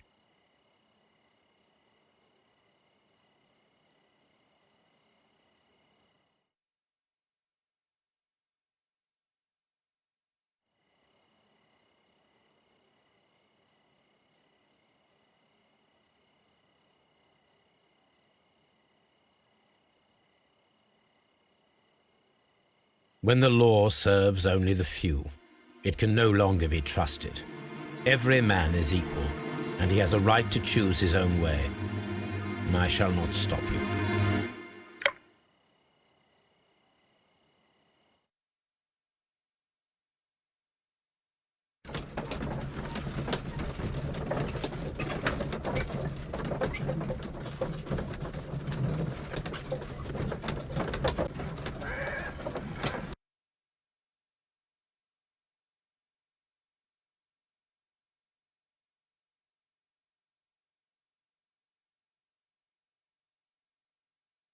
So, you're interested in Russian literature now? Quite, lately. It is an interesting book. I remember a few lines. Really? I tried reading it myself, but I had a hard time understanding it. Yes, Doctor. It's about intelligence. Sherlock, I vaguely recall one of the lines. Sometimes it takes something more than intelligence to act intelligently.